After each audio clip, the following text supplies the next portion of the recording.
A dull thud echoed as the basketball slammed hard against the floor of the Staples Center training facility. It bounced and flew out of bounds. The entire arena fell into a deathly silence. The air seemed to solidify. No one dared to speak. Even breathing was held in restraint. All eyes were fixed in terror on the man in the number 24 jersey, standing at center court. Kobe Bryant. His face was twisted with rage, fury in his eyes, as if it could set all of Los Angeles ablaze. Cowards. All of you are cowards. Kobe pointed his finger at Kwame Brown's nose, spittle nearly flying into the face of the so-called bust of a number 1 pick. That damn ball was in your hands, but you lost it like a scared little girl holding a hot potato. Kwame Brown shrank his neck, the one-relevant giant now, like a frightened quail. I don't want to hear excuses. Kobe spun around, his gaze slicing like a blade across every person present. Odom looked down at his shoes. Walton pretended to adjust his wristband. No one dared to cross his path. Except for Song Chong. Song Chong stood at the end of the bench near the sidelines, casually chewing a piece of double mint gum. Even from the first minute of his transmigration, he didn't feel much panic. Yes, he had crossed over. He was back in the autumn of 2007. His identity was a fringe player just signed by the Lakers, a water boy on a tendery contract. He was familiar with it. This was the eve of the 07-08 season. Kobe was in the most volatile trade demand period of his career, frustrated by the front office's incompetence and the team's poor performance. He wanted to win, but he felt surrounded by useless teammates. Phil. Kobe shouted at the Zen master Phil Jackson on the sidelines. If these guys can't even hold on to the ball, what are we practicing the triangle offense for? Might as well go home and babysit. Phil Jackson rubbed his temples helplessly. The old man had a headache too. Kobe was now a powder keg ready to explode at the slightest spark.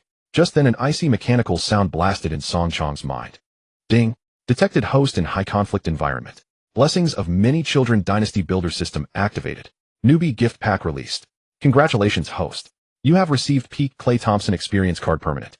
Node includes maxed 3-point shooting, Buddha's Light, trait steer, perimeter defense, Death Wraith, elite off-ball movement. Song Chong's gum chewing paused for a moment. Then a playful smirk curled on his lips. Klay Thompson, the soup god who scored 37 points in a single quarter and 60 in 3 quarters. In 2007, when three-pointers were still underappreciated, this was a complete dimensional reduction strike. And it required no hard work, a maxed-out cheat from the start. Song Chong rolled his wrists. A familiar, powerful surge filled his entire body. It was muscle memory. It was the shooting instinct honed by 1,000 drills. On the court, Kobe was still raging. He grabbed the ball, slapped it hard, producing loud bangs. Who? Anyone. Kobe looked around with eyes as fierce as a black mamba snake. If you can guard me on or score over me, just one, he'll shut up in today's practice and treat the whole team to a feast. But if no one dares, you practice until you drop. Dead silence fell over the entire gym. Fisher was not there and no one dared cross him. Guard an angry Kobe. Score on him. Are you kidding? That's suicide. Kwame Brown even took a step back. In that suffocating silence, a loud pop of a gum bubble broke the stillness. Then a lazy voice carried, "Hey Kobe." Every eye immediately swiveled over. There stood Song Chong rising from the bench, hands in his practice shorts, looking completely relaxed. Kobe frowned, staring at this unfamiliar Asian face. Who are you? Song Chong just signed a short-term contract. Song Chong strolled leisurely onto the court as he spoke. He stopped 3 meters in front of Kobe, his gaze unwavering, laced with a hint of defiance. If I do it, you don't have to treat the whole team. Song Chong pointed at the silver gray sports car parked outside the gym. Kobe's new Ferrari F430. Tonight, just lend me your car. I need to pick up a girl. This crappy Toyota really doesn't match my style. Song Chong pointed to his face, which rivaled that of a top movie star, and shrugged. The entire gym burst into murmurs. Odom's eyes widened as if looking at a madman. Walton's mouth hung open, his chin nearly hitting the floor. Who was this guy? Was he talking to Kobe? He wanted to borrow Kobe's Ferrari to pick up girls. Did he not want to stay in the NBA? Phil Jackson's usually bleary eyes suddenly lit up with interest. Kobe laughed. It was a laugh of extreme fury. He looked Song Chong up and down, pure contempt in his eyes. All right. Very well. Kobe slammed the ball hard towards Song Chong. Not just one play. If you beat me, I'll give you this car. But if you lose... Kobe bared his teeth in a predatory grin. You get the hell out of the Lakers, and I never want to see you again. Song Chong caught the ball cleanly, holding it with one hand in a stylish gesture. Deal. Without any hesitation, he passed the ball back to Kobe. Your turn to attack. Kobe sneered. Arrogant brat. Kobe held the ball, his eyes turning sharp, and that was the gaze of an apex predator. He lowered his center of gravity and burst forward in a flash. His first step was lightning fast. Against an ordinary player, he would have been blown by. But Song Chong moved. Death Wraith activated. His feet seemed to have predicted Kobe's path. Lateral slide. Box out. He clung to Kobe's hip like an unshakable piece of taffy. Kobe was startled. So fast. And this kid's core strength was surprisingly solid. Kobe tried 2 crossovers to create space, but Song Chong maintained half a step long, arms looming, revealing no weakness. Kobe grew impatient. He forced a post-up, slamming his shoulder into Song Chong's chest. A thud. Song Chong stood unmoved. Instead, Kobe was rebounded and staggered slightly. This was the defense of a maxed-out peak clay. With only seconds left on the shot clock, Kobe had to force a fadeaway. It was his signature move. But as he jumped, a giant hand blocked his vision like a dark cloud. An incredibly precise contest. Kobe couldn't see the rim at all. He shot purely by feel. Clank. The sound of an iron rim, the ball, a sharp intake of breath from the entire gym. He had stopped him. This fringe player had actually stopped a raging Kobe. My turn. Song Chong picked up the ball and retreated behind the three-point line. Kobe's face was livid. He couldn't believe he had missed. Again, Kobe lowered his center of gravity, this time putting in finals-level defensive intensity. He stared at Song Chong's eyes, ready to trash talk. Kid, you got lucky, but you're luck. Before he could finish, Song Chong suddenly rose up. No extra dribbling whatsoever. Catch, raise, jump, release. The motion was textbook, perfect, lightning fast. And it was from 2 steps behind the three-point line. Kobe froze. That far. Taking that kind of shot. In this era, that was a heat check. A crazy play. Even Phil Jackson frowned. Yet the ball traced a perfect arc in the air. It soared high, spinned, descended, swish. The net billowed like a white wave, delivering a mesmerizing sound. The entire training facility fell into dead silence again. Only the sound of the basketball bouncing on the floor remained. If you think that was just luck, Song Chong popped a bubble of gum. Then you might lose really badly. The next 10 minutes became a nightmare for the entire Lakers team and a cognitive disaster for Kobe. Song Chong was like a precision shooting machine. Left corner 3, in. Right 45-degree catch and shit 3, in. Top off the key deep 3, ignoring defense, in. 5 straight makes. Kobe transitioned from initial fury to solemnity, then to an almost giddy disbelief. He gave everything on defense, even fouling, but Song Chong always found a sliver of space to release. That release speed, that consistency, it was beyond belief. The last shot came with a fadeaway over Kobe, 5-0. Complete victory. Song Chong landed, dusted off his hands, his breathing steady face unchanged. He walked to the stunned Kobe and extended a hand. Old Kobe keys. Kobe stared at him, chest heaving, eyes complex. Regret, shock, but more than anything a fanatical fire of meeting a kindred spirit. After a long moment, Kobe pulled a Ferrari key from his shorts and slapped it heavily into Song Chong's palm. Nice car. Song Chong tossed the key, then turned. Thanks. Just as he was about to exit the gym, Kobe's gritted voice came from behind. Tomorrow at 4 a.m. I want to see you here. If you're late, it'll tear you apart. Song Chong didn't turn around, only waved a hand over his shoulder. We'll see. I gotta see if the girl lets me stay the night. He pushed through the door, leaving behind a team with jaws on the floor and a pensive Zen master. Under the neon glow of Los Angeles at night, a silver-gray Ferrari F430 streaked like a bolt of lightning through the winding roads of Beverly Hills.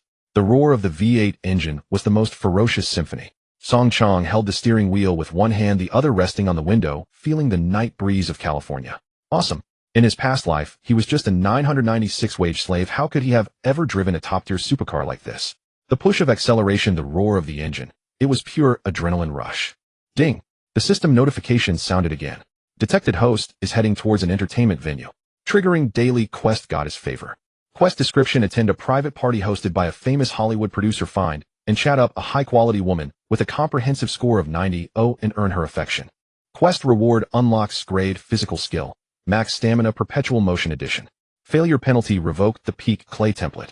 Song Chong raised an eyebrow. Revoked on failure. This system was ruthless. But the reward, max perpetual motion, was that a legitimate stamina? A mischievous grin curled at the corner of Song Chong's mouth. Legitimate or not, he was determined to claim that reward. As a professional athlete, stamina was the lifeline.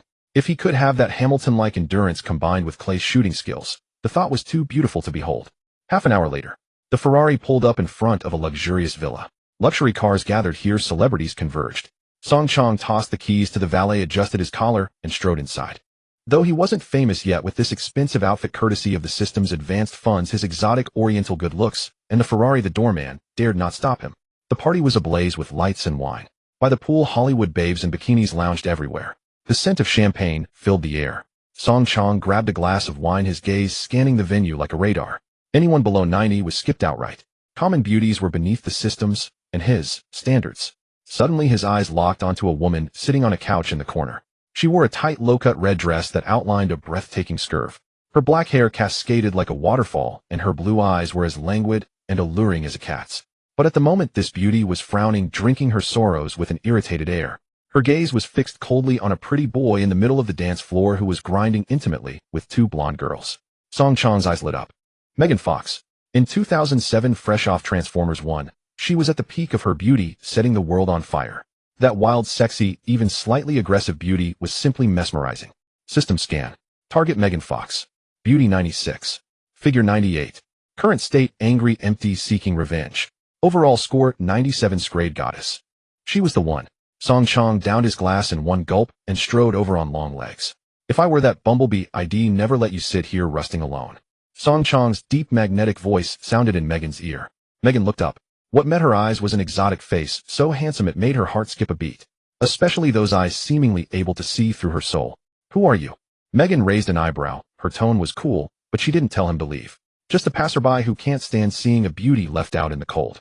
Song Chang sat naturally by her side, keeping just the right distance. Neither lecherous nor so close that she couldn't catch the faint scent of his cologne. Are you angry? Song Chang pointed to the pretty boy on the dance floor.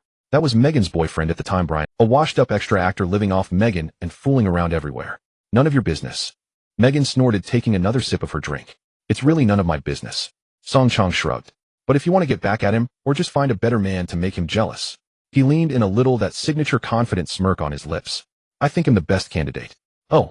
Megan looked Song Chang up and down. The muscular lines of his strong body stretched his shirt, broad shoulders, and a narrow waist full of explosive power. This body was worlds apart from her soft-bellied boyfriend. You're very confident. I always am. Song Chang extended his hand. A dance. Megan hesitated for a second, then glanced at her still partying boyfriend, a flicker of determination in her eyes. All right. She placed her hand in Song Chang's palm. They slid onto the dance floor.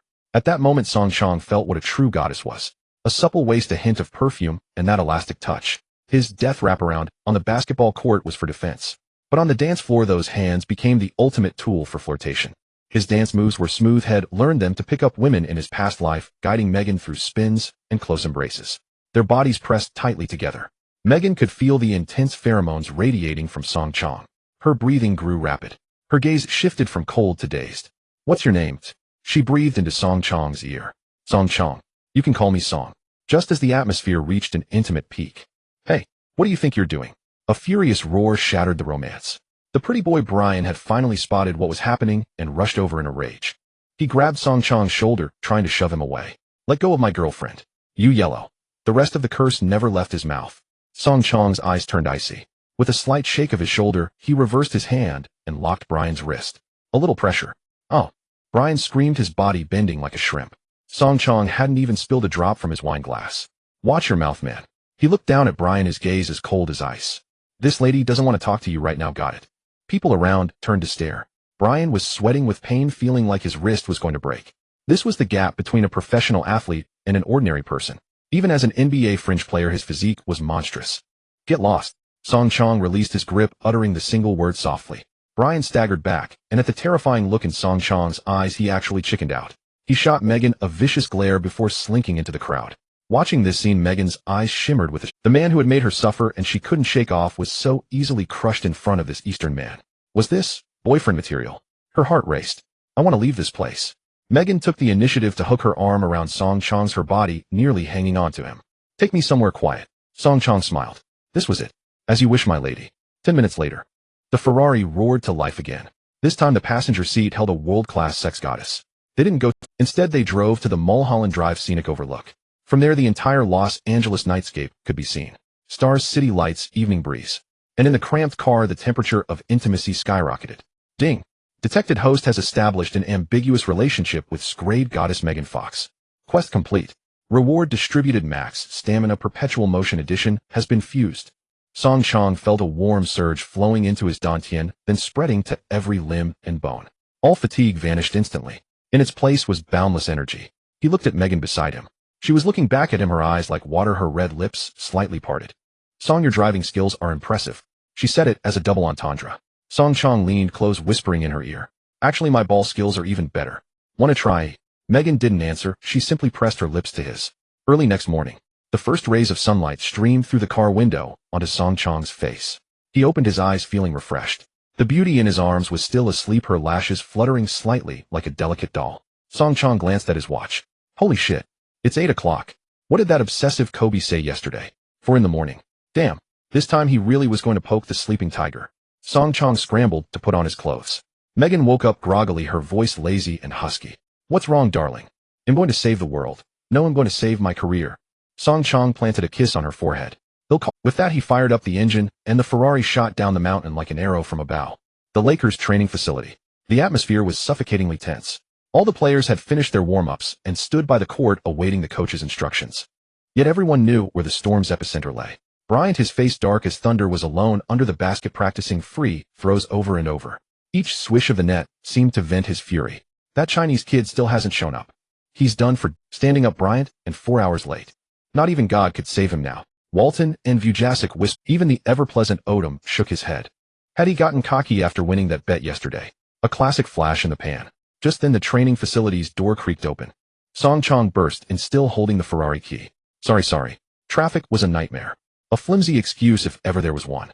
Bryant stopped abruptly, turned, and fixed a deathly glare on Song Chong. He strode over each step, radiating menace. Standing before Song Chong, Bryant sniffed. A wave of mingled perfume, alcohol, and some indescribable, the vestiges of last night's revelry. Bryant's face turned as black as a pot. Traffic, he pointed at Song Chong, his voice icy. You were out carousing last night. All night. Is this your professional attitude? Take off your damn jersey and get out of my gym. Bryant was truly enraged. What he hated most was wasted talent. After showing such astonishing potential yesterday, to then lose himself in the glamour of Los Angeles. Such trash didn't deserve to be his teammate. Song Chong wasn't intimidated. He tossed the key back to Bryant. Old Kobe, don't get so hot-headed you'll lose your hair. I may be late, but I guarantee I'm in better shape than any of you. Bullshit. Bryant roared. A guy who partied all night has jelly legs. Can you even run? Just then Phil Jackson walked over. The Zen master, ever the sage, gave Song Chong a long, hard look. Song, since you're so confident, let your game do the talking. Scrimmage time. Phil waved his hand. Song, you're on the second unit, guarding Bryant. Kobe, if you can destroy him in 30 minutes, I'll cut him immediately. Deal. Bryant growled through clenched teeth. He'll show him what brutality means.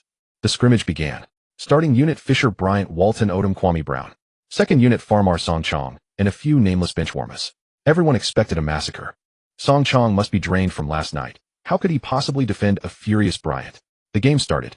Bryant immediately isolated against Song Chong. Kid, are your knees knocking? Bryant sneered, executing a series of crossovers. But then something shocking happened. Song Chong wasn't weak in the legs at all. He was spirited and astonishingly fast. That damn death, no matter how Bryant moved or changed pace, Song Chong was glued to him like a GPS. The pressure was even more intense than yesterday. Impossible. Bryant was shaken. Was this guy made of iron? Staying out all night chasing women and still had this kind of stamina.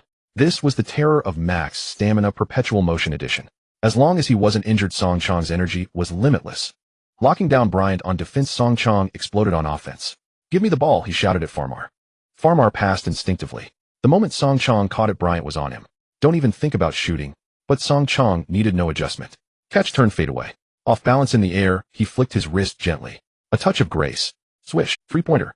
Again, Song Chong began a frantic off-ball run. He cut baseline, weave through screens, sprinting across the court like a tireless cheetah. Bryant kept up at first, but after 10 minutes, he was panting. Song Chong. Not a flush, not a gasp. He was even smiling at him. Old Kobe tired. A man can't say he's tired. Song Chong made a backdoor cut, gaining half a step on Bryant. Caught the ball. Raised his hand. Another three. Swish. Swish. Swish. The entire gym was showered in three-pointers. Coach Phil Jackson stood courtside, his eyes widening until they practically shone. This movement. This catch-and-shoot speed. This was exactly the finishing piece the triangle offense was missing. Before they needed Bryant to draw double teams, now with this kid the floor was completely spaced. This was a godsend puzzle piece. The scrimmage ended with a whistle. Song Chong had scored 30 points, hitting 8 three-pointers. In his matchup, Bryant, though he scored 25, was held to under 40 shooting. More importantly, Bryant was on his knees gasping for air, sweat pouring like a waterfall. Across from him, Song Chong was lively as a dragon, holding a water bottle, even doing stretches. Was this even human? The kid still carried the scent of a woman's perfume, yet his stamina was more monstrous than theirs after a summer of training. Did chasing women improve your game?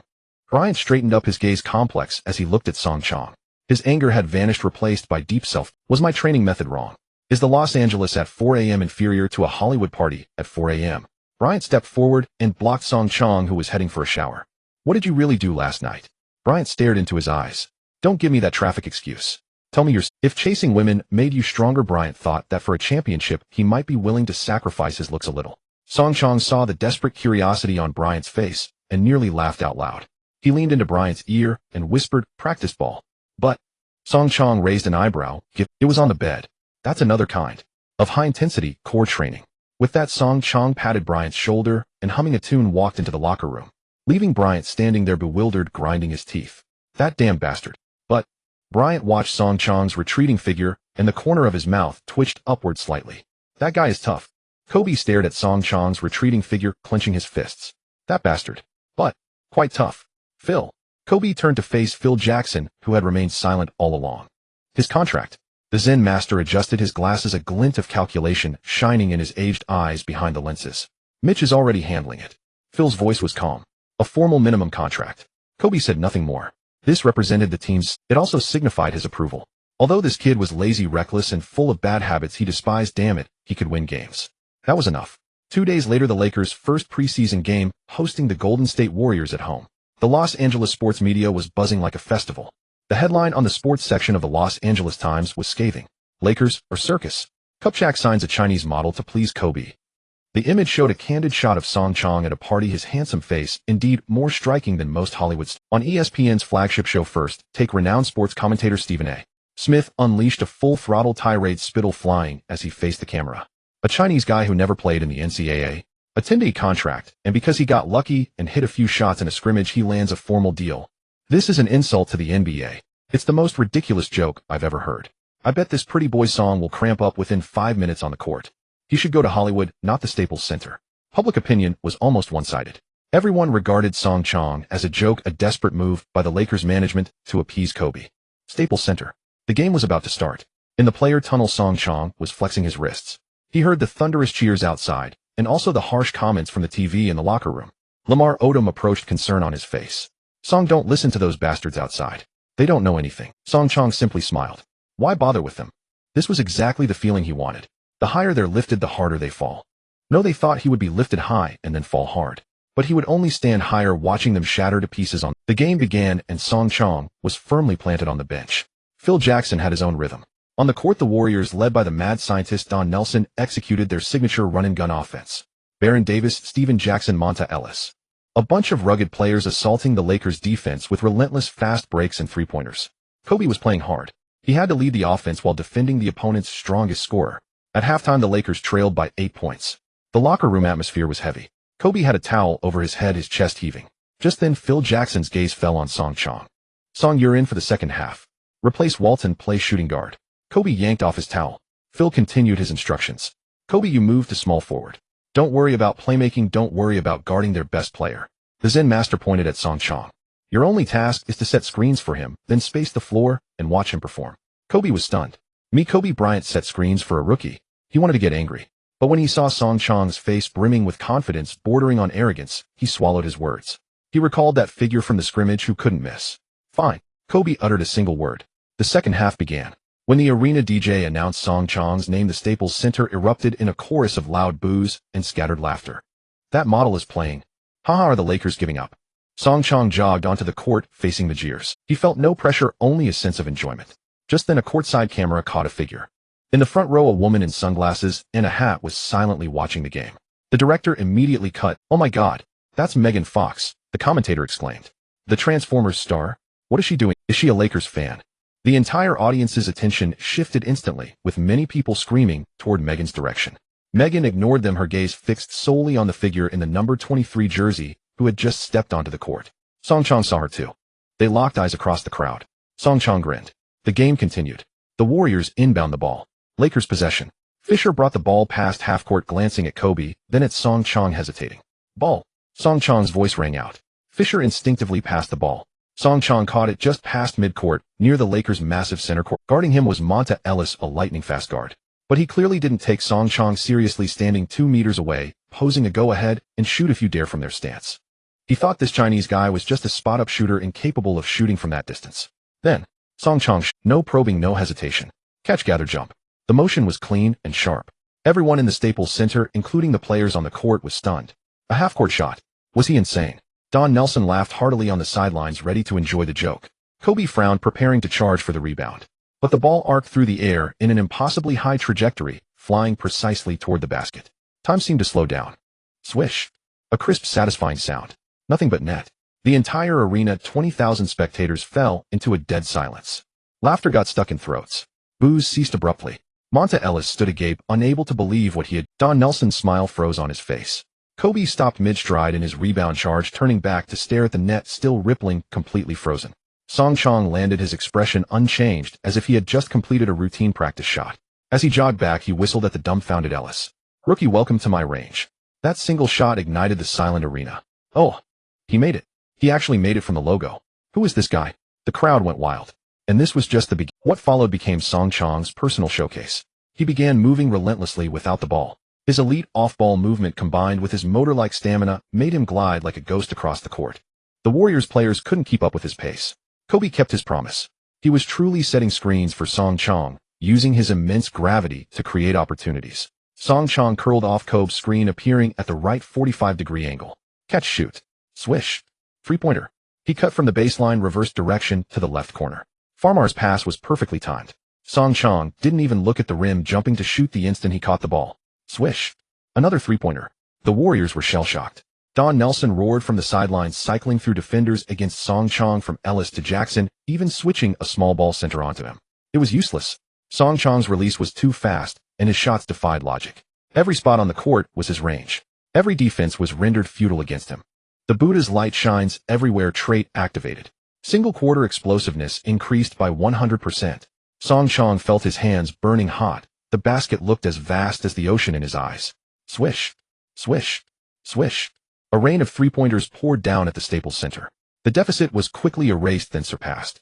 The Warriors' run-and-gun offense crumbled completely against Song Chong's irrational brand of individual heroism. Their vaunted offensive firepower was outshone by a single man on the opposing side. Song Chong made 13 out of 13 field goals in a single quarter, including 9 out of 9 three-pointers and 2 out of 2 free throws. He scored an astonishing 37 points. He replicated the legendary Klay Thompson miracle that belonged to the future. No one in the entire arena remained seated. Oh, everyone was chanting his name. Song. Song. After the game, the Lakers secured a landslide victory. An ESPN sideline reporter pushed through the crowd and thrust a microphone toward Song Chong. The contempt that once marked his face was gone, replaced by nothing but reverence and fervor. Song. An unbelievable performance. 37 points in a single quarter. You've broken the NBA history record. What do you have to say? What's your secret?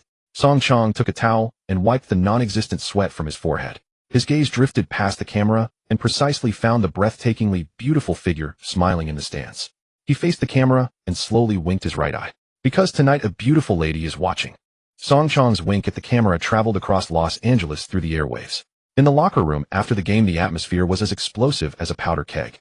Odom poured a bottle of Gatorade over Song Chong's head. "Rookie, you're an absolute monster. 37 points in a single quarter. You've utterly humiliated Stephen A. Smith." The teammates swarmed around Song Chong, pounding his chest in gleeful celebration. It was the purest form of recognition in the NBA. Kobe did not join the revelry. He sat before his locker drying his hair with a towel, yet his eyes through the mirror were fixed on the young Chinese man surrounded by the crowd. His gaze was no longer scrutinizing, it was a complex mix of admiration and confusion.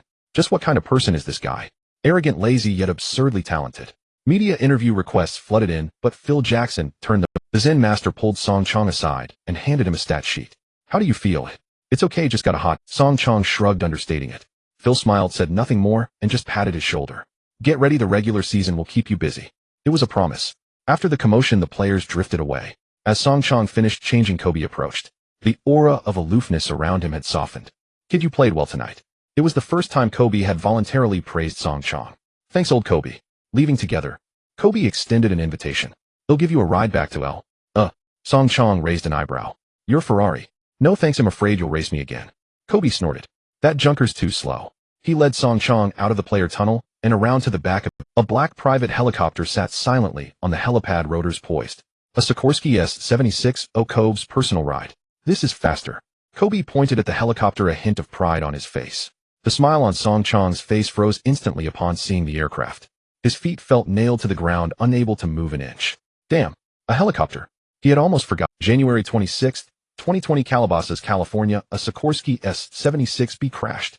That tragedy was an eternal wound in the hearts of basketball fans worldwide. Although it was only 2007, over a decade away, a bone-chilling cold rushed from his soles to his crown. No way. He absolutely could not let him get used to this death trap. What's wrong? Kobe frowned, seeing Song scared of heights. Song Chong didn't answer. He stepped forward, his expression graver than ever. He stared at Kobe and spoke deliberately. Kobe, we're not taking this. What? Kobe was baffled. Have you lost your mind? I said we're not taking this. Song Chong repeated, his voice low, but carrying an unyielding force. Give me a reason. Kobe's patience was wearing thin. Song Chong took a deep breath, knowing he couldn't reveal the truth. He'd have to play the mystic. He raised a finger and pointed it at Kobe's brow. Old Kobe, trust me on this. I see a dark aura around your forehead, shrouded by an unshakable iron-gray miasma. It's an omen of great misfortune. Kobe froze, then burst into laughter, as if hearing the world's funniest joke. Dark aura. Miasma. Song, have you been watching too many Hollywood scripts? This is Eastern mystical metaphysics you wouldn't understand. Song Chong wore an inscrutable expression. I don't care about your metaphysics. Kobe's face hardened. All I know is you either get on this chopper now, or find your own way back to L. The tension between them was palpable. Nearby ground crew sensed the discord and kept their distance, watching from. Song Chong's mind raced. What to do? Snatch the keys. He'd definitely lose a fight. Knock him out. He'd be suspended by the league tomorrow. Just then, through the window of a staff break room near the helipad, local news was playing. The anchorwoman's voice rang out clearly. We interrupt with breaking news. 10 minutes ago, a private helicopter departing from Santa Monica Airport crashed in the Malibu Mountains due to mechanical failure. 2 people on board were killed instantly. The cause is under investigation. Kobe's laughter died abruptly. His body stiffened. He slowly turned to the small TV screen, which showed the smoke rising from the crash site. Though it wasn't the same model, the familiar silhouette made Kobe's heart clench. An indescribable chill crept. This was too much of a coincidence. Now, a flash of sharp light in Song Chong's eyes. Seizing Kobe's moment of shock, he snatched the helicopter key ring from his hand. What are you doing? Kobe snapped back, roaring. Song Chong ignored him. He turned and ran toward a storm drain at the edge of the helipad.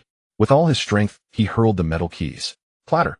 The keys arced through the air and landed precisely through the iron grate of the drain. With a splash, they vanished into the darkness. The world went silent. Kobe stood there, his mouth wide enough to fit a basketball. He looked at the empty drain, then at the unperturbed Song Chong, trembling with rage. You lunatic. Kobe pointed at Song Chong's nose, too furious to speak properly. Those were custom keys. Getting a replacement would take months. I'm saving your life. Song Chong spread his hands. You'll thank me in a few years. He'll kill you. Kobe bellowed, lunging forward. But he stopped mid-charge. In his mind, Song Chong's cryptic talk of a dark aura warred with the image of the smoking wreckage from the news. The two images intertwined, making the fearless Black Mamba feel a flicker of dread for the first time. Was this really just a coincidence? Kobe's anger subsided, replaced by a more complex emotion. His understanding of this young Chinese man was being reshaped once again. A strange, almost absurd sense of trust began to take root in his heart. In the end, the two returned to Los Angeles in the Ferrari F430. The atmosphere in the car was odd. Kobe remained silent and sullen, brooding or lost in thought. Song Chong lounged in the passenger seat, his phone buzzing.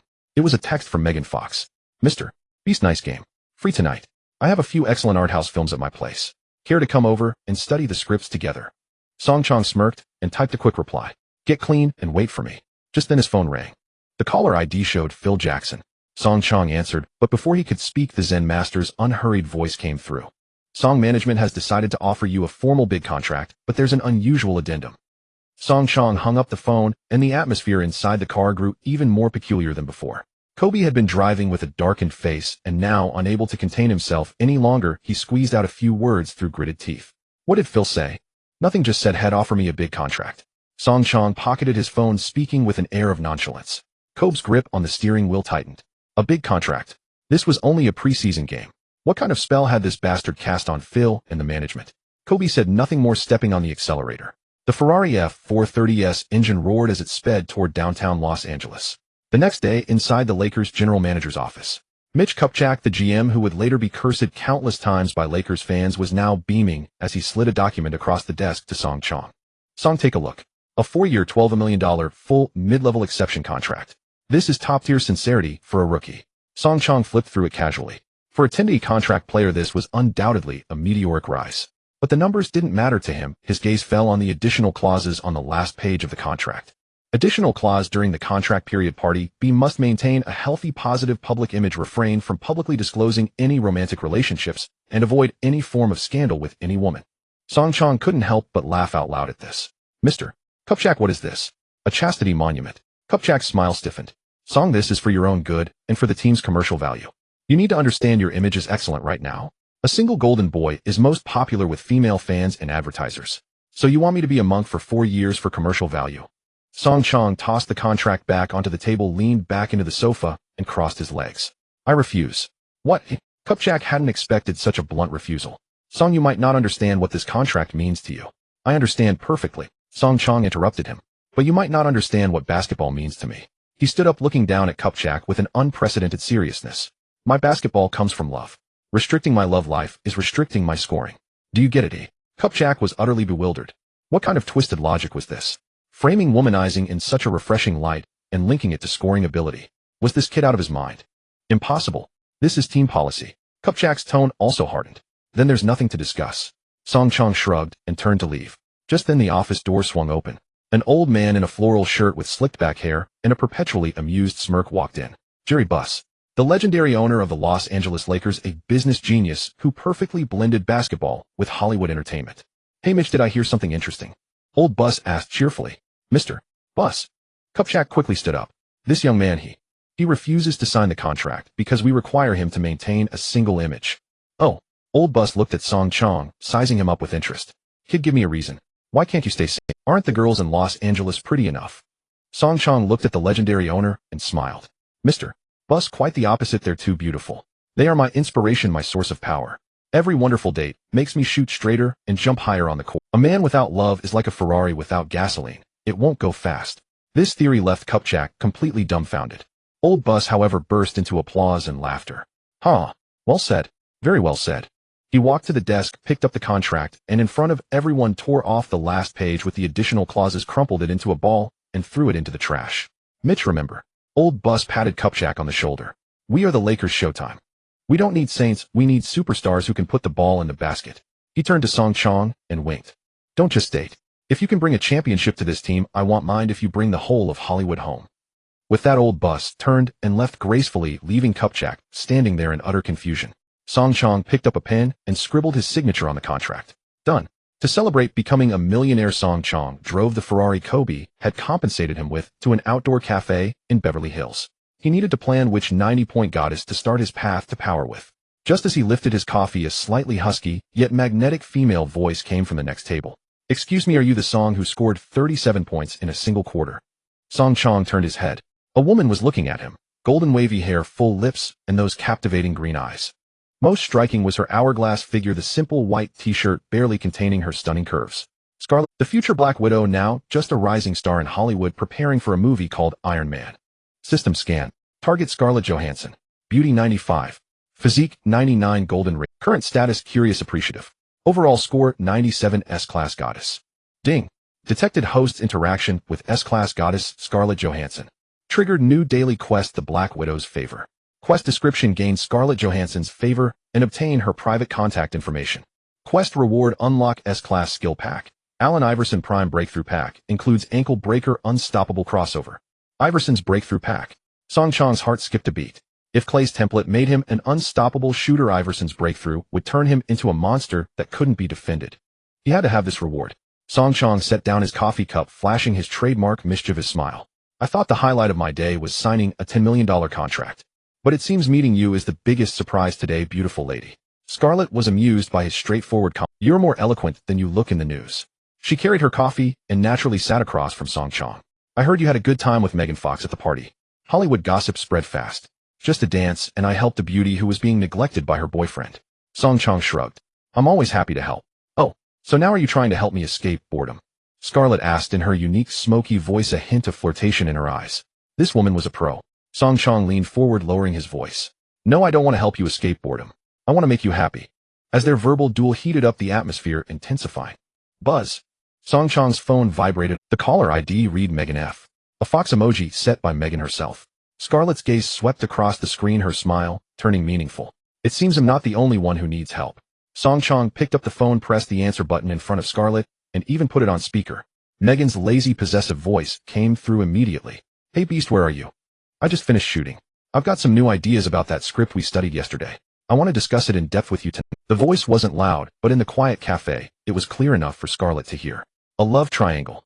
No, this was the perfect stage to show off his charm. Song Chong looked at Scarlett's expectant expression, smiled calmly, and spoke into the phone. Darling, I'm afraid I just met a new muse. Her voice is more enchanting than yours. I'm about to invite her to study an even greater art film with me. There was a 2-second silence on the other end, followed by furious curses and the dial tone of a hung-up call. Song Chong put down the phone and, facing a stunned Scarlett, made a pleased gesture. So, Miss Johansson, are you free tonight? Scarlett stared at Song Chong, frozen for a full 3 seconds. She had seen bold men, but never one this audacious. Flirting with another woman right in front of her and hanging up on her call without a second thought. Was this man insane or simply overflowing with confidence? In the end, Scarlett chuckled, her laughter trembling like blossoms in the wind. She pulled a pen from her bag and scribbled a string of numbers on a napkin. This is my number. She slid the napkin across to Song Chong. But not tonight. I want to see if you can still be this insolent tomorrow evening. Scarlett Rose donned her sunglasses and left Song Chong with a swaying, graceful silhouette. Ding! Congratulations, host, for completing the quest. The Black Widow's favor. Reward Allen Iverson Peak Breakthrough Pack has been issued. A surge of new muscle memory flooded into Song Chong's body. Crossovers between the legs, dribbles, hesitation steps, sudden stops, explosive restarts. Countless signature moves of Iverson became etched into his very soul like instinct. Song Chong clenched his fists. Now he felt he could blow past anyone in the world. The next day, the NBA regular season opener arrived. The Los Angeles Lakers hosted the Milwaukee Bucks at home. This game across the vast Pacific in China sparked unprecedented attention. In the CCTV5 broadcast booth, the commentator was already beside himself with excitement. Ladies and gentlemen, welcome to the NBA season opener.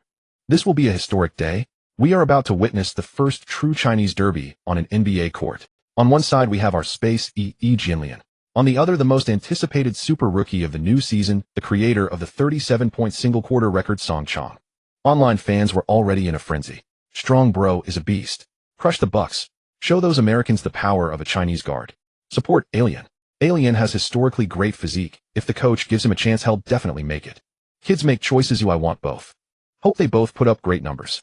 Before the game, in the player tunnel of Staples Center, Song Chong found Yi Jianlian warming up. At this moment, Alien's face still bore a hint of rawness and nervousness. Though he was the 6th pick, things weren't going well for him with the Bucks. Alien. Song Chong walked over and handed him a bottle of water. Strong bro. Yi Jianlian seemed a bit reserved upon seeing Song Chong. Back in China, Song Chong's popularity had now completely surpassed his. Don't be nervous. Song Chong patted his shoulders, silently acknowledging the solid muscle beneath. Your talent is as good as anyone's. Song Chong leaned in and whispered, remember, this is the NBA, not the CBA. No one will pamper you here. You have to fight for your opportunities. When you get on the court, play tough. Don't just float around on the perimeter shooting. Use your body, drive inside more. Knock them over. And eat more beef and eggs. You're too lean right now, you need to bulk up. They'll give you a diet plan later. Follow it, and I guarantee you'll be a size bigger in 2 months. These words came from Song Chong's heart. He wanted to see more Chinese players establish themselves here. Yi Jianlian stared at Song Chong, a wave of warmth surging in his chest. He nodded firmly. Got it, strong bro. The game began. On the Lakers' side, the backcourt duo of Kobe and Song Chong displayed immense offensive firepower right from the tip-off. On the Bucks' side, things unfolded exactly as Song Chong had predicted. Head coach Larry Christcoe, a rigid old-school tactician, had completely failed to integrate Yi Jianlian into the offensive scheme. Alien was relegated to a blue-collar role on the court, grabbing rebounds, playing defense, occasionally catching a pass in the corner for a shot. The ball was monopolized by guard Mo Williams and leading scorer Michael Redd. The Chinese journalists on the sidelines wore gloomy expressions, their brows furrowed.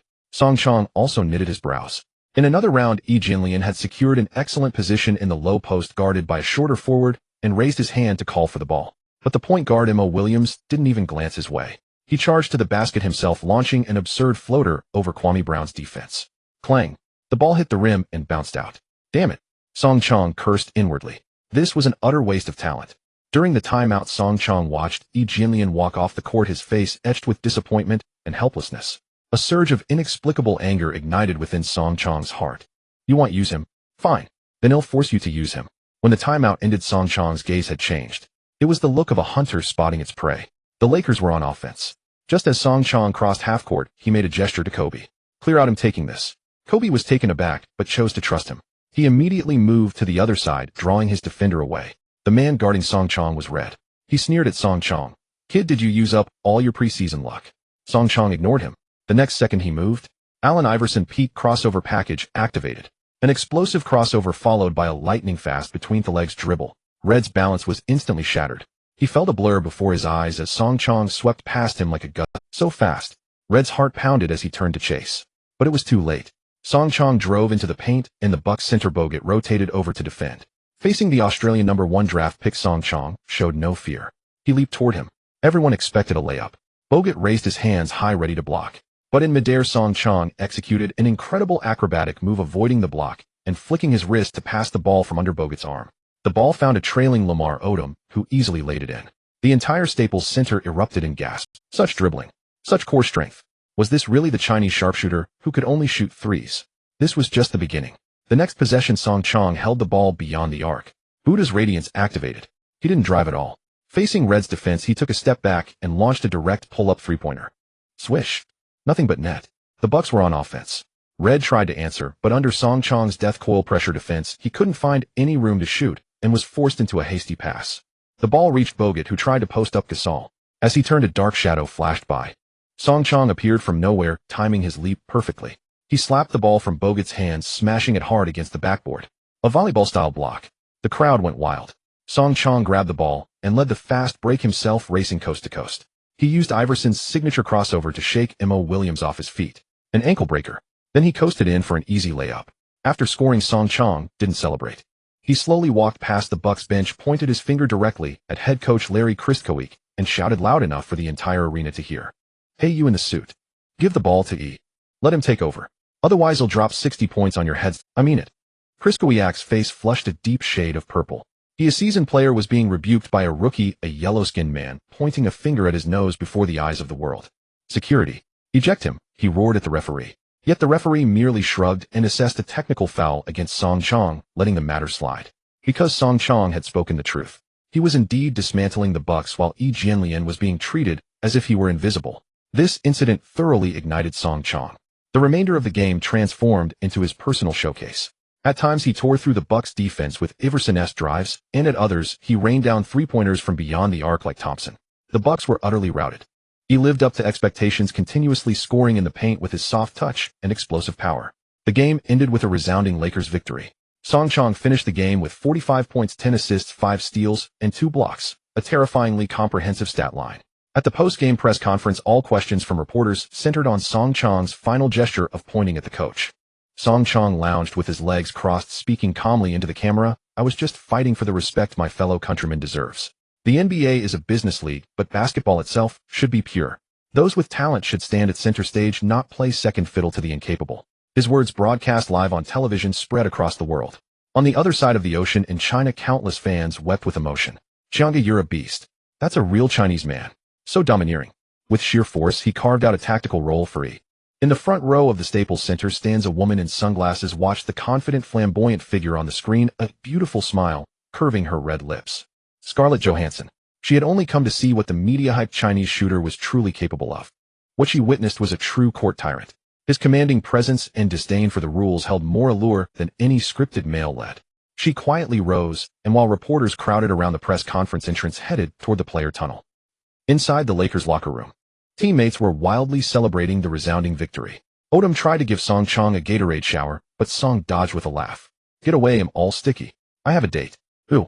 The locker room erupted in teasing howls. Ignoring them, Song Chong walked straight into the shower. The hot water cascaded down, washing away his fatigue and calming the fire within him. Wrapped in a towel and drying his wet hair, he pushed open the door and stepped out. Immediately he collided with a soft wall. A unique fragrance, a blend of vanilla and tobacco, filled his nostrils. Looking down, he saw Scarlett Johansson standing before him, arms crossed, watching him with an amused expression. She seemed to have been waiting there for a while. Lost, ma'am. Song Chong's voice carried a lazy post-shower tone. Scarlett's eyes roamed over his bare torso, her appreciation undisguised. Your paths here are indeed quite hard to navigate. This is the players' area. No ladies allowed. I know. Scarlett stepped forward, her high heels clicking crisply on the floor. In the narrow corridor, the distance between them shrank instantly. Song Chong could clearly see the fire flickering in her emerald eyes. She took another step forward. Forced back, Song Chong's back hit the cold wall with a thud. A reverse wall slam. Scarlett extended a finger, gently pressing it against his pectoral muscle, feeling its astonishing elasticity and warmth. You were quite impressive out there. Her voice was husky, dripping with provocation. Standard procedure. Song Chong grabbed her restless wrist. Her skin was as smooth as silk. So what were you thinking when you pointed at that, coach? Scarlett's other hand slowly slid down along his abdominal muscle. It was an extremely dangerous signal. I was thinking some people just need to be taught a lesson. Song Chong's breathing. This woman was a siren. Is that so? Scarlett leaned close to his ear, her breath warm and fragrant. Then do you think I need a lesson? The air instantly heated, the ambiguous atmosphere nearly solidifying. With a swift reversal, Song Chong pinned Scarlett against the wall, switching their positions. He leaned down, their noses almost touching. You don't need a lesson. You need. He didn't finish his sentence. Ahem. Ahem. A deliberate, terribly timed cough came from the corner of the passage. Kobe stood there, his face dark, holding a stat sheet. This is an arena, not a hotel. The veteran's voice was icy. Scarlett's face flushed crimson like a little girl caught misbehaving. She shot Song Chong a fierce glare, pushed him away, and turned to flee. As she brushed past him, she quickly slipped a small note into his palm. Then she disappeared down the corridor without looking back. Song Chong opened his palm. The note bore a hotel name, a room number, and a bright red lip print. Ding. The system's voice sounded in his mind. Detected host affinity with Shrank Goddess Scarlett Johansson exceeding 80. Reward Shrank skill absolute ball control issued. Skill effect: while dribbling, the basketball will stick to the host's hand like glue, ensuring 0 turnovers. Song Chong was in high spirits. Iverson's drives combined with this flawless ball control, a perfect match. He turned around cheerfully to find Kobe still standing there looking at him with an expression of disappointment in unfulfilled potential. Young man, learn moderation. Kobe spoke earnestly. Wasting your energy on women will shorten your career. Song Chong walked over, patted his shoulder, and grinned mischievously. Old Kobe, you're just jealous. What? Kobe frowned. Jealous of my talent, that I train less than you, but earn more and have better luck with women. With that, Song Chong whistled nonchalantly and strolled back to the locker room, leaving Kobe fuming alone, his temples throbbing with anger. That damn bastard.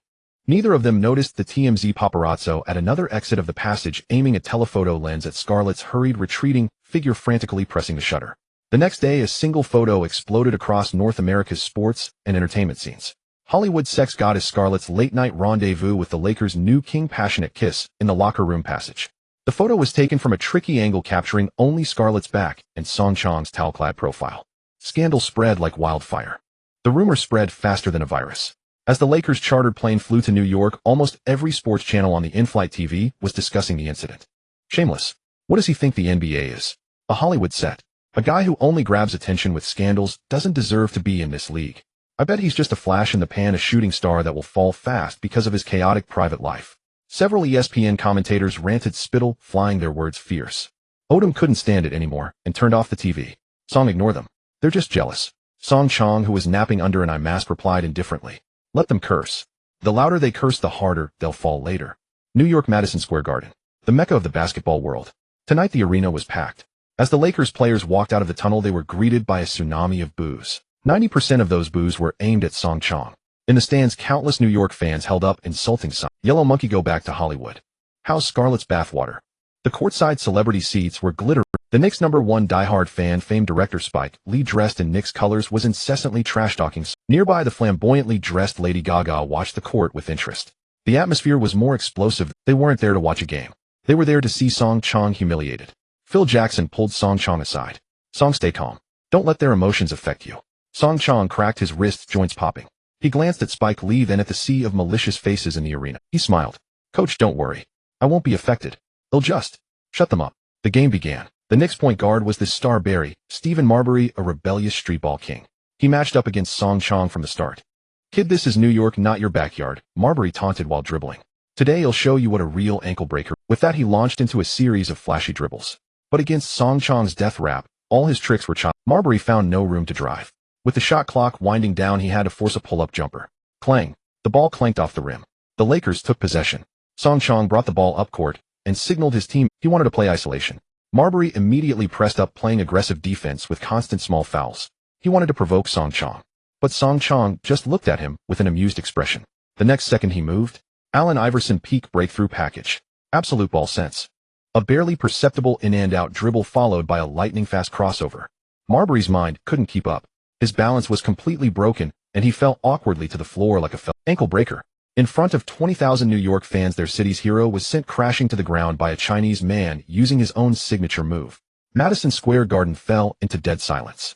Song Chong didn't shoot immediately. He stood there calmly waiting for Marbury to get up. Then right in front of Marbury, he casually raised his hand and released the ball. Swish. Nothing but net. After scoring, Song Chong didn't look at Marbury. His gaze cut through the crowd, locking directly onto Spike Lee at courtside.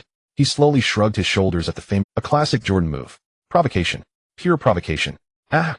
Spike Lee jumped from his seat, pointing at Song Chong and cursing loudly. This moment ignited Song Chong's performance drive. What followed was a living hell for the Knicks players and the New York fans. Song Chong entered God mode.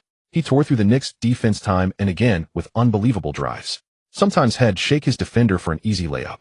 Other times he'd draw the double team and dish out a brilliant assist. When the Knicks collapsed their defense, he punished them from outside with deadly accurate three-pointers. By halftime, Song Chong had already scored 35 points. In the second half, the Knicks trapped him relentlessly, even resorting to flagrant fouls. It was useless. Song Chong was like an unkillable ghost doing whatever he pleased on the court. His score, 40 points, 50 points. With 1 minute left in the game, the Lakers led by 20. The outcome was decided. Song Chong sank 2 free throws. His personal score reached 55 points. This broke the record for most points scored by a visiting player at Madison Square Garden, held by Michael Jordan. A new king of Madison Square was born tonight. The final buzzer was about to sound.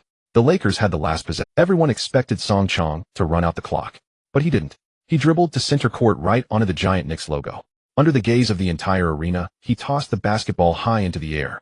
Then he extended his arms and traced a graceful arc on the floor with his feet. His body leaned back slightly as he struck the final pose of a tango, flamboyant, arrogant, an artistic humiliation. The arena was silent for 2 seconds. Then 2 distinct sounds erupted. Men cursed in fury, throwing popcorn and soda cups onto the court. But the women. Oh, Song, you're so handsome. I love you, Song. The New York female fans who had been jeering moments ago had completely switched sides. They were utterly conquered by this bad boy's charm. Watching the chaotic and mad scene on the court, Kobe shook his head, a smile on his face. That bastard always finds a way to turn an away game into his own stage. After the game, Song Chong declined all media interviews and walked alone to the locker room. He had enjoyed himself tonight. Just as he was about to push open the locker room door, a timid, nervous voice came from, Excuse me, are you Mr. Song? Song Chong turned around. A blonde girl stood in the corner, clutching a wooden guitar tightly to her chest. The girl was tall, very thin, with a trace of baby fat on her face. Her blue eyes were like clear lake water, and she looked at him with nervous adoration. She was very pretty, but looked very young, like a high school student. Song Chong frowned. You are? The girl gathered her courage, stepped forward, and handed him a CD. My name is Taylor Swift. I'm a country music singer. I've watched all your games and I think. So, hi, I wrote a song for you.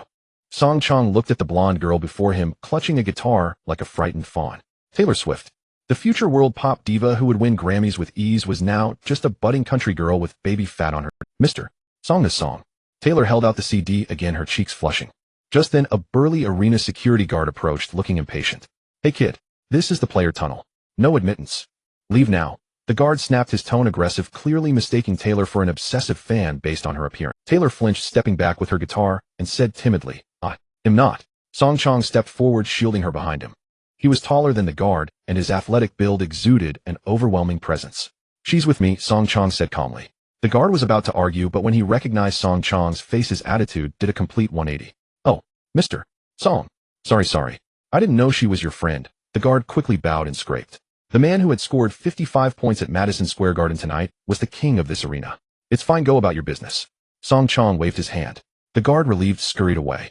Taylor peeked out from behind Song Chong, her blue eyes sparkling with stars.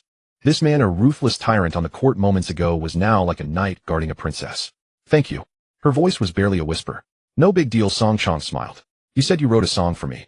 Yes, Taylor nodded vigorously, handing over the CD and a sheet of music. Your game gave me so much inspiration. That feeling of one person against the whole world. I think it's so cool. Song Chong took them without looking. It's too noisy here for music talk. He glanced at the staff still packing up. My hotel is nearby. The lobby cafe is quiet. Interested? Taylor's eyes lit up instantly. Yes, of course. In a secluded corner of the hotel lobby, they sat across from each other with 2 cups of hot cocoa. Taylor had been excited and nervous the whole way, her cheeks flushed, never letting go of her guitar. Relax, I want. Song Chong took a sip of hot cocoa, finding it too sweet. I just never thought I'd get to talk to you. Taylor murmured. The song I wrote for you is called Garden's King. She reached for her guitar to play it. Song Chong raised a hand to stop her. Nice title, but the scope is too small. Huh. Taylor froze. Why just a king of a garden? You should write a grander story. Song Chong leaned forward slightly, beginning his persuasive spiel. Like a boy and a girl from different worlds, like Romeo and Juliet with everyone against them. Taylor's thoughts were immediately drawn in. And then, oi. Then the boy tells the girl, you're a princess, I'm a prince. Ignore the world's judgment. This is just our love story. Song Chong hummed a simple yet captivating melody. He cleared his throat and sang softly in a husky, magnetic voice. You'll be the prince, and I'll be the princess. It's a love story, baby. Just say yes. Just 2 lines. Taylor was frozen in shock. Her beautiful blue eyes widened, her mouth slightly open, and she nearly dropped. What divine melody and lyrics. Simple, direct, yet profoundly romantic. 1,000 times better than her Garden's King. Oh, my God. Taylor felt her creative inspiration burst like a dam breaking. Did you write this? It's incredible. Just a spuro feminine inspiration, Song Chong said nonchalantly, as if commenting on the weather. Borrowing songs required a thick skin. Taylor's look at him went beyond admiration. It was as if she were gazing at a living muse. Athletic, handsome, and with terrifying musical talent. Was God too biased? Seeing Taylor on the verge of fainting, Song Chong found it amusing. He reached out and gently tousled her blonde hair like soothing a kitten. It felt nice. You're talented. I've given you the framework. I believe you can finish it well. Song Chong encouraged her. Have confidence in yourself. You'll become a great singer. The girl's face turned crimson to her ears. His hand was so warm. His words carried more weight than anyone else's affirmation. I will. Taylor nodded firmly, her blue eyes glistening. In that moment she was utterly captivated. Just then a cheerful system prompt chimed in Song Chong's mind. Ding. Detected host successfully intercepting future SS-level pop diva, Taylor Swift, and significantly positively impacting her life trajectory. New side quest unlocked, diva development plan. First task, so the legendary seed completed. Reward issued, level skill Curry super long range shot half-court edition has been fused. A warm current surged through his body. Song Chong felt his vision and shooting range infinitely extended. The hoop seemed right before his eyes. In high spirits, he looked at the treasure girl who would provide endless rewards in the future, his smile becoming genuine. However, neither of them noticed. In a black commercial van across from the hotel, a paparazzo captured the head-patting moment with a telephoto lens. Click.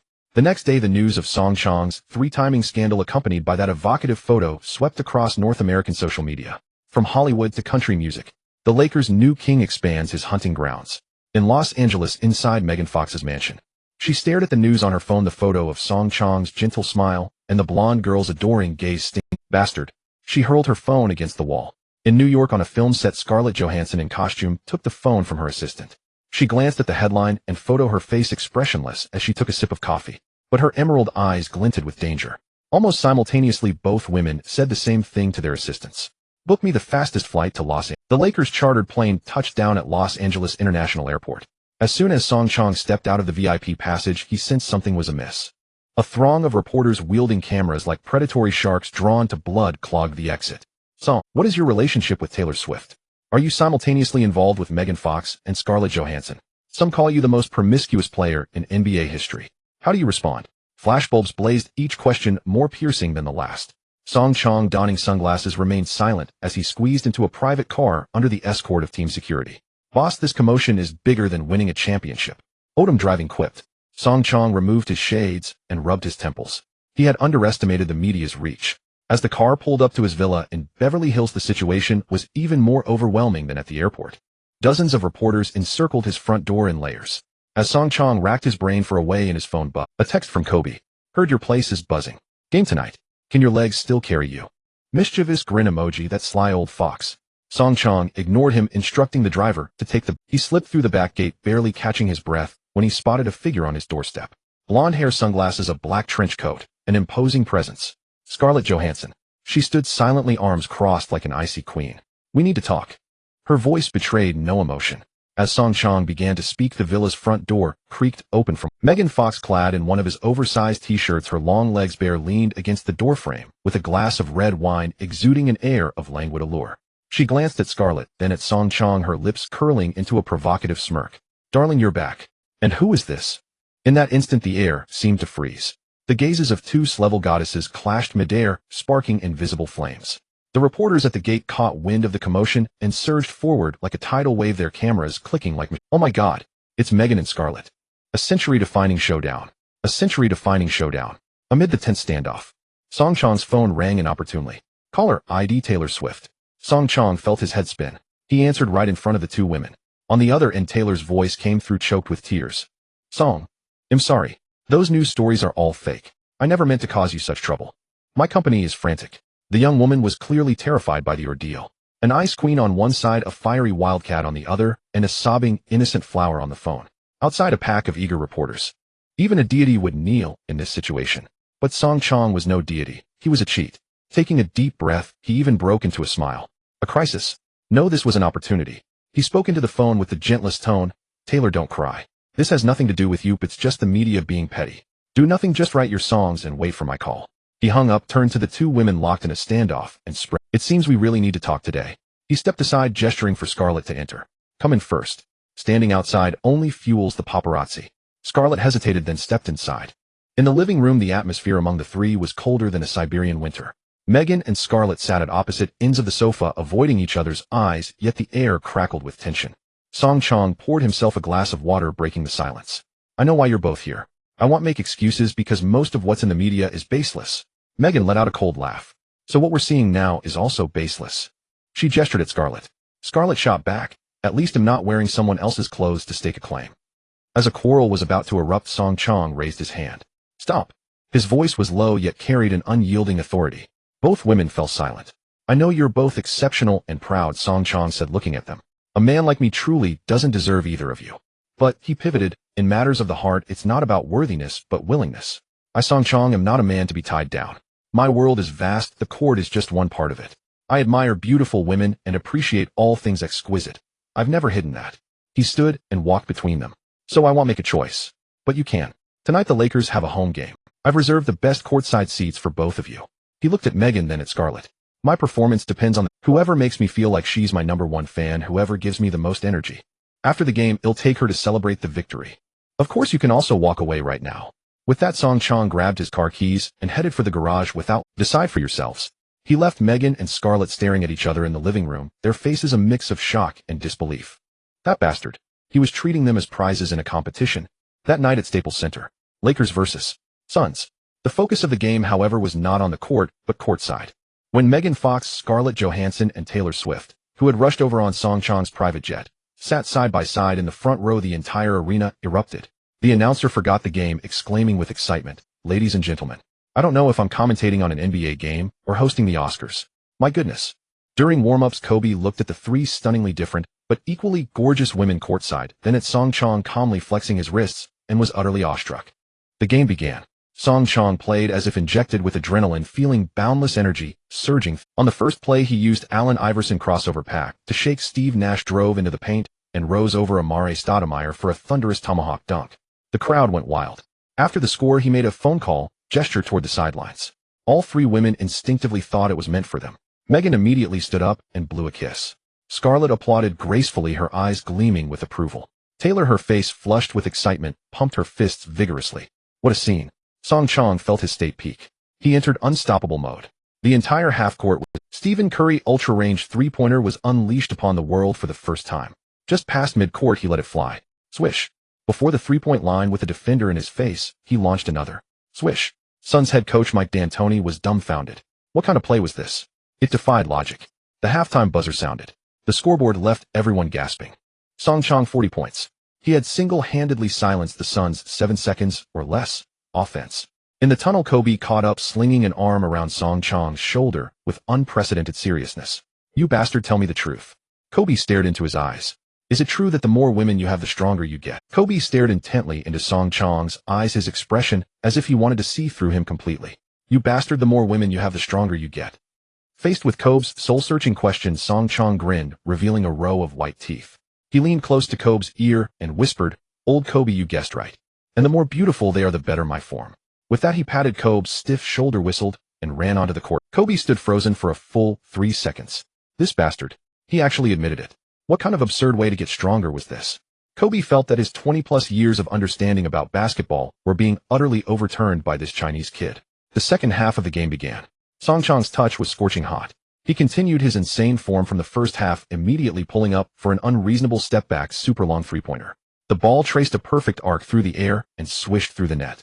Suns head coach Mike D'Antoni stood on the sidelines, his face ashen like the sky before a storm. The small tactical board in his hand was nearly crushed. Undefendable. Absolutely undefendable. Whether it was Nash or anyone else before this Chinese kid, they were like training cones, dribbled past in a flash, scoring every shot. This couldn't go on. D'Antoni waved his hand and called a timeout. Raja, you're in, he shouted. A fierce-looking bald player with a ruthless glint in his eyes stood up. Raja Bell, a notorious enforcer in the NBA known for his dirty defensive plays. His chokehold on Kobe during the playoffs years ago remained a classic highlight on major sports media. His mission was singular: stop Song Chong from scoring at all costs, even using means outside basketball rules. Raja Bell shed his warm-up shirt, stepped onto the court, and directly guarded Song Chong. He immediately started trash-talking. "Pretty boy, the red carpet to Hollywood is over there. This is a man's battlefield. Didn't your mom teach you that?" While spewing garbage, he rammed his chest hard into Song Chong. Song Chong was pushed back half a step, but didn't get angry at all. Instead, he smiled. "With a face like yours, you really should stay on the battlefield. At least you could scare the enemy to death with your ugliness." "What did you say?" Raja Bell's eyes bulged like brass bells. "I said your hairstyle is quite unique. It looks like a braised egg one that's been stepped on." Song Chong shrugged.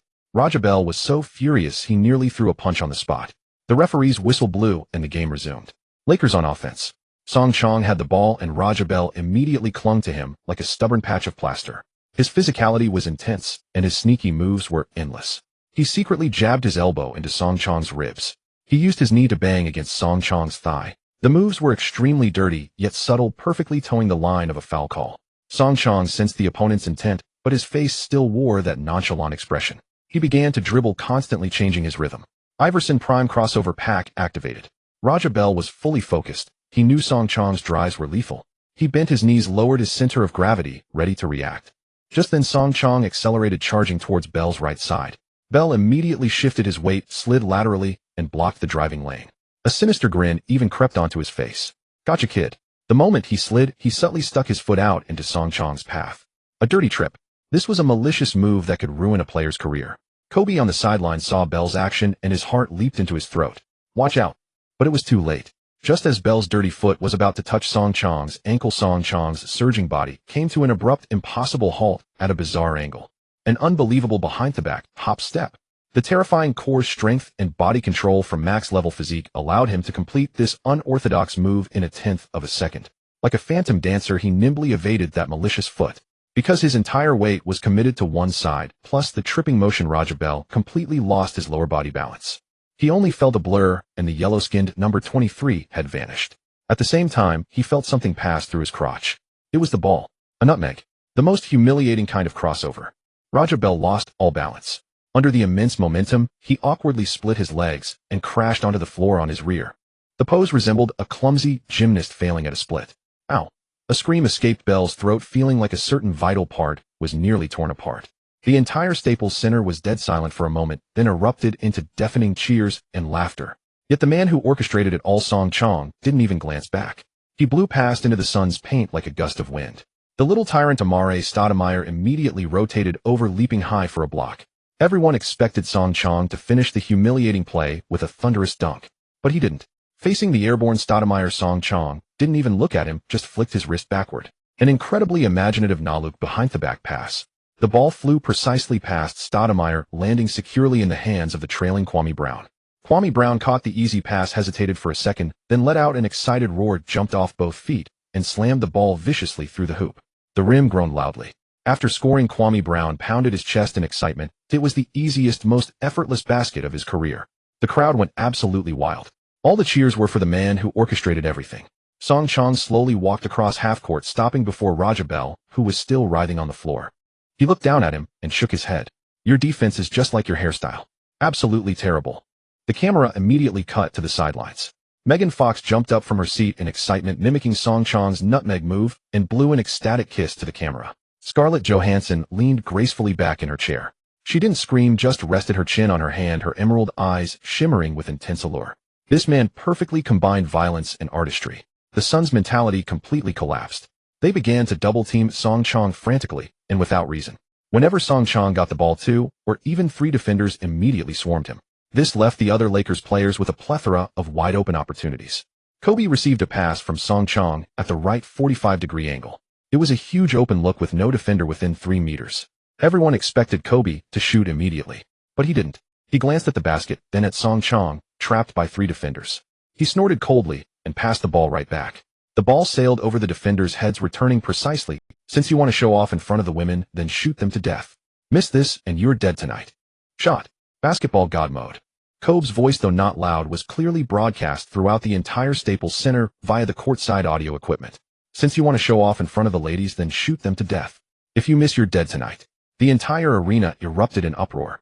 At the commentary desk, Kenny Smith held his head in his hands, looking utterly bewildered. "My God, what is Kobe?" He actually passed the ball back to Song, who's triple-teamed. Is this vendetta basketball? Charles Barkley's eyes were wide. Insane. Both of the Lakers' core players have lost their minds. They're treating the NBA like a street fight. The Suns' 3 defenders were also stunned. They had assumed Kobe would be the one to finish the play. They never expected the ball to come back. But then a sinister grin spread across their faces. 3 men like 3 walls locked Song Chong tightly a full 3 meters from the three-point line. At this position with this defensive intensity, forget shooting. He couldn't even see a passing lane.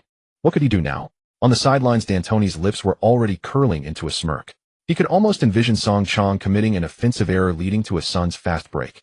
However, trapped in the double team, Song Chong's face showed no panic. He even flashed an okay hand sign toward Kobe. The next second, he moved. He didn't attempt to drive or pass. He simply pulled the ball back behind him, and then before anyone could react, he rose straight up from the spot. It was like a practice shot, perfect form, calm and unhurried. Everyone was dumbfounded. What kind? This was the center circle. A full 10 meters from the hoop. Shooting from the center circle against 3 defenders. This wasn't just madness, it was an insult to the sport of basketball. The Suns' defenders even forgot to jump for the block. They just stood there dazed, watching the ball leave Song Chong's fingertips spinning fiercely, tracing an absurdly high arc through the air. The entire Staples Center fell into a terrifying silence at that moment. All eyes were fixed on the basketball soaring toward the sky. Time seemed to slow down.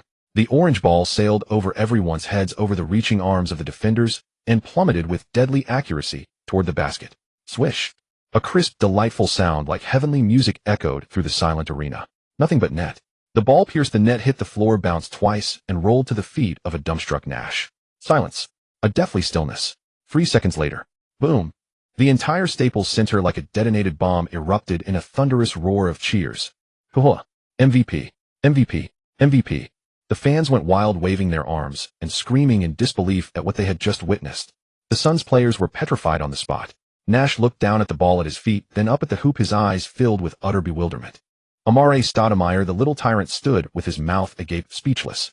Head coach D'Antoni's smile froze completely, and his clipboard clattered to the floor. This actually worked. It defied science. Kobe stood there watching the back of the figure being swallowed by cheers. His face was expressionless, but a muscle in his cheek twitched uncontrollably. That bastard actually made it. On the sidelines, Megan Fox had already jumped out of her seat. She excitedly hugged the nearby Scarlett, jumping and screaming. Scarlett was also stunned by the shot. She let Megan hold her emerald eyes shimmering with an unusual. Meanwhile, Taylor Swift instinctively pulled a small notebook and pen from her handbag. Her hands trembling, she quickly scribbled a line in the notebook. The way you walk is like a slow-motion sparkle. Inspiration erupted within her like an unstoppable. This man was a beam of light illuminating her entire musical world. The game on the court continued. The Suns' offense, shattered by that godly shot, became chaotic. Nash's pass was directly intercepted by Oda. The Lakers attacked again. Song Chong dribbled the ball up the court unhurriedly. This time the Suns' defenders dared not be careless. Nash and Bell pressed up on him right after he crossed half-court, executing a double team. Come on. If you've got the guts, shoot another one. Bell snarled. Song Chong glanced at him and smiled. As you wish. With that, he made no extraneous moves. Right on the massive Lakers logo at center court, he rose again and launched the ball. The same form. The same height. The same unreasonableness. Swish. Another nothing-but-net shot. If the first was luck, the second was pure unadulterated dominance. D'Antoni was completely broken. He shouted onto the court, "Foul him! Foul him! Drag him down!" As soon as Song Chong caught the ball, 3 Suns players swarmed him like mad dogs, grabbing and pulling to prevent it. But just as they were about to close in, Song Chong slapped the ball to the floor, and it bounced high. He leaned back, and in the split second before losing his balance and falling, he flicked the ball out with an almost acrobatic motion. The ball tumbled through the air over everyone's heads and flew toward the hoop again. Swish. Still in. 3 consecutive super-long three-pointers. The Staples Center had become Song Chong's personal bombing range. Commentator Kenny Smith stood up, tugging at his tie, screaming into the microphone. He's redefining basketball. He's playing the game in a way we can't comprehend. This isn't the NBA. This is something out of a video game. The personal score on the scoreboard stung the eyes of every Suns player. Song Chong, 72 points. A staggering 32 points in a single quarter. He was only 9 points shy of the 81-point record set by Kobe Bryant in 2006, a feat hailed as a modern basketball miracle. During the timeout between quarters, all the cameras, long and short lenses, were trained on the Lakers bench, fixed on the number 23 jersey, the player calmly drinking water from a bottle. Phil Jackson approached Song Chong. The Zen master, who had weathered countless storms, now wore a complex expression. He patted Song Chong on the shoulder and asked in a low voice, "Tired? Want to rest?" Song Chong screwed the cap back on, lifted his head, and let his gaze drift beyond the crowd to the sidelines. Three women, each strikingly different, yet equally breathtaking, were cheering him on in their own ways. Megan's blown kiss, Scarlett's smile, Taylor's adoring gaze. These were his endless source of energy. Song Chong turned back, offering the Zen master a relaxed smile. "Coach, I'm not tired. I've only just warmed up." Not far away, Kobe was looking down at the statistics sheet handed to him by an assistant coach. 72 points. The number felt jarring to him. He raised his head, staring at Song Chong, surrounded by the crowd, an indescribable mix of emotions swirling in his eyes. There was shock, reluctance, admiration, and even a trace of jealousy. But in the end, all these feelings dissolved into a single sigh. He walked over, and under the gaze of everyone raised his hand, and gave Song Chong a firm slap on the backside. "Go on. Break that damn record." Kobe's words, captured by the on-site audio equipment, echoed through every corner of the arena. Phil Jackson, the Zen master, did not call a timeout. He simply stood on the sidelines watching the two proud men on the court. He knew that from this moment onward the script of the game had slipped beyond his control.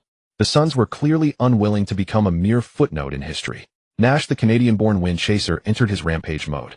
His passes were as precise as a scalpel, tearing through the Lakers' defense time and again. Stoudemire's violent dunks, Marion's unorthodox shots. The Suns' offense was firing on all cylinders. The lead was being eroded bit by bit. 8 points, 5 points, 2 points. The once-boiling atmosphere of Staples Center gradually grew tense. The hearts of every Lakers fan were in their throats.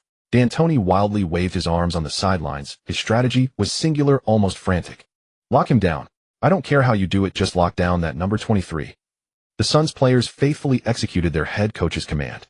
The moment Song Chong crossed half-court, he was met with a double team from Raja Bell and Marion. Whenever he moved, Nash would immediately abandon his own man to help defend. 3 men.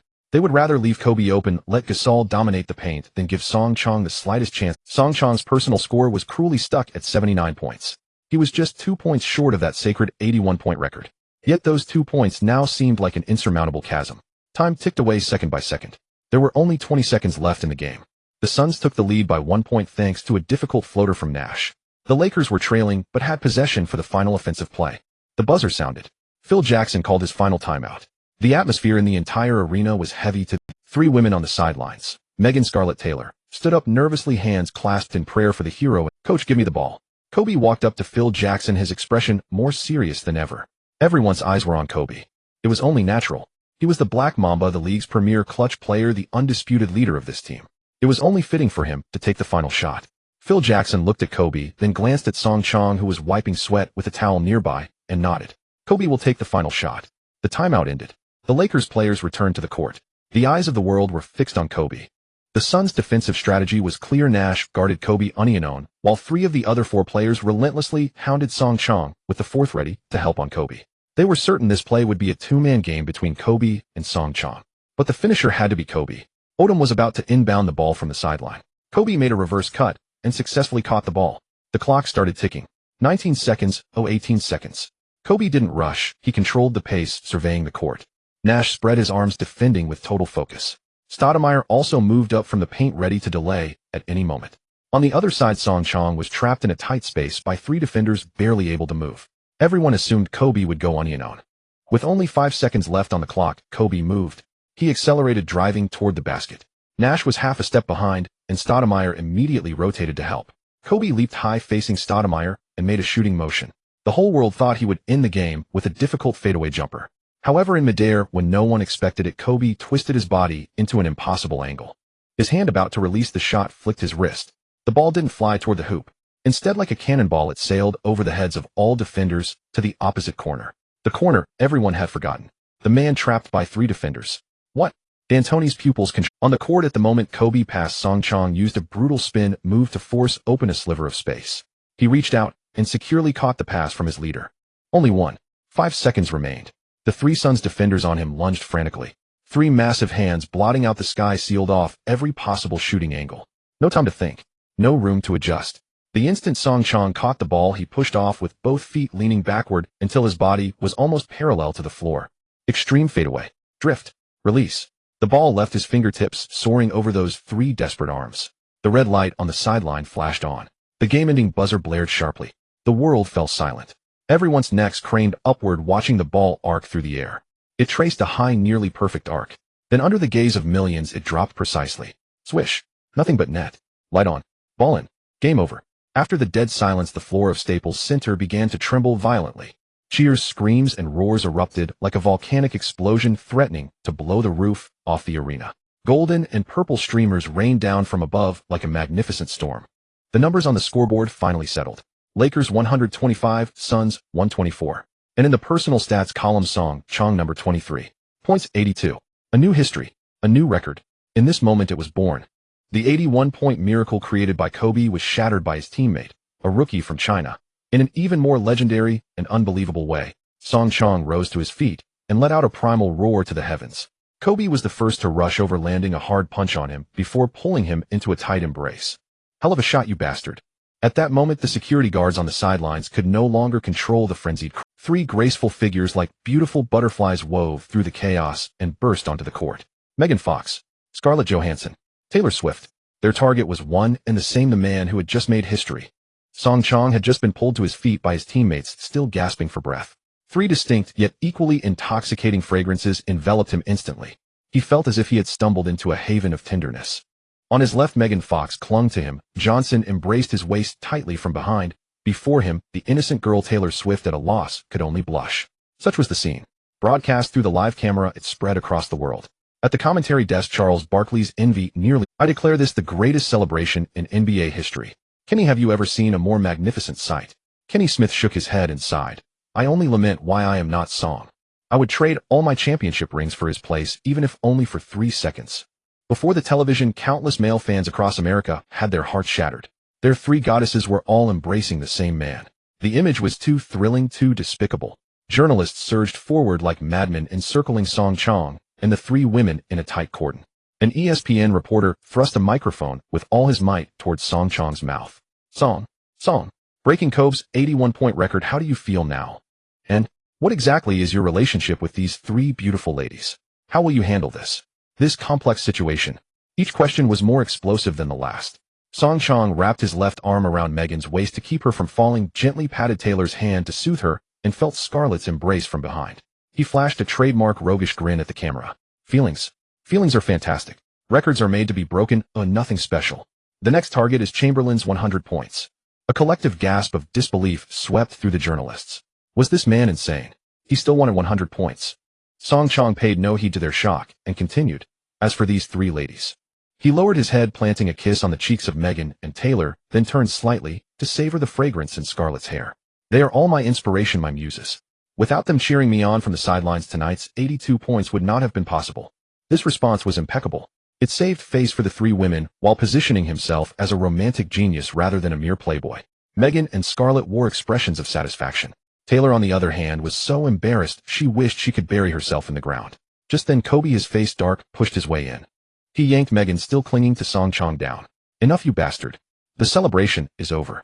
Get your ass back to the locker room and stop making a spectacle here." Kobe's tone was harsh, but everyone could see he wasn't truly angry. Song Chong winked at the three women with a smile, then was surrounded, lifted, and carried by Kobe and his charging teammates, marching grandly toward the player tunnel. The Lakers' locker room had become a sea of pure joy. Champagne, beer, Gatorade. Every sprayable liquid was poured mercilessly over the hero of the night, Song Chong. Soaked through, Song Chong laughed brighter than anyone. "Hey, Song." The Spaniard Pau Gasol approached with a bottle of champagne, his face brimming with gossipy curiosity. "Confess tonight. Which goddess favor will you seek?" The question silenced the entire locker room in an instant. All teammates pricked up their ears, staring at Song Chong with anticipation. He wiped the drink from his face, grabbed a towel to dry his hair, and smiled mysteriously. "Only children make choices." The teammates erupted in a chorus of oohs. "So you mean?" Lamar Odom asked with raised eyebrows. Song Chong slung the towel over his shoulder and slowly uttered the rest. "An adult wants it all. To take them for a delicious midnight feast and celebrate." A wave of disappointed boos filled the locker room. Meanwhile, in just 1 hour, the media's direction outside had undergone a dramatic shift. Before the game, all media had been attacking him, calling him a shameless playboy and a gold digger seeking fame. Now the headlines of every sports and entertainment section were dominated by 82 points and images of three beauties with the king. Sports Illustrated, God wore the No. 23 jersey tonight, and his name is Song. ESPN, a passionate swordsman wields a merciless blade. He conquered basketball in the most romantic way and also conquered Hollywood. TMZ, exclusive. The art of Song Chong's romantic conquests. Why are goddesses all crazy for him? Public opinion had completely reversed. He was no longer the player whose chaotic private life would ruin his career. Instead, his tumultuous personal life became the fuel and catalyst for his on-court performance. This absurd logic, however, was believed by all. Just as Song Chong finished showering and changed into clean clothes, the system's prompt arrived in his mind as promised. Ding! Congratulations, host, on completing the epic achievement, 82 points in a single game, surpassing a legend. Reward distributed free, attribute points 5. New special title obtained, Tyrant of Staples. Tyrant of Staples passive title. When the host plays a home game at Staples Center, all attributes automatically increase by 5. He had grown stronger again. Song Chong clenched his fist, feeling the new power surging within his body. In high spirits, he left the locker room, politely declining all teammates' invitations to celebrate. Arriving at the arena's underground parking lot, he took out his phone and glanced at the 3 equally dazzling names on the screen. Then he composed a text message and pressed the group send button. The Peninsula Hotel Presidential Suite. Bathe and burn incense, wait for me. Be there or be square. In the presidential suite of the Peninsula Hotel Los Angeles, Song Chong did not idly wait after sending out that mass text message. He knew well that downstairs countless cameras were lying in ambush, ready to capture the photo of the century with him surrounded by beauties. But for Song Chong, this was no trouble at all. Megan, take the staff passage behind the hotel. Wear a hat and sunglasses and cover yourself up well. Scarlett, take the VIP elevator from the underground garage. Your car should have access. Taylor, you go through the main entrance with your agent, pretending to be here for a business meeting. Remember, don't look around. Having arranged everything, he himself moved like a ghost, utilizing his extraordinary physical prowess and dynamic vision to effortlessly evade all surveillance and reporters arriving at the suite ahead of time. 15 minutes later, the suite doors were swiped open one by one. Megan Fox, Scarlett Johansson, Taylor Swift. For a moment, the atmosphere in the spacious living room grew tense. Their eyes met in midair, none of them speaking, yet the gunpowder in the air was thicker than that in the Staples Center arena. Megan broke the silence, first arms crossed, as she looked Scarlett up and down. Oh, treating the hotel like your own home, are we? Scarlett sat gracefully on the sofa. Better than some people treating a date like a red carpet. Taylor shrank back, intimidated by the scene. Just as the conflict was about to escalate, Song Chong emerged from the bar with a tray holding 3 glass. Ding! A system prompt flashed in his mind. Detecting the host in a special harem battlefield environment, charm aura effect automatically enhanced by 50. Song Chong wore a composed smile. Ladies, tonight is to celebrate victory, not to start another war. Mr. 82-point man, you didn't call the 3 of us here just to make us sit on the bench all night watching your The question was quite sharp. Song Chong laughed heartily. Of course not. He took a new deck of playing cards. Since no one can sleep, how about we play a game? He tore open the packaging and shuffled the cards expertly. The game is simple: truth or dare, decided by comparing card values. And most importantly, Song Chong grinned, revealing a row of white teeth. The loser must unconditionally agree to one request from the winner. Any request. At these words, Megan's eyes lit up. Scarlett looked at him thoughtfully, and Taylor swallowed nervously. I am not very good at this. It's okay, I'll teach you. Song Chong walked over to Taylor, sat beside her naturally, and guided her hand on how to hold the cards. The man's scent and the warmth of his hand instantly turned Taylor's cheeks crimson. The game officially began. In the first round, Song Chong deliberately let Megan win. Megan looked excitedly at the other 3, licked her lips, and finally fixed her gaze on the most harmless Taylor. My question is. Megan's smile carried a hint of mischief. Little Taylor, tell sister, what color underwear are you? Oh. Taylor's face instantly flared up red as a ripe apple, her hands not knowing where to place them. This question was far too risque for her. I. Seeing Taylor on the verge of tears, Song Chong tossed his cards onto the table. They'll take the loss for her this round. He picked up a large glass of whiskey and downed it in one gulp. Megan, picking on a newcomer isn't a good habit. Song Chong's tone was calm, but Megan sensed a warning in it. She pursed her lips and stopped pressing Taylor. Meanwhile, Taylor secretly gazed at the man who had defended her, her eyes filled with a mix of gratitude, admiration, and adoration. This little incident did not escape Scarlett's notice. She took a delicate sip from her glass, studying Song Chong's profile with an increasingly complex expression. This man was far from simple as he appeared. He was strong and domineering, yet knew how to show tenderness and protection at crucial moments. He was like an experienced hunter, knowing exactly how to dismantle his prey's defenses step by step. In the following round, Song Chong displayed his top-tier skills as a master of balance. He would fend off Megan's provocations for Scarlett, then use a clever joke to defuse Scarlett's taunts at Megan. The entire card game became his personal show. After several rounds of drinking, the room's atmosphere, fueled by alcohol and hormones, gradually grew hazy and ambiguous. Megan's cheeks were flushed, her gaze dreamy as she looked at Song Chong, her eyes almost dripping with desire. Scarlett had also shed her usual queenly demeanor, lounging on the sofa with her robe slightly open, revealing a breathtaking silhouette. As for Taylor, the country girl, she had long since given in. Her head nodded drowsily until she finally collapsed softly onto Song Chang's shoulder, mumbling unintelligible dreams. The young girl's warm breath mixed with a faint fragrance brushed against Song Chang's neck. He looked down at Taylor peacefully asleep in his arms, then raised his head to meet the gaze of the two stunning women across from him, their eyes already glazed over. He set down the playing cards, the curve of his lips slowly widening. The night is deep, it seems. The game is about to truly begin. Song Chang's words like a pebble dropped into a still lake rippled through the living room with an air of ambiguous intimacy. The breaths of Megan and Scarlett grew short and quick. They gazed at Taylor, who lay defenseless in Song Chang's arms, then back at his eyes that seemed to pierce through their souls, momentarily at a loss for how to respond. Song Chang gently lifted Taylor, as if cradling a precious doll. She's had too much to drink. Let me take her to a room to rest. He carried her into one of the bedrooms, laid her softly on the plush bed, and carefully drew the covers over her. Having done that, he returned to the living room, where only he, Megan, and Scarlett remained. The atmosphere grew even more intoxicating than before. Well, now that the troublesome little one is asleep, Megan rose and stepped toward Song Chang, her allure intensifying with each stride. She extended a finger and pressed it against his chest. Now it's our turn, isn't it, champion? Scarlett said nothing but stood up, glass in hand, leaning against the bar. Her emerald eyes glimmered with a dangerous yet captivating light under the lamplight. Song Chang caught Megan's wandering hand and smiled. Not so fast. You two screamed so much on the sidelines tonight, your voices and bodies must be exhausted. Before we start the main course, let me offer you some appetizers to help you unwind. Unwind. Megan raised an eye. Exactly. He led her to the floor-to-ceiling window where a thick rug lay. He had Megan lie face down on it. I've learned an ancient Eastern massage technique that works wonders for fatigue. Ding. Host triggered a special scenario. Scrade skill divine physiotherapy beginner has been auto-activated. Megan lay down skeptically. The next moment, she felt a pair of scorching hands press against her back. An indescribable wave of comfort tinged with a tingling electric sensation surged through her limbs and bones. Song Chang's technique was unervingly professional. Every press and knead from his fingers precisely targeted Megan's acupoints and muscles. It felt 1,000 times more blissful than any top-tier spa she had visited. At first, Megan managed to stay loose, but soon her consciousness began to blur. It was as if a long-suppressed volcano within her was being awakened by Song Chang's hands on the verge of eruption. The sounds escaping her throat transformed from initial grunts into uncontrollable sultry moans. Oh, Song. What sorcery is this? Scarlett, standing by the bar, watched it all unfold. She saw Megan, who moments ago was as proud as a peacock, now sprawled limply on the rug like a wet rag, her face etched with shock. She had intended to maintain her composure. But when Song Chang finished his therapy on Megan and turned his gaze to her, Scarlett found her body inexplicably growing weak. Your turn, miss. Scarlett. Song Chang's voice carried a husky magnetism. Scarlett, as if spellbound, walked over and lay down where Megan had been. The moment Song Chang's hands touched her skin, she realized Megan's reaction was no exaggeration. The shiver and comfort that surged from the depths of her soul were unlike anything she had ever experienced. Her vaunted reason and self-control crumbled like a house of cards under his bewitching hands. Time seemed. When Song Chang finally stopped, the living room rug was strewn with two utterly limp, exquisite figures.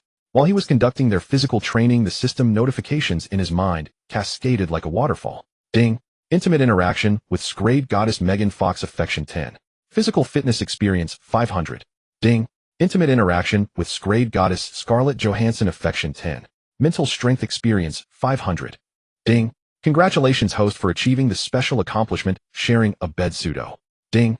Detected host has established ultra-intimate relations with multiple Scrade goddesses simultaneously. Rewards doubled. Settlement of achievement rewards in progress.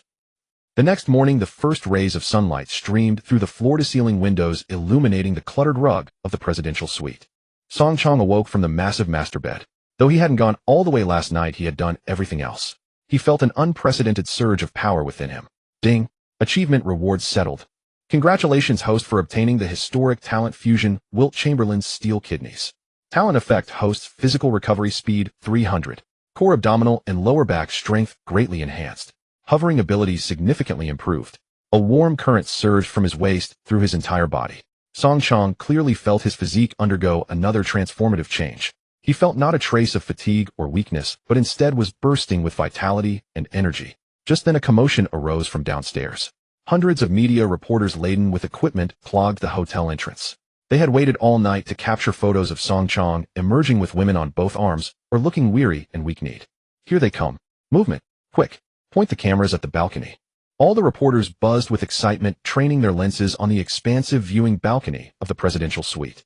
Hearing the noise below, Song Chong smirked mischievously. He quietly got up and arranged for the hotel's secret passage to safely escort the three still sleeping women out in separate groups. After that, wearing only shorts bare-chested, he leisurely stepped onto the balcony. Basking in the morning sunlight, he stretched languidly before the dozens of cameras below, showcasing his perfectly sculpted muscles. Then he flashed a refreshed, almost defiant smile at the reporters. The expression seemed to say, "You won't capture a thing of what you wanted to see. And I am far stronger than you can imagine." Song Chong stood bare-chested on the balcony of his presidential suite, flashing a refreshed and invigorated smile at the hundreds of reporters below. That smile, captured by countless telephoto lenses spread across North American networks, within half a minute. The reporters went absolutely insane. "Got him. He's out. My God, look at those muscles. And that expression. He's not even tired. This defies science. This violates the law of conservation of energy." As they frantically clicked their shutters, an even more explosive scene unfolded. From the hotel's side entrance, a woman in large sunglasses and a hat, escorted by a team of security guards, swiftly boarded a minivan. Her figure, her gait. The reporters would recognize her anywhere. Megan Fox. Moments later, from the VIP exit of the underground garage, a black Bentley glided out silently. The window rolled down for half a second, revealing a fleeting glimpse of a stunning profile, also wearing sunglasses. Scarlett Johansson. Finally, at the hotel's main entrance, a blonde girl surrounded by her agents almost bowed her head, blushing, as she scurried into a car. Taylor Swift. 1, 2, 3. The three leading ladies from the courtside the previous night were leaving the same hotel from different exits the next morning. And the leading man had just been on the balcony, bare-chested, flaunting his superhuman stamina to the world. Did any explanation remain necessary? There was only one truth. Within 10 minutes, sports and entertainment media across America were set ablaze. The New York Post, 1 against 3. Is Song Chong's stamina even human? The NBA should drug test him. ESPN, a stamina monster. After a night with three goddesses, a back-to-back away game against the Utah Jazz tonight, the Lakers may face a rout. TMZ Entertainment, exclusive analysis. The shocking inside story of why Song Chong chose the Peninsula Hotel. Its mattresses are specially supplied by the Swedish royal family, offering excellent shock absorption and soundproofing. The entire public opinion exploded. No one believed that after such an absurd night, Song Chong could maintain his form in tonight's grueling back-to-back game. Everyone was waiting to see the Lakers become a laughingstock, waiting to see Song Chong's legs turn to jelly on the high-altitude court of Salt Lake City. Los Angeles International Airport, Lakers private plane tarmac. The team was assembling, preparing to fly to Salt Lake City. All his teammates looked at Song Chong with complex emotions. Awe, envy, jealousy, but mostly sympathy. "Bro, can you hold up?" Lamar Odom sidled over, furtively pulled a small bottle from his pocket and pressed it into Song Chong's hand. "Bro, take this." Song Chong looked down and saw a few blue pills. "Tough night. Tonight's game is at high altitude, high energy drain." Odom winked, lowering his voice. "This stuff can give you a boost in a pinch. Don't be shy, I've got more." Song Chong stared at him expressionlessly. Then, right in front of Odom, he tossed the bottle of pills backhandedly, landing it precisely in a trash can 10 meters. "Keep them for yourself. My body doesn't need that stuff." Odom's expression froze. On the other side, Kobe was holding a newspaper, its front page headline featuring the photo of Song Chong on the balcony. His face dark, he walked up to Song Chong. "I don't care what you did last night. But if you're weak-kneed and miss a defensive assignment on the court tonight." Kobe leaned in, speaking each word deliberately. "He'll kill you." With that, he boarded the plane without looking back. The plane ascended steadily into the clouds. Song Chong put on his eye mask, leaned back in his seat, and closed his eyes to rest. He wasn't resting, of course. His consciousness was immersed in the system panel, meticulously studying the newly Wilt Chamberlain's steel kidneys, talent effect, stamina recovery speed 300, core waist and abdominal strength greatly enhanced, airborne ability significantly improved. This was no mere life skill. This was a devastating weapon, tailor-made for back-to-back games on the court. The stamina recovery speed meant he could ignore the fatigue of consecutive games. The core strength and airborne ability would elevate his in-air contests and movements to an unimaginable level. As he felt the new power surging through his body, his phone vibrated in his pocket. It was a text message. "Last night was fun, though I think I fell asleep quite early. Thanks for your care.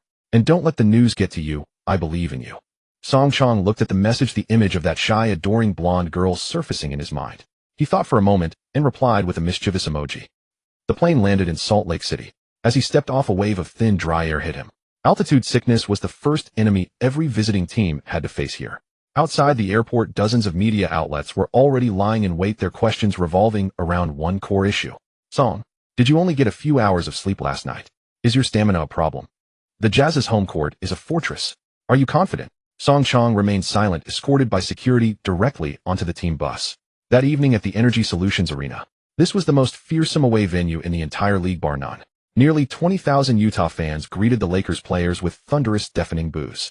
When Song Chong came out for warm-ups, the jeering reached its peak. In the stands, countless fans held up a variety of highly insulting placards. The largest among them depicted a shrimp with big letters beside it, Limp Shrimp Song. The entire crowd roared with laughter upon seeing the sign. His teammates looked at Song Chong, waiting to see how Song Chong saw the sign. No anger crossed his face. He simply picked up a basketball and began dribbling. He didn't taunt the fans or make any responding gestures. Just as everyone assumed he would ignore the provocation, he suddenly exploded. Dribbling toward the basket, he launched himself like a cannonball. In midair, his body stretched to its limit, his arm cocked back. A thunderous 360-degree windmill dunk. Crash! The entire backboard rattled violently, groaning in protest. The arena's jeers and laughter paused for half a second. Before they could react, Song Chong grabbed another ball, and same move, same height, same ferocity. Crash! A third ball. Crash! 3 consecutive windmill dunks worthy of the slam dunk contest. The entire Energy Solutions arena fell utterly silent. All the Utah fans were like ducks with their necks wrung, mouths agape, unable to utter a single word. They stared blankly at the yellow-skinned man on the court, at the body that wasn't even breathing hard after such This was what weak legs looked like. He was more demonic than a demon. The game whistle officially sounded. The atmosphere in the Energy Solutions arena reached a fever pitch right from the opening tip. Jerry Sloan, the head coach of the Utah Jazz, a veteran known for his iron will and toughness, was clearly displeased with Song Chong's warm-up dunks. The strategy he devised was simple yet explicit. Use the pick and roll. Wear him down. Let that yellow kid know this is Salt Lake City. Deron Williams, the Jazz's star point guard, a heavy-bodied bulldozer of a guard. Carlos Boozer, their power forward, equally renowned for his strength and physical play. The Jazz's first offensive play was a classic high pick and roll initiated by these two. Boozer came up to set a solid screen for Deron. In a conventional defense, Song Chong would have been delayed by this wall, forcing the Lakers' big man to switch out, creating a temporary mismatch. This was the window of opportunity the Jazz aimed to exploit. However, just as Boozer set his position, bracing for the impact, he only felt a dark shadow carrying a violent gust of wind brush past him. No, not brush past. It crashed directly into him. A dull thud of muscle colliding. Boozer, weighing over 260 pounds, grunted and was actually forced to slide half a step by the sheer force. His screen was rendered useless. Song Chong displayed terrifying lateral quickness and physicality that completely belied his frame. He was like an out-of-control heavy truck forcing his way directly through the gap between Deron and Boozer. What kind of defense was that? In that split second of his hesitation, a large hand like a steel clamp precisely chopped the basketball from his grasp. Steal. Turnover. Lakers fast break. After the steal, Song Chong led the charge, sprinting toward the Jazz's half. His speed was astonishing. The Jazz players had no chance to recover. Only one figure closed in from the side. Andrei Kirilenko. The AK-47. From Russia, the league's premier help defender renowned for his spider-like long arms and terrifying shot-blocking ability. Kirilenko anticipated Song Chong's layup path, leaped early, and spread his sky-obscuring hand toward the basket. The Salt Lake City fans' hopes flared up instantly. Block it, Andre. Facing Kirilenko's challenge, everyone expected Song Chong to choose a scoop layup, but he didn't. Song Chong, charging straight at Kirilenko, planted his foot inside the free-throw line and exploded upward. A poster dunk. He was going to posterize Kirilenko. In midair, their bodies collided violently. But what happened next was shocking. Song Chong's terrifying core strength, amplified by his steel kidney talent, allowed him to forcefully muscle Kirilenko aside. He even seemed to hang in the air for a visible moment, as if time had been paused. Then he slammed the ball viciously over Kirilenko's head and into the hoop. A deafening crash echoed throughout the arena. Under the immense force, Kirilenko lost his balance, crashed awkwardly to the floor, becoming a mere backdrop. After landing, Song Chong didn't immediately run back. He stood there looking down at Kirilenko on the floor, then turned his head and let out a thunderous roar at the Jazz fans who were holding up the softest signs. His lips were moving, though the roar of the crowd drowned out everything. But through lip readers courtside, the world saw his unbelievably arrogant words. Your boos aren't as loud as the women from last night. The referee immediately ran over and gave Song Chong it, but he didn't care. The entire Energy Solutions arena fell into a dead silence. Every fan felt a burning sting on their faces. At the commentary desk, the TNT announcers went wild. Oh, my God. That was a murderous poster dunk. Song completely destroyed Kirilenko. Did he really only sleep 2 hours last night? I'm starting to wonder if he went to some super soldier secret experiment. This guy is a cyborg. The Jazz's mentality was shattered by that single play. Their offense grew frantic and their defense became riddled with. The individual score on the scoreboard made everyone gasp. Song Chong, 20 points in a single quarter, 5 rebounds, 3 assists, 2 steals. He alone turned the Jazz team upside down. Jerry Sloan roared from the sidelines, his face flushed a liverish purple. All sorts of brutal fouls and malicious underhanded moves were directed at Song Chong. But they soon despaired to discover that these actions were utterly useless against him. His body seemed forged from molten steel. In every clash, it was always the Jazz players who ended up at a disadvantage. A brute like Rajabel was nothing more than an infant crashing into a tank. The talent of James' steel body revealed its unreasonable might for the first time in actual combat. In contrast, the Lakers' other core player Kobe Bryant seemed to be in poor form today. The high altitude of Salt Lake City had clearly affected him. Several of his shots veered wildly off target. During a timeout, Song Chong walked over to Kobe and handed him a bottle of water. "Old Kobe, take a break. Leave this to me." Kobe panted heavily, looking at Song Chong's face, which didn't even show a trace of sweat, his expression complex. In the end, he nodded. From that moment on, the offensive banner of the Lakers was shouldered entirely by Song Chong. He activated his unstoppable mode. Drives, dunks, deep three-pointers. He used every skill in his arsenal to shatter the Jazz's defense again and again. The game lost all suspense by the third quarter. Clocking out after 3 quarters, Song Chong put up a terrifying triple-double of 50 points, 12 rebounds, and 10 assists. The Lakers massacred the Devils' home court with a 30-point blowout. At the post-game press conference, all cameras and microphones were aimed at Song Chong. A reporter seized the chance to ask the question on everyone's mind. "Song, your performance tonight was unbelievable. After, well, a busy night, what is the secret to maintaining such superhuman stamina?" Song Chong picked up the microphone, looked into the camera, and gave a subtle wink. "Because I am nourished by love. Because I am nourished by love." Song Chong's words spread like a virus across the entire United States through the live broadcast.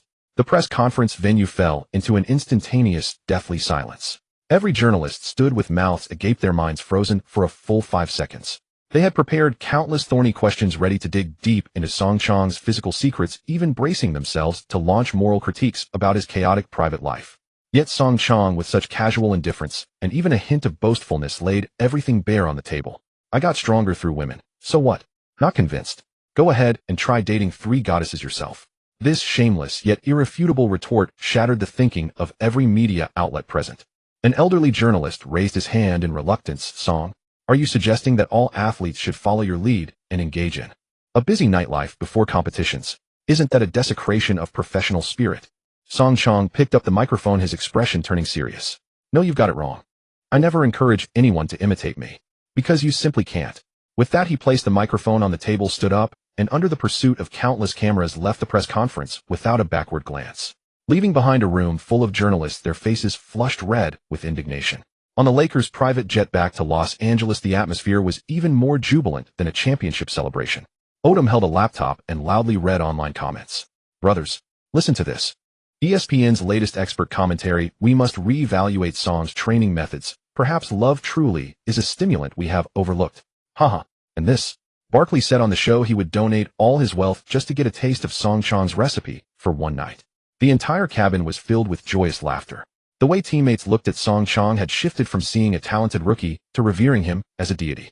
A deity on the court and in romance beyond the grasp of common sense.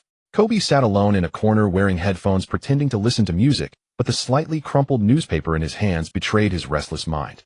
The newspaper's front-page headline featured Song Chong roaring at the crowd after dunking over Kirilenko in the Salt Lake City arena. The title was "Audacious Booze. Just an Aphrodisiac." Kobe was agitated. Not because Song Chong had stolen his spotlight.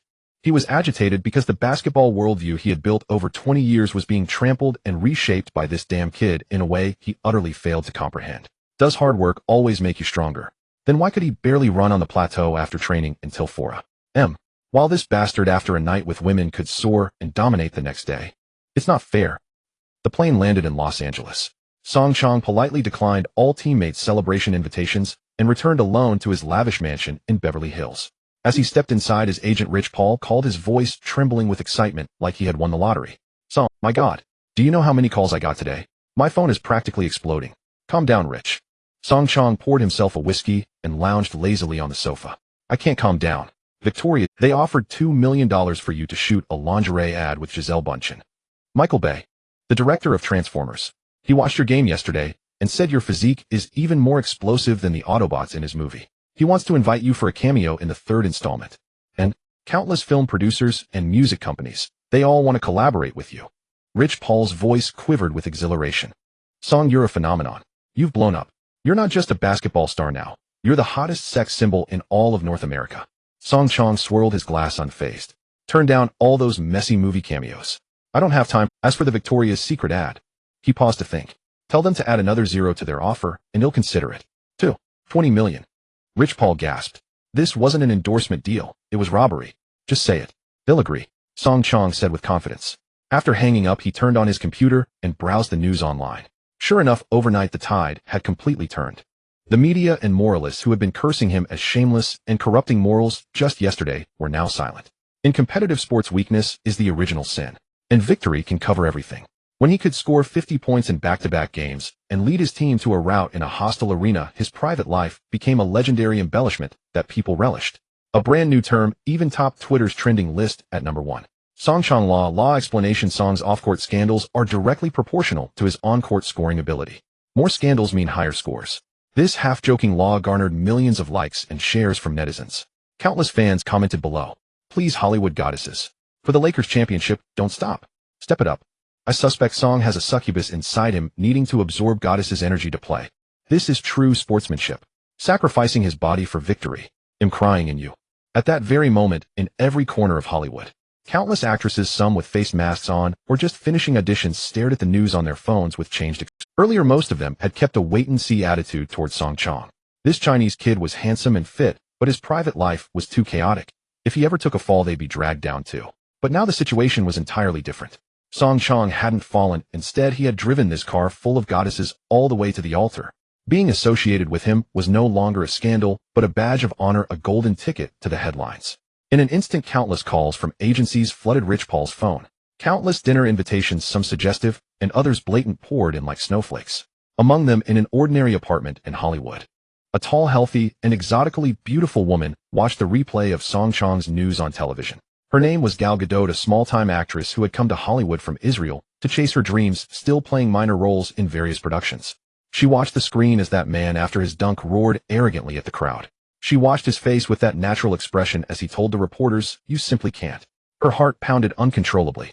This man was brimming with wildness, with the most primal male hormones. He was like a proud lion declaring his dominance to the world in his own way. Gal Gadot licked her slightly dry lips. Inside the Beverly Hills mansion, Song Chong found the frenzied online comments a bit tedious. He opened his social media account. After a moment's thought, he selected a photo from his phone gallery, one his assistant had taken on the night of the game. The photo showed Megan Fox, Scarlett Johansson, and Taylor Swift sitting side by side courtside, their backs to the court. 3 women, 3 distinct charms, forming a breathtaking sight that drove every man wild. Song Chong edited it and posted the photo. The caption was simple, just 3 words. "To be continued." This post was like a nuclear bomb detonated. Within 1 minute, comments surpassed 100,000. In 3 minutes, likes exceeded 1 million.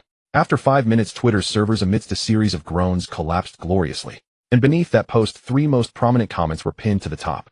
Megan Fox, "Next time I will win." Scarlett Johansson, "We will see." Taylor Swift only posted a blushing shy emoji. These 3 comments instantly ignited netizens' gossip frenzy. Win? Win what? We will see. See what? Why was the pop princess shy? So much information. Song Chong smiled in satisfaction at the unrefreshable page due to the server crash. He raised his glass and gently clinked it against the Los Angeles nightscape outside the window. As long as I'm not embarrassed, it's others who are embarrassed. That night, he formally established his first principle as a playboy ruling the city of flowers. The uncrowned king of Los Angeles was thus born.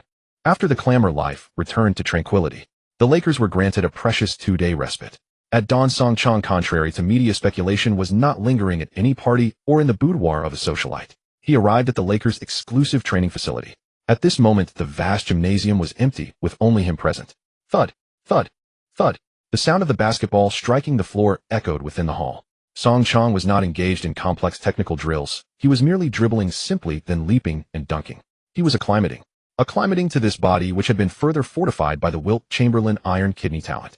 He felt as though his body was brimming with explosive power. It seemed a perpetual motion machine was installed in his core, each exertion brimming with resilience and terrifying explosive force. Song Chong dribbled to the free throw line. Without a running start, he simply planted both feet and launched himself skyward.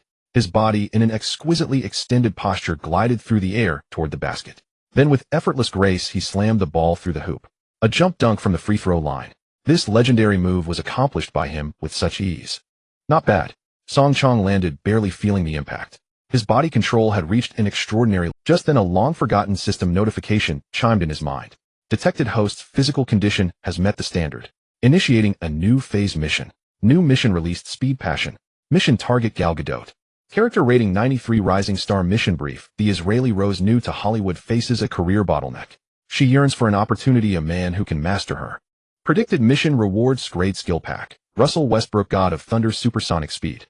God of Thunder supersonic speed. Upon integration, the host will gain the absolute speed and explosive power of Prime Westbrook. First step acceleration increased by 200. Song Chong's eyes lit up instantly. The speed of Russell Westbrook. In the NBA, Westbrook's speed was synonymous with sheer ruthlessness. Once he got going, he was an unstoppable heavy tank. If he could possess Westbrook's first step speed combined with Iverson's crossovers and Irving's handles, the thought was simply magnificent. The opponent wouldn't even see my taillights. System, any mission hints? Song Chong asked silently. Mission hint target Gal Gadot will be at the Willow Spring private racetrack on the outskirts of Los Angeles tomorrow morning for audition training for the film Fast Furious. She will encounter an insurmountable driving skill bottleneck during training. A racetrack, speed, and passion. Song Chong smiled. This mission was tailor-made for him. He picked up his phone and directly dialed Lakers owner Jerry Buss. Hey Jerry, my old friend. A hearty laugh came from the other end. Song, I was just about to call you. Your performance yesterday was nothing short of divine. Tell me, what reward do you want? A bonus? Or some of the girls from my private winery? I'm not interested in your girls. Song Chong stated bluntly. But I need to borrow something. Name it if I have it. That black limited edition Ferrari Enzo in your garage. There was a 3-second silence on the line. Kid, you sure know how to pick. My daughter wanted to drive it, and I didn't even let her. Old Buss said, somewhat pained. Well then I guess I'll have to consider the Knicks offer. I heard they're willing to give me a stake in the team. Song Chong said slowly. Stop. He'll lend it. Old Buss caved immediately. The keys are in my office, go get them, and just don't drive it into the ocean. Hanging up, Song Chong was in high spirits. His equipment was ready. Now how to naturally appear before the target. Just then his phone rang again. The caller ID showed Taylor Swift. Song Chong answered. A crisp, slightly shy voice came through. Song, are you free today? I wrote a song about an 82-point game and 3 super long 3-pointers. I want to sing it for you. Song Chong's mind raced. A new bold plan capable of creating greater chaos, and Buzz instantly took He cleared his throat, speaking in a magnetic voice. Of course I'm free, my little muse. But singing in a recording studio lacks passion. I happen to be going somewhere to find inspiration later. The Willow Spring racetrack outside LA. The roar of engines, the screech of tires, speed and passion. That's what music should be like. How about it? Want to come and feel it? Taylor on the other end was clearly taken aback by his words. A racetrack. Finding inspiration. It sounded so cool. Okay. He'll be right there. The young girl agreed without a second thought. Hanging up, Song Chong's grin widened. One battlefield wasn't exciting enough. Time to add more fuel to the fire. The next morning at Willow Spring private racetrack, a modified Dodge Challenger let out a piercing screech of tires on the track. A high-difficulty drifting corner. It failed. The rear lost control, crashing heavily into the guardrail. The door opened, and a pale-faced Gal Gadot stepped out. Not far away, a director in a baseball cap impatiently threw his script to the ground. Gadot, how many times do I have to tell you? I need that Manamikiniasone feeling. Not bumper cars. Your expression is too stiff. There's no desperado edge in your eyes. You're driving, not walking a runway. The director's roar made Gal Gadot's face fall even more. She bit her lip, standing there helplessly unable to utter a word. She was just a model-turned-actress. How could she handle such extreme racing? The director vented and waved his hand. Forget it. That's it for today. Find the feeling yourself. If it's still like this tomorrow, I think we can look for a replacement. With that, the director's team started packing up and leaving. The vast racetrack was soon left with only Gal Gadot. She leaned helplessly against the cold car, staring at the dented door. She had caused her spirits at rock bottom. Was her Hollywood dream about to end like this?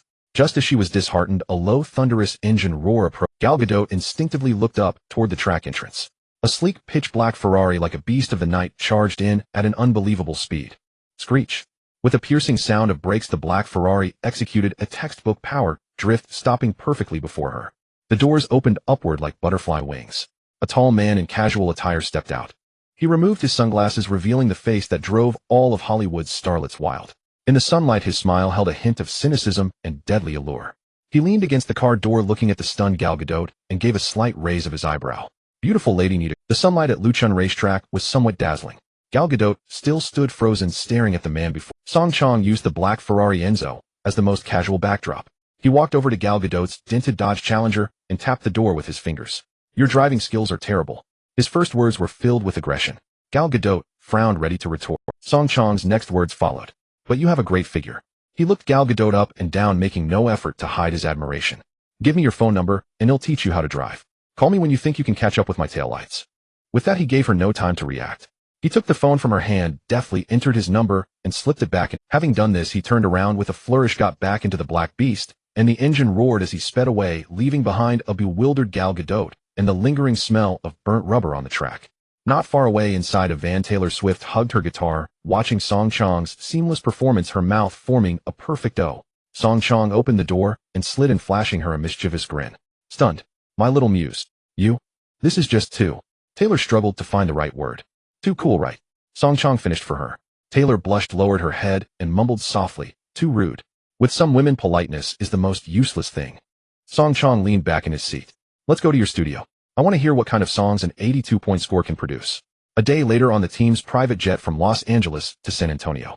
The atmosphere in the cabin was starkly different from the previous lightheartedness, tinged with a hint of gravity. Their next opponent was the San Antonio Spurs. The defending champions, the GDP trio, the toughest nut to crack in the entire league.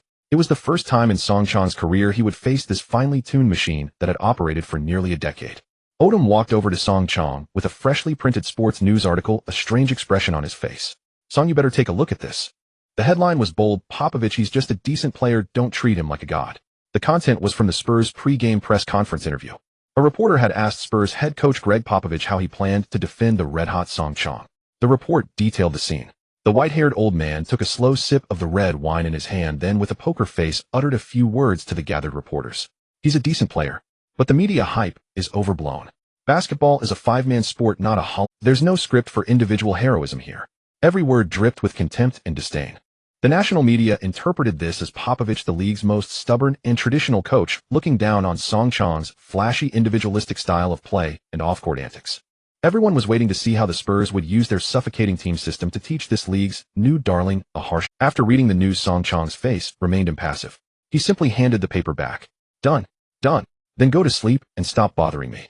Song Chong put on his sleep mask and continued to rest with his eyes closed, as if Popovich's comments weren't about him at all. The plane landed in San Antonio.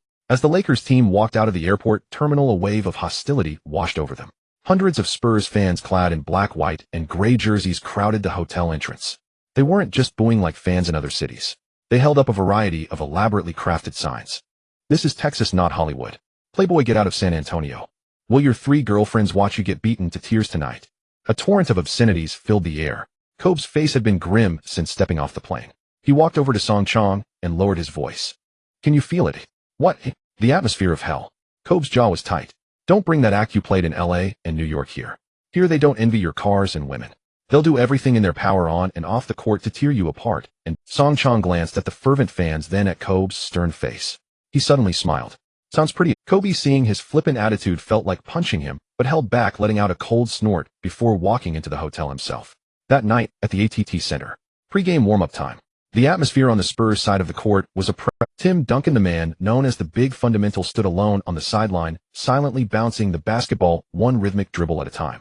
His face was expressionless, revealing no emotion, but it was this very calmness that exerted the greatest pressure. Tony Parker and Manu Ginobili were doing shooting drills on the other side.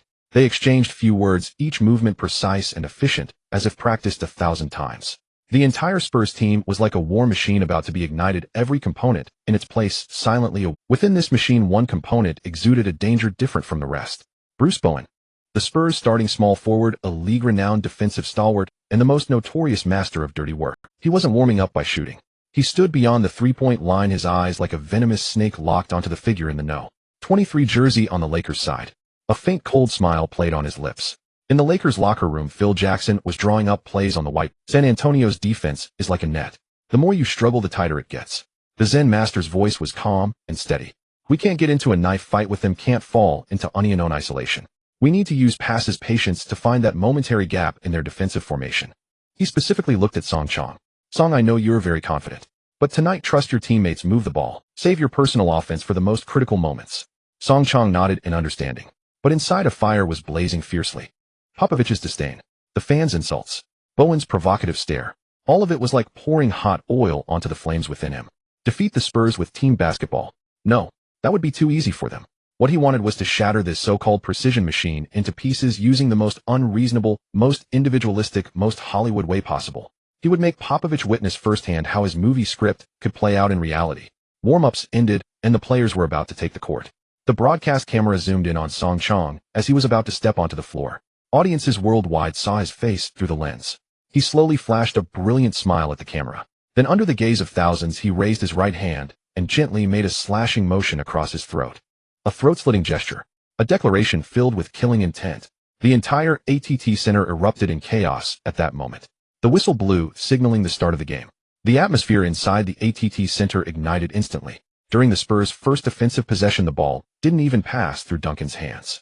Parker, using a simple screen, drove into the paint like a French sports car, delivering a soft floater that swished through the net with ease. Effortless and efficient, that was the Spurs. As the Lakers advanced, Song Chong had barely crossed half-court when he was greeted by Bruce Bowen's face, which screamed villain. Bowen stuck to him like a piece of sticky taffy, pressing tightly. Popovich watched from the sidelines with an expressionless gaze. The defensive strategy he had devised for Song Chong was a replica of the Jordan rules, the same tactic the Detroit Pistons bad boys once used against Michael Jordan.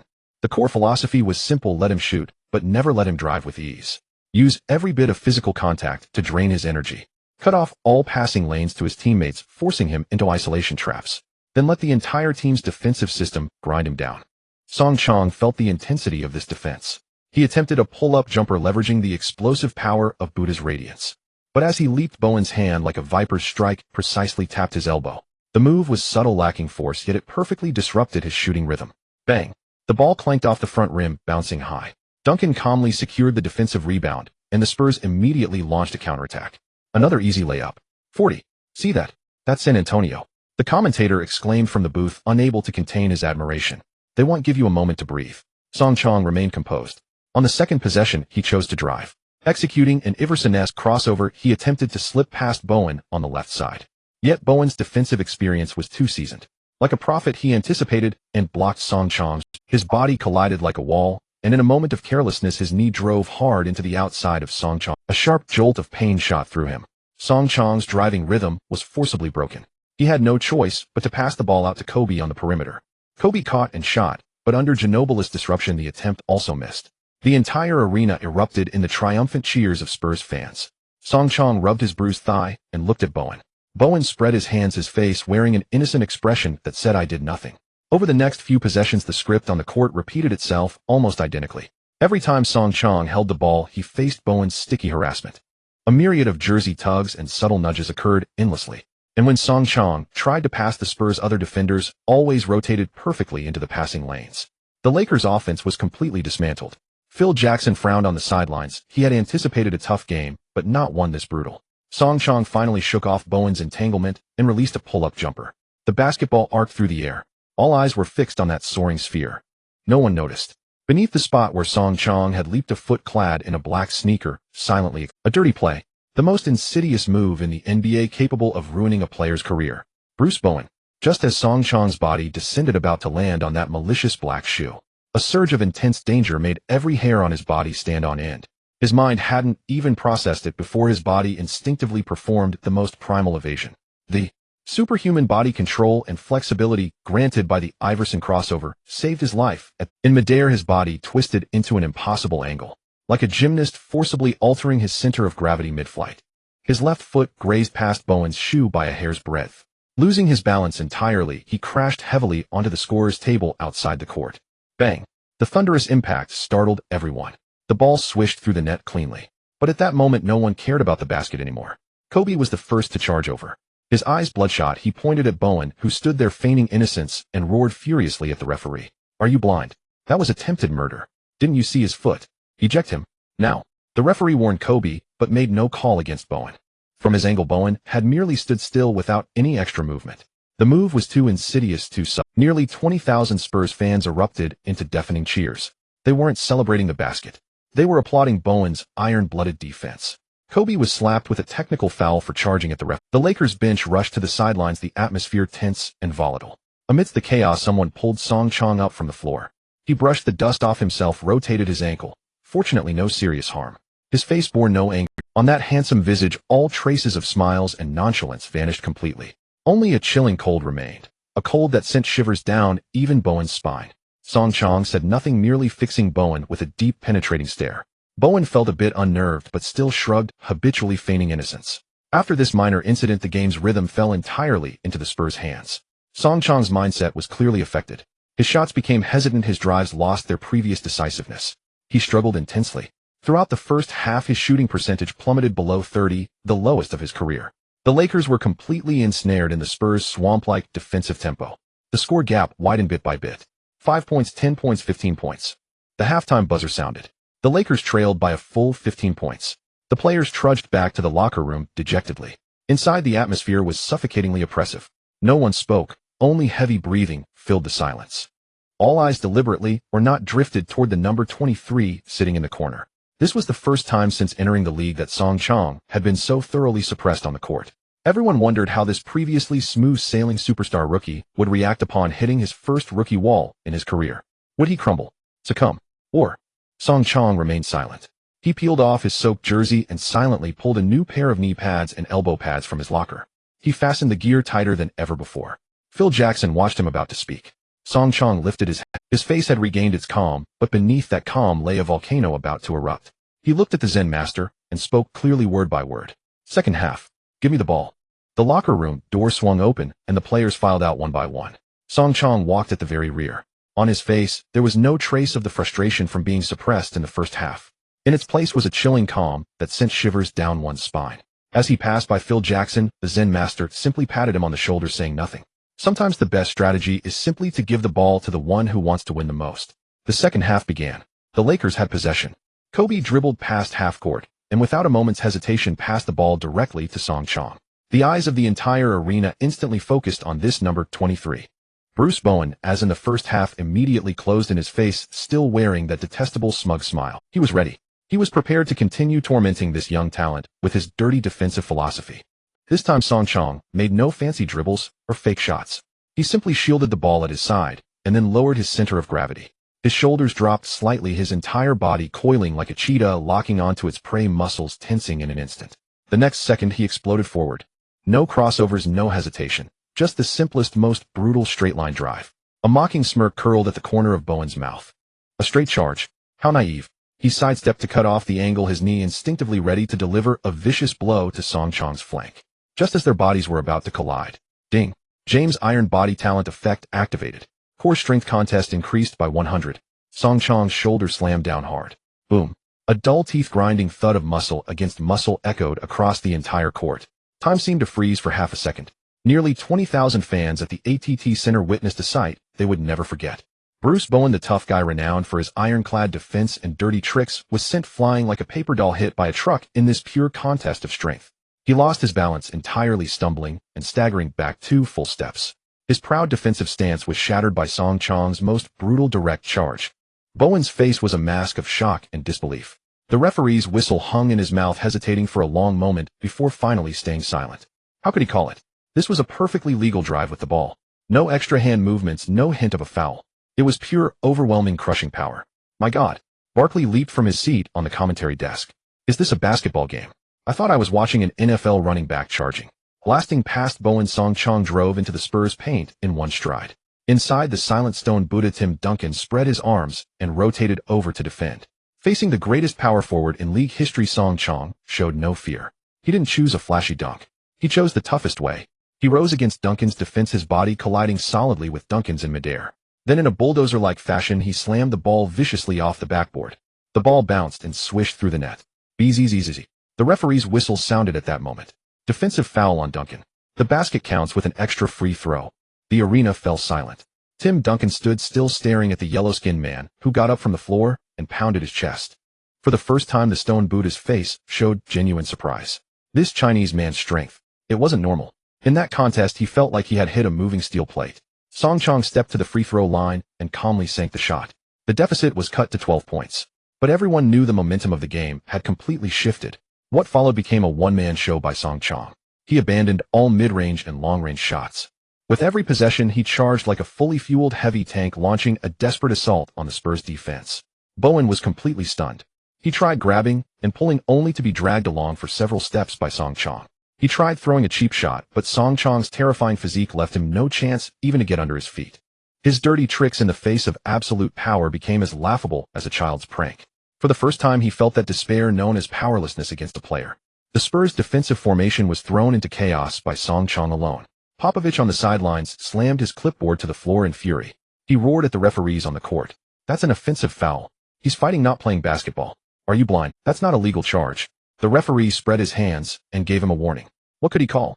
All the contact occurred within the legal charging zone. Song Chong's moves were clean, with no pushing or elbowing. It could only be attributed to the fact that his strength was beyond the comprehension of any perimeter player in this league. The Spurs' defense crumbled. They were forced to collapse the paint using 2 or even 3 players to wall off Song Chong's drives. And then the Lakers' opportunities arrived. Song Chong drew the double team and dished the ball. Kobe on the perimeter caught it and sank a wide-open three-pointer. Swish. Song Chong drove again. Drew Duncan's help defense and passed. Gasol under the basket easily finished the easy layup. The Lakers' offense was completely revitalized. The deficit was being chipped away point by point. 12 points. 9 points. 5 points. The cheers from the Spurs fans in the ATT Center gradually turned into anxious gasps. During a defensive possession, Bowen, mentally broken by Song Chong, finally lost his composure. In an off-ball move, he threw a vicious hidden elbow with all his might, aiming straight for Song Chong's chest. He wanted to use that elbow to show this rookie whose court this was. However, thud, another dull sound. Song Chong stood rooted to the spot, unmoving, his expression unchanged. He simply looked down at his chest where he was hit, then looked at Bowen as if he were an idiot. Instead, it was Bruce Bowen who felt as if his elbow had slammed into a red-hot iron plate. A sharp pain and numbness shot from his elbow joint through his entire arm. He clutched his arm, his face twisted in agony. At that moment, everyone on the Spurs bench was stunned. Popovich's furious face froze solid. He finally understood. He had been wrong. He had used tactics designed for a man to defend against a monster. The decisive moment of the fourth quarter had finally arrived. The atmosphere at the ATT Center was so tense it felt as if it could be wrung dry. The scoreboard read 92-90, with the Lakers clinging to a mere 2-point lead. Popovich's face was as dark as a pot bottom. Standing courtside watching the player in the 23rd jersey dismantle his meticulously constructed defensive system with pure brutal aesthetics, a profound sense of helplessness surged within him. In his decades-long coaching career, he had seen Jordan, he had seen O'Neal, he had seen all kinds of unreasonable superstars. But he had never seen a monster like Song Chong. A monster who possessed the skills of a guard but played the game like a heavy truck. Bruce. Popovich shouted onto the court. Stop him. By any means necessary. Bruce Bowen heard him. His chest still ached dully, how every breath pulled at the muscles that had been rammed by Song Chong. His gaze had shifted from initial contempt to venomous hatred, and now a sliver of fear had crept in. But he could not retreat. This was San Antonio, and he was the defensive bulwark of the Spurs. Gritting his teeth, he once again faced the ball-handling Song Chong. His defensive movements had completely lost their discipline. He no longer harbored any hope of disrupting Song Chong with sneaky tactics, for they were utterly useless. What he needed to do now was to foul. To use the harshest, most damaging fouls to halt the advance of this tank. Song Chong lowered his center of gravity, once more ready to explode. Bowen's eyes gleamed with murderous intent. The instant Song Chong started moving, Bowen no longer tried to brace against him, but like a venomous snake lunged and wrapped himself around Song Chong. He attempted to execute a wrestling takedown, intending to slam Song Chong to the floor. This was no longer a basketball play, it was a street brawl tactic. However, Song Chong's reaction was faster than he had anticipated. The very moment Bowen's arms snaked around him, Song Chong executed a nimble behind-the-back dribble, instantly shifting his center of gravity and effortlessly shedding Bowen's death grip. Bowen lunged at empty air and stumbled. Watching Song Chong glide past him with such effortless grace, the humiliation of being toyed with completely shattered his composure. After breaking through, Song Chong faced the basket. The Spurs' defense had been torn asunder. A head lay open. He was going to leap for a dunk. Everyone thought so. Just then the beaten Bowen revealed a sinister grin on his face. He calculated the trajectory of Song Chong's imminent leap, a malicious thought forming in his mind. If you won't let me have peace, then you won't leave this court standing either. He bent down and extended his right foot. An incredibly subtle, yet lethal tripwire. He intended to make Song Chong lose balance in midair and crash violently onto the floor. In the nick of time, just as he was about to jump, Song Chong caught a glimpse of the treacherous foot snaking towards his ankle from the corner of his eye. His mind had no time to process. His body reacted with the most primal, most ferocious instinct. He abandoned the jump. Instead, he executed an even more violent move. He lowered his body even further. Then he channeled all his power into his right shoulder. Like a bull provoked to its absolute limit, instead of dodging, he accelerated to the extreme. He charged straight at the still Benever Foot-extended, self-congratulating Bruce Bowen, slamming into him with all his might. Targeting the chest. Bam! The sound of this collision was deeper, more terrifying than any before it. It wasn't the sound of muscle hitting muscle. It was more like a siege ram slamming into a fragile wall. In the ATT Center, everyone heard a faint yet unmistakably crisp crack. Crack. Immediately following was a scene that made the hearts of the entire crowd shatter. Bruce Bowen, the notorious enforcer who had bullied his way across the league for years, was sent flying backward like a ragdoll struck by a high-speed locomotive in that collision. His body flew backward at a grotesque angle. Aorg. An inhuman, piercing shriek tore from his throat. He crashed heavily onto the floor, clutching his right chest, writhing and convulsing in agony like a fish out of water. His face was contorted in pain, veins bulging on his forehead, and a rasping bellows-like sound escaped his lips. A dead silence fell over the entire arena. Whether it was the curses from Spurs fans or the cheers from Lakers fans, all sounds vanished in that instant. Everyone stared blankly at the bloody scene on the court, their minds completely blank. Kobe's mouth hung open. Duncan's eyes were wide. The wine glass in Popovich's hand slipped, shattering on the floor with a crisp smash. A full 5 seconds passed before the referee reacted, blowing his whistle to stop the game. The Spurs team doctor and staff rushed onto the court like madmen. "Don't move him. Don't move him." The team doctor knelt beside Bowen. A brief examination was enough to drain the color from his face. He made a gesture towards the bench that everyone understood. "Stretcher. Substitution." Bowen, the league's premier defensive villain, had his ribs broken cleanly by Song Chong in the most direct, virile, and unreasonable manner possible. He was carried off the court. The referees immediately approached the scorer's table, requesting a video review. On the arena's big screen, the earth-shattering collision was replayed from every angle over and over. In slow motion, everything was crystal clear. Bowen had extended his treacherous foot. Song Chong had not jumped, but had chosen a reasonable charge while in possession of the ball. All actions occurred in an instant. It was a murder so clean it couldn't be cleaner. After repeated confirmation, the officiating crew finally made the call. Bruce Bowen blocking foul. Song Chong 2 free throws. The moment this decision was announced, the entire ATT Center erupted. A deafening cascade of boos and curses threatened to lift the arena's roof. But Song Chong was oblivious. He stood on the free throw line, his expression as cold as millennia-old ice.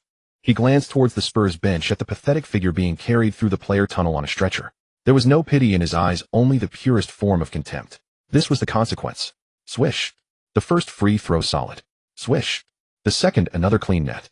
94-90. The game resumed. Without Bowen, their perimeter defensive anchor, the Spurs defense seemed to have a massive hole punctured through its heart. The gates were wide open. The next 2 minutes became Song Chong's personal massacre. He took whatever he wanted. A simple crossover was enough to leave Parker behind. One acceleration left Ginobili in the dust. Consecutive driving layups. A pull-up jumper. Even a long-range three-pointer over Duncan's outstretched arm. He alone scored 10 consecutive points. He had completely killed the suspense of the game. The moment the final buzzer sounded, the scoreboard read 106-95. The Lakers had conquered San Antonio. Song Chong looked at the dejected Spurs players, and the silent fans in the stands said nothing and turned to walk towards the player tunnel. From this day forward, the title scourge of the villains would echo throughout the league. Anyone who dared to play dirty against him would first have to consider whether their own bones were hard enough. The entrance to the player tunnel was right before him. Song Chong did not leave immediately. He halted, turned around, and looked back. On the court, the Spurs players stood frozen, their faces etched with the dejection and bewilderment of defeat. Their home court, this so-called impregnable Texas fortress, had been breached in the most brutal manner possible. The man as silent as a stone Buddha, Tim Duncan, lifted his head, his gaze crossing the crowd to meet Song Chong's. He walked toward Song Chong. Every camera in the arena captured this moment. Two elite players from different eras and styles, after such a fierce battle, were about to engage in a post-game exchange. Duncan stopped before Song Chong, his naturally somewhat goofy face displaying a complex expression. He looked Song Chong over, his eyes resembling those of someone studying an unfathomable alien creature. After several seconds, Duncan finally spoke. His voice was sincere yet resigned. "You are very strong. The future is yours." These words were Duncan's highest praise for a younger player, a classic scene in NBA history. Any young man hearing this would feel honored and excited. Song Chong's heart remained unmoved. He even felt a hint of amusement. Here it was a classic for the ages. He looked at Duncan's innocent face and flashed a trademark smile, tinged with a hint of mischief. "The future is yours." Song Chong nodded, as if agreeing with Duncan's first part. Then his tone sharply shifted. "But right now, both the present and your lady are mine." The air froze. Tim Duncan stood stunned. His mind crashed. His basketball IQ, comparable to a supercomputer, was utterly incapable of processing the immense implications and shamelessness of this trash talk. "Wah. What? Your lady? Mine?" Tony Parker and Manu Ginobili, standing nearby, were initially slow to react. Once the meaning of "your lady" dawned on them, the two Europeans could no longer contain themselves. Parker covered his mouth, his shoulders shaking violently. Ginobili burst out laughing, his sparse hair quivering along with his head. Duncan's brain finally rebooted. His face flushed a deep, visible shade of purple. This was no longer just trash talk. This was him flirting with his wife in front of the entire world. "You? Duncan stammered, his lips trembling with rage, about to say something. But Song Chong gave him no chance. He casually patted Duncan on the shoulder, left departing. "Keep it up, I see a bright future for you," and turned to stride into the player tunnel, leaving the entire arena of fans and players frozen in shock. Duncan was left standing alone, bewildered. The microphones at courtside had clearly captured the exchange, broadcasting it across the nation. On the TNT broadcast, Barkley laughed so hard he nearly fell out of his chair. "Huh. I take back, this guy isn't a monster. He's a devil. A demon crawling out of hell, specially sent to torment honest folks."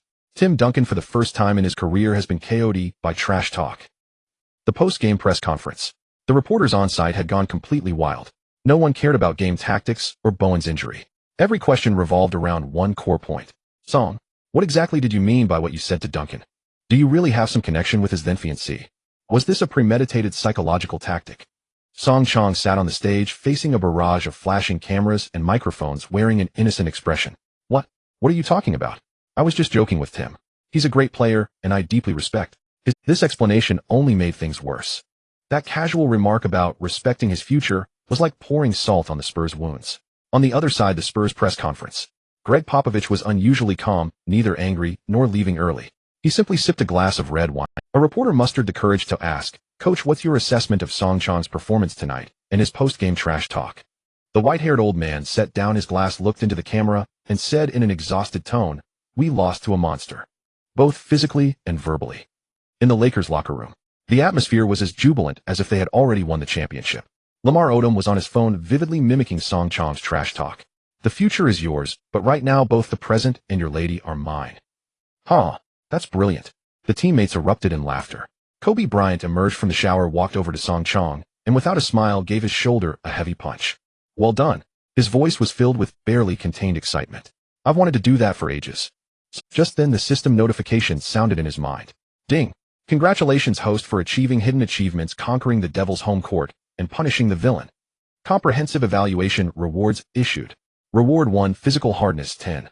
Reward 2, obtain special title, Destroyer of Tough Guys. Destroyer of Tough Guys passive effect. When engaging in physical confrontations with tough players, increases the chance of dealing physical damage to the opponent by 50 and increases the chance of inflicting psychological trauma by 100.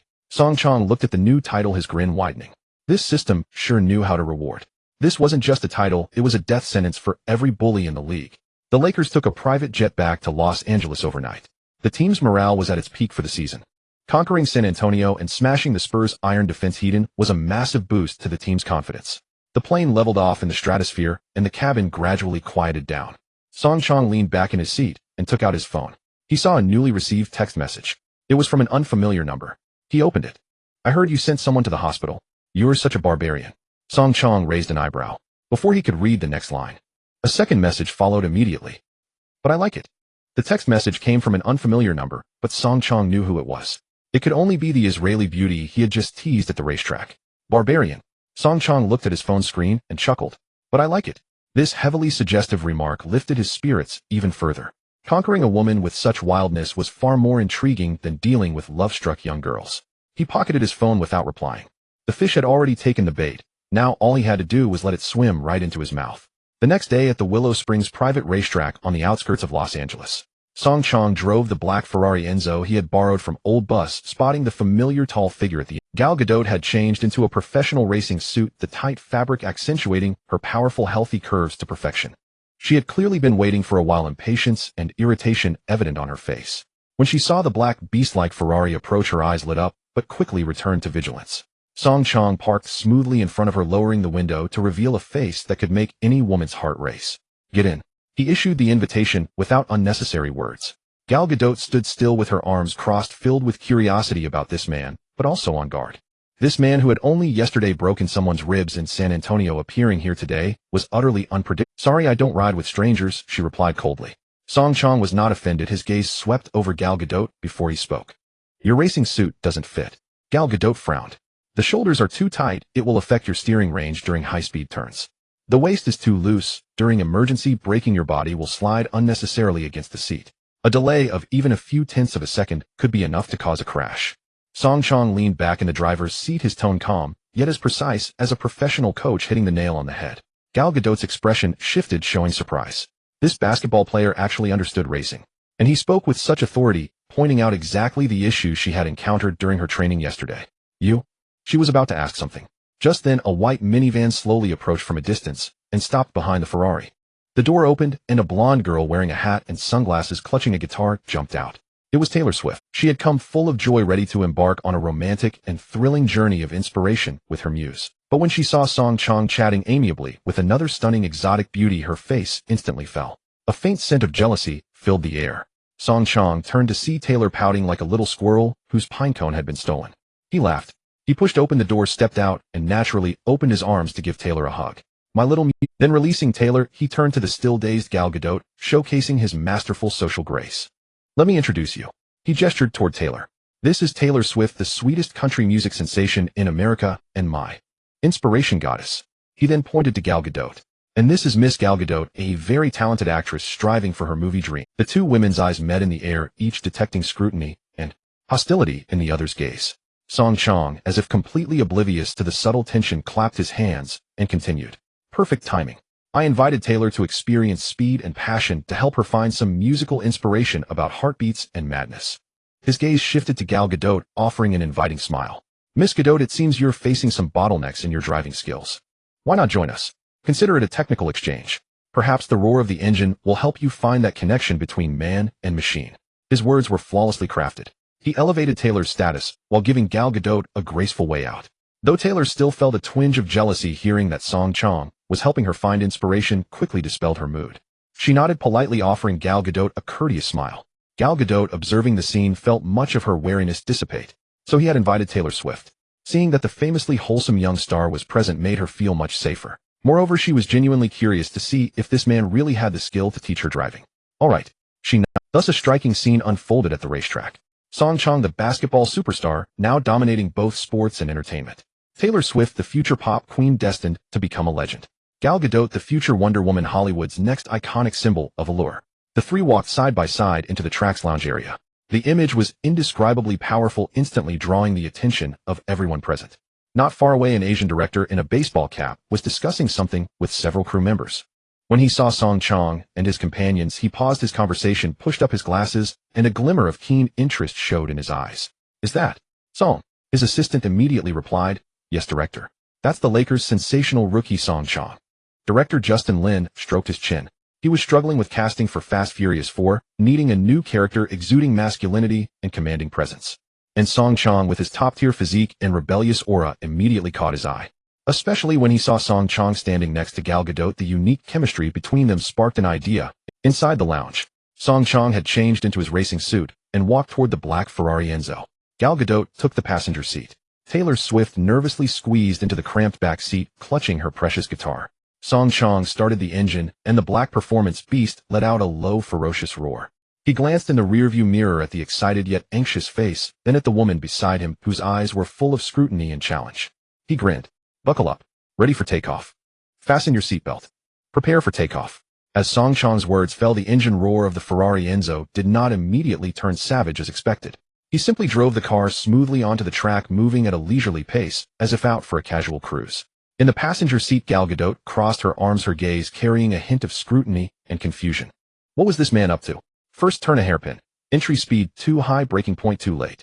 Song Chong spoke in a flat tone, while turning the wheel like a coach reviewing a replay. Gal Gadot's body stiffened. How did he know? Second turn and spend. You lost control here yesterday and hit the barrier right.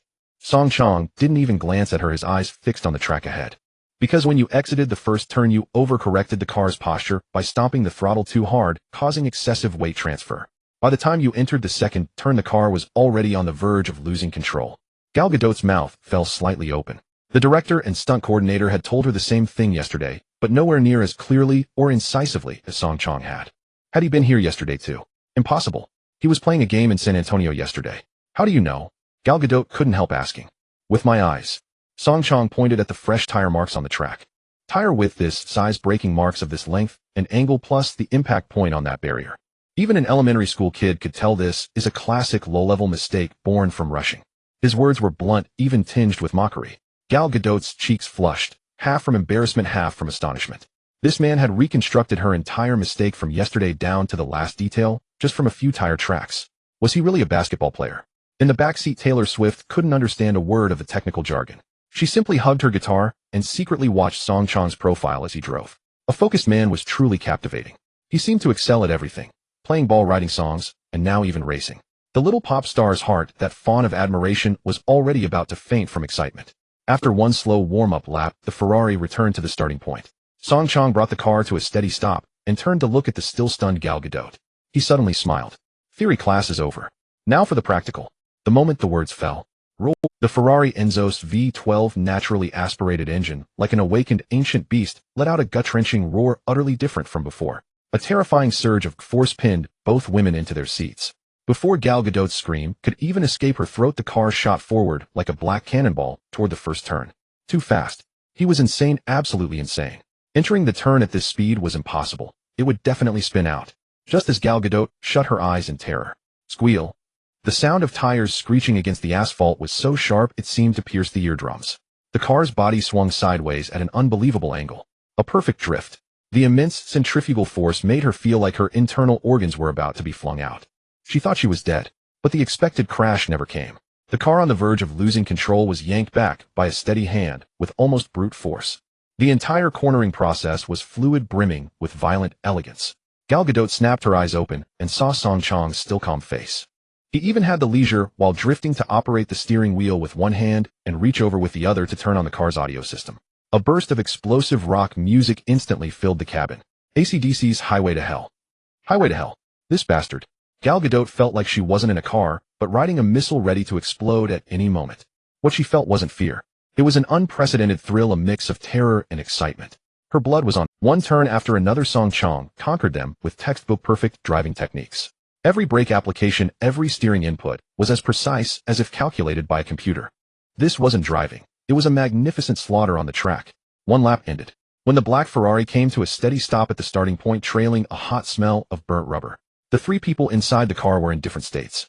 Song Chang leaned back in the driver's seat, not even breathing hard, as if had just bought a bottle of water at a supermarket. In the passenger seat, Gal Gadot's face was flushed, her chest heaving rapidly as she gasped for air, a lingering excitement and awe in her beautiful eyes. In the back, Taylor Swift's face was pale, hugging her guitar, completely dazed and disoriented. I might need a trash can, the little pop star said weakly. Song Chang smiled, pushed open the door. Not far away, an Asian man in a baseball cap and a blonde, blue-eyed Caucasian were staring blankly in their direction. They were Justin Lin, director of Fast Furious, and the film's stunt coordinator. They had seen every bit of that. That level of driving skill was no longer amateur. It was at the level of a top professional racer. The two walked over quickly, the stunt coordinator's face etched with disbelief. He looked at Song Chang and asked in a highly professional tone, "Mr. Song, that turn just now, did you use a technique combining inertia drift with weight transfer?" Song Chang raised an eyebrow and casually replied, "Did I?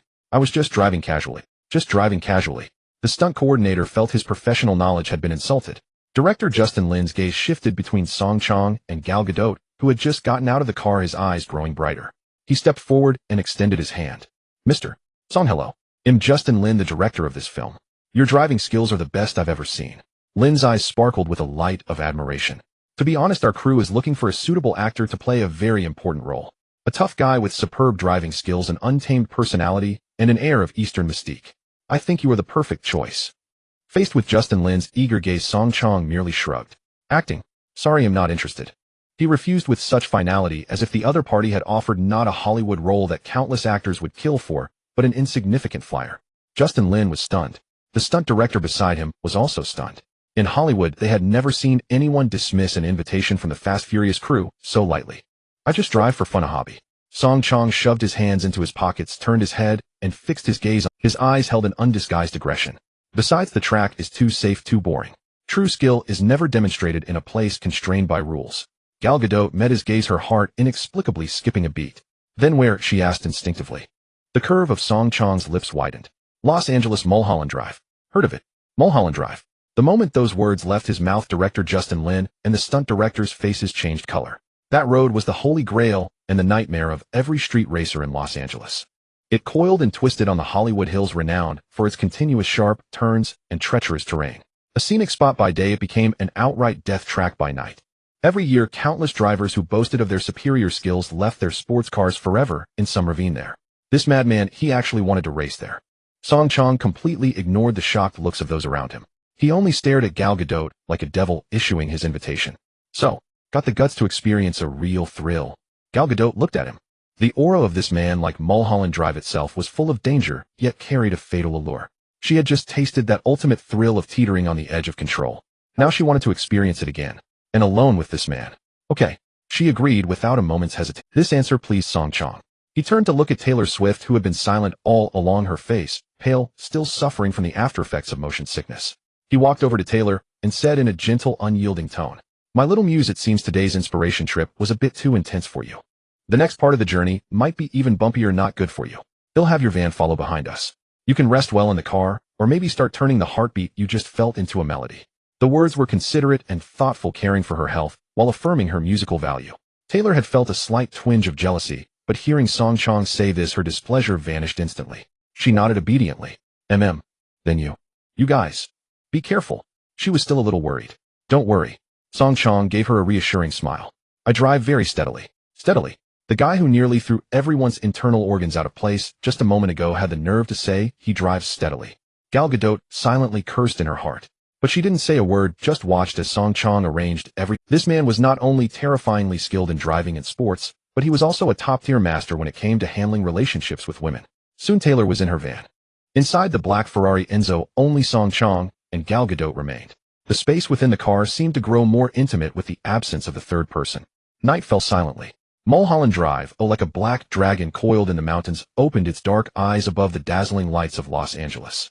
A black Ferrari, like a lightning bolt tearing through the night, roared onto this death track. The speed instantly climbed to a dangerous threshold. Gal Gadot's heart was in her throat again. It was completely different from the feeling on the track during the day. On the mountain road at night, visibility was terrible, and behind every curve could be a bottomless abyss. This feeling of dancing on the edge of a cliff was 10 times more thrilling than on the track. Boom. Song Chong floored the accelerator, not slowing down, but accelerating into a right-angle turn. What are you doing? Gal Gadot screamed. Song Chong didn't answer. His eyes, like a hawk in the night, were locked onto the tenon point. Just a second before the front of the car was about to slam into the mountain wall. He violently cranked the steering wheel while executing a precise brake. Screech. Tires screeched against the asphalt.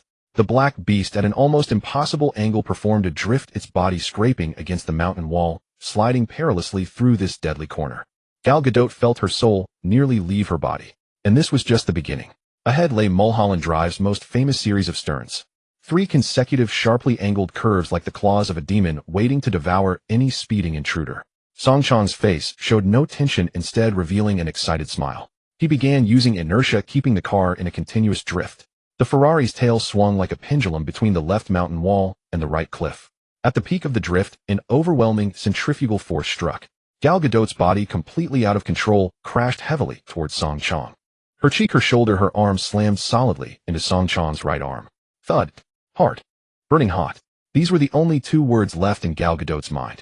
She could clearly feel the astonishing strength and heat emanating from Song Chong's arm beneath his casual clothes. The muscle contours were as hard as steel, yet filled with explosive elasticity. That heat transmitted through 2 layers of fabric was almost enough to burn her skin. This brief, intense physical contact shot through her like an electric current. Her heart began to race uncontrollably. Thump, thump, thump. It beat faster, more violently than when they had just gone through the deadly corner. This was the suspension bridge effect. In an environment of extreme danger and excitement, the accelerated heartbeat caused by fear and tension is misinterpreted by the brain as attraction. Gal Gadot felt her cheeks burning. She tried to sit up, but the next drift pressed her even deeper against Song Chong. Her mind went blank. The instigator of all this, however, seemed completely oblivious. Song Chong continued to drive with focus, his eyes sharp, his hand on the steering wheel steady as a rock. Only a barely perceptible hint of satisfaction curled at the corner of his mouth. Finally, they cleared the last turn. The black Ferrari let out a satisfied roar and came to a steady stop at the mountaintop observation deck. The engine died. The world fell instantly silent. Only the slightly rapid breathing of the 2 inside the car remained. Song Chong unfastened his seatbelt and got out. Gal Gadot sat in the passenger seat for a while, letting her racing heart calm down a little. She followed him out. The night breeze at the mountaintop brought a coolness to her flushed cheeks. She leaned against the car, looking at the sea of stars that was the Los Angeles nightscape below, her mind far from settled. Then she turned to look at the man beside her. On the court, he was a tyrant who crushed opponents with brute force. On the track, he was a god of driving who conquered death. And in private, he was such a charming, fascinating, and utterly wicked guy. Gal Gadot looked at Song Chong's sharply defined silhouette outlined by the night, and her expression changed completely. The scrutiny, the wariness vanished without a trace. replaced by something she herself hadn't yet recognized. Infatuation. You? She opened her mouth about to say something. But Song Chong suddenly turned and stepped towards her closing. Song Chong approached step by step, carrying an aura that brooked no resistance. Gal Gadot's heart pounded even more violently than when she had drifted through the curves moments ago. Instinctively, she stepped back, her spine pressing against the icy cold car door, leaving no room to retreat. The wind atop the mountain swept through her long hair and rustled the hem of the man's coat. The masculine scent clinging to him, a blend of sweat, cologne, and the burnt odor of tires, enveloped her completely. She could see the unguarded, scorching gaze in his eyes, like a hunter sizing up its prey. You? Gal Gadot's throat felt parched. She was about to say something to break the suffocating ambiguity. Just then a sharp wail of sirens rose from the winding road below, piercing the tranquility of the summit. Whew, whew, the sound grew closer and closer. Red and blue police lights flickered along the serpentine mountain path like two venomous snakes in pursuit, racing toward the observation deck at breakneck speed. The atmosphere shattered in an instant. Gal Gadot breathed a sigh of relief, yet a strange sense of disappointment stirred within her. She watched the patrol car drawing nearer, her heart tightening with anxiety. Speeding, reckless driving, on a road like Mulholland Drive. Oh, any one of these charges would be enough to land her in serious trouble. She was just a fledgling actress trying to make it in Hollywood with little fame to her name. The last thing she wanted was a record with the LAPD over something like this. Song Chong's expression remained unchanged. He simply stopped, turned around, and calmly watched the police car. With a screech of tires, the LAPD cruiser executed a sharp drift and came to a halt right beside the Ferrari. The doors swung open, and two tall, burly white officers stepped out. Their faces were stern, hands resting on the holsters at their hips as they approached, exuding the oppressive authority of law enforcement. The older officer aimed a powerful flashlight at Song Chong's face, then swept it over the black Ferrari Enzo. Routine check. His voice was as cold and hard as stone. We received a report of reckless driving. Is that car yours? Gal Gadot's heart leaped into her throat. She clenched her fists nervously. Just as she was about to speak, Song Chong stepped forward, pulling out his driver's license and documents. Yes, officer. We just came up to enjoy the night view. His tone was calm, a polite smile, even flickering on his face, betraying no trace of panic. The older officer took the documents and shone his light on the name. Song Chong. He read the name aloud, his brow furrowing slightly, as if it rang a bell. The younger officer beside him leaned in for a look, then froze as if jolted by an electric shock. Wait. Song. The song from the Lakers. The young officer's eyes bulged. He fumbled for his phone, pulled up a sports news page, and compared the photo on the screen with the face before him back and forth. The next second, the stern, almost menacing expression on the young officer's face underwent a dramatic transformation. All traces of severity and coldness vanished without a trace. In their place was an uncontrollable excitement and fervor, the kind of fan feels upon meeting their idol. Oh my God, it's really you, Song. The young officer's voice cracked with excitement. He rushed forward, forgetting all protocol, and grabbed Song Chong's hand in a firm, enthusiastic grip. I'm your fan. A super fan. I watched the game against the Spurs last time. So satisfying. When you broke Bruce Bowen's rib, I nearly smashed my TV. That was brilliantly done. He rattled on like a machine gun, words spilling out in a torrent. The older officer, now realizing the situation, softened his expression, a wry smile spreading across his face. He was clearly a fan too. Ahem, remember your place, rookie. The older officer cleared his throat to remind his partner, but there was no reproach in his tone. The young officer finally realized he had lost his composure. He let go, awkwardly scratching his head, but the excitement on his face remained undimmed. Song, could I get your autograph? He pulled a small notepad and pen from his breast pocket and held them out. My son is your biggest fan. His room is covered in your posters. If he finds out I met you and got your signature, he'll go crazy. Gal Gadot stood to the side, watching this absurd scene unfold, utterly dumbfounded. Her mouth hung open, her mind a blank. The officers who had just been so intimidating, ready to haul them off to the station, had now turned into starstruck fans. She knew Song Chong was huge in LA, a hero of the city. But she had never imagined his fame ran this deep. So deep that even cops on duty would ask for his autograph and a photo the moment they pulled him over. This was no longer just a sports star. This was a cultural icon, a force of influence. Song Chong, clearly accustomed to such situations, took the notepad with a smile and scrawled his name across it. He even kindly added, "What's your son's name?" "Kevin. His name is Kevin. To Kevin may your dreams come true." Song Chong added a blessing beneath the signature. The young officer stared at the notepad, his face flushed with excitement, as if he had just received a priceless treasure. The older officer shook his head helplessly at the scene and returned Song Chong's documents. His tone had become markedly courteous. "Mr. Song, as your fans, we still have to remind you. Mulholland Drive is dangerous at night. It's better to keep your speed down and stay safe." "Understood, officer. Thanks for the reminder. We'll head down right away." Song Chong nodded. "Good." The older officer gave Song Chong a formal salute. Then he pulled his still grinning partner back into the patrol car. The sirens wailed again, but quickly faded as the car descended the mountain, as if they had come up only to hold a special fan meeting. The observation deck fell silent once more. Song Chong turned around, looked at the still petrified Gal Gadot, and shrugged. That trademark mischievous grin spread across his face. Looks like my driving skills have been officially certified. Gal Gadot looked at the smug grin on Song Chong's face and listened to his almost roguish teasing, momentarily at a loss for words. Official certification. That was the Los Angeles Police Department. Just how many unexpected sides did this? She leaned against the cool car body, the night wind atop the mountain tousling her hair and cooling her mind, which had been heated by tension and excitement. Are you always like this? Gal Gadot asked softly, gazing at the sparkling sea of stars below the mountain. Like what? Song Chong leaned in, standing shoulder to shoulder with her only half an arm's length apart. It's like everything is under your control and all problems crumble before you. Gal Gadot's tone carried a hint of curiosity and a trace of envy. She didn't even notice herself. From dominating the court to conquering the racetrack and then handling the police with such ease, this man seemed invincible. Control. Song Chong laughed. I don't believe in control. I believe that when you're strong enough, the rules make way for you. His voice was calm, but exuded an undeniable confidence. Those words dropped like a stone into the lake of Gal Gadot's heart. She fell silent. She had come from Israel to Hollywood dreaming of becoming a true actress, but reality had thrown cold water on her. Despite her beauty and the skills honed during her military service, she could only land decorative roles in audition. Those directors and producers only saw her face and figure, never truly caring about her acting or dreams. She also wanted to grow stronger, but in this world of vanity, how could a foreign girl with no connections ever rise? Are you unhappy in Hollywood? Song Chong suddenly broke the silence. Gal Gadot froze, then shook her head with a bitter smile. It's nothing. I just feel that dreams are farther away because they only want you to play decorative roles. Song Chong hit the nail on the head. Gal Gadot's body stiffened, and she looked at him in surprise. Song Chong didn't look at her. His gaze remained fixed on the distant city lights. I've seen some of your minor roles. Your eyes aren't right. What's wrong? There's a strength in your eyes, a tenacity that refuses to give up. That's not the look of a decorative. Song Chong turned to her seriously. Your aura is meant for a heroine, not a canary screaming beside the male. Those words struck Gal Gadot's soul like lightning. A heroine. For the first time, someone had judged her that way. Everyone called her sexy, beautiful, a siren.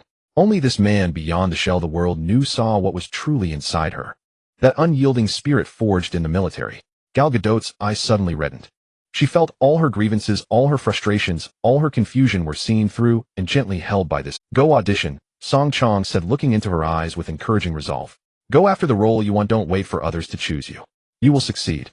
You are a natural Wonder Woman. A few days later, in the Lakers training facility, Song Chong had just finished a high-intensity set of shuttle runs and was sitting courtside drinking water. His phone, it was an unfamiliar number, but Song Chong knew who it was and saved it. He answered, but before he could speak, an ecstatic, trembling voice burst from the other end. Song, I got it. I got it. It was Gal Gadot. Her voice was filled with disbelief, joy. About what? Song Chong asked, knowingly, a smile curling at his lips. Fast Furious. Director Justin Lin just told me I got the role of Giselle Yasher. A cool and dashing female driver. Not a decorative role. A true warrior. Gal Gadot was so excited she was babbling. She had taken Song Chong's advice to heart. The next day, she mustered her courage to seek out Director Lin again, not mentioning her failed audition, but boldly asking to try out for the more challenging role of Giselle. She displayed her military combat and firearms skills without reservation. Lin was instantly captivated by her unique strength and cool demeanor. This role was practically made for her. Song, it must be you. You brought me luck. Gal Gadot's voice was filled with conviction. Tonight, I must treat you to dinner. You have to come. Consider it my celebration. Her tone was insistent, leaving no room for refusal. Song Chong smiled. All right, send me the address. Night fell. On the terrace of a high-end restaurant in Gal Gadot, radiant in a black off-shoulder gown, looked at the man across from her. Casually dressed, but still breathtakingly handsome. With gratitude and a more complex feeling. Really, thank you, Song, she said, raising her glass of red wine. Without your words that day, I might have given up. You should thank yourself. Song Chong clinked his glass with hers.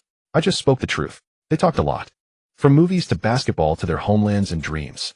Gal Gadot found she could drop all her defenses and speak her heart in front of this man. The atmosphere, fueled by alcohol, and the night grew increasingly intimate. The restaurant's band struck up a romantic jazz tune. Gal Gadot looked at Song Chong's face, so close to hers, at his eyes that seemed to see through her soul. Her heart beat faster and faster. This man was like an enigma, a bottomless whirlpool, pulling her in uncontrollably. Emboldened by the blurry wine and the heady mood, Gal Gadot made a bold decision. She leaned forward, closing the distance. Under Song Chong's slightly surprised gaze, she pressed her soft wine-scented lips gently against his. It was just a fleeting kiss, yet it ignited a wildfire. The moment their lips touched, a long-missed system chime rang clearly in Song Chong's mind. Detected host completing hidden mission fast furious. Detected host achieving intimate relationship with Shrank goddess Gal Gadot. Comprehensive evaluation Shrank reward distribution initiated. Congratulations host. Received Shrank skill, Westbrook's godly turtle speed. Westbrook's godly turtle speed fused from Russell Westbrook's peak physical talent. The host's first step explosive power increases by 100. The maximum sprint speed during fast breaks will be unmatched. The moment the system's voice faded, an uncontrollable surge of electricity shot from Song Chong's soul straight to his crown. The violent current surged wildly through Song Chong's limbs and bones, ultimately converging into his leg. He could feel every fiber of his leg muscles being rewoven and reinforced, brimming with explosive power. His starting speed instantly increased by 100. A concept so terrifying it meant that on the basketball court, once he decided to move, no one could keep up with his first step. He would become the sharpest blade on the court, an unstoppable black lightning bolt. Opposite him, Gal Gadot, after that kiss, had flushed cheeks and a dazed look in her eyes. She had no idea that in that brief second the man before her had undergone an astonishing evolution. Song Chong looked at her moved expression but made no further move. He merely reached out his fingertip, lightly brushing her wine-stained lips, his voice low and magnetic. This is just the beginning. Remember tonight's feeling, it will make you unstoppable in Hollywood. With that, he turned away gracefully, leaving Gal Gadot with a mysteriously compelling silhouette. A few days later at the Lakers training facility, the first phase of All-Star voting results had just been released, becoming the hottest topic in the locker room. Odom held a newspaper reading aloud. Western Conference backcourt ranking. First placed Song, 750,000 votes. Second place, Kobe Bryant, 710,000 votes. Huh. Song, you actually beat Kobe. You're doomed, Odom shouted with schadenfreude. All the teammates in the locker room turned to watch Kobe, who was silently wrapping his bandages with amused expressions. Kobe's face showed no emotion, but the force with which he wrapped the bandages had clearly increased. Song Chong leaned against his locker, unsurprised by the result. With his popularity, good looks, exciting playstyle, and a string of recent headlines, high votes were only natural. But Odom's next words brought a subtle shift to the locker room atmosphere. However, you're not first in total votes. LeBron James in the East has 810 votes, currently the overall vote leader.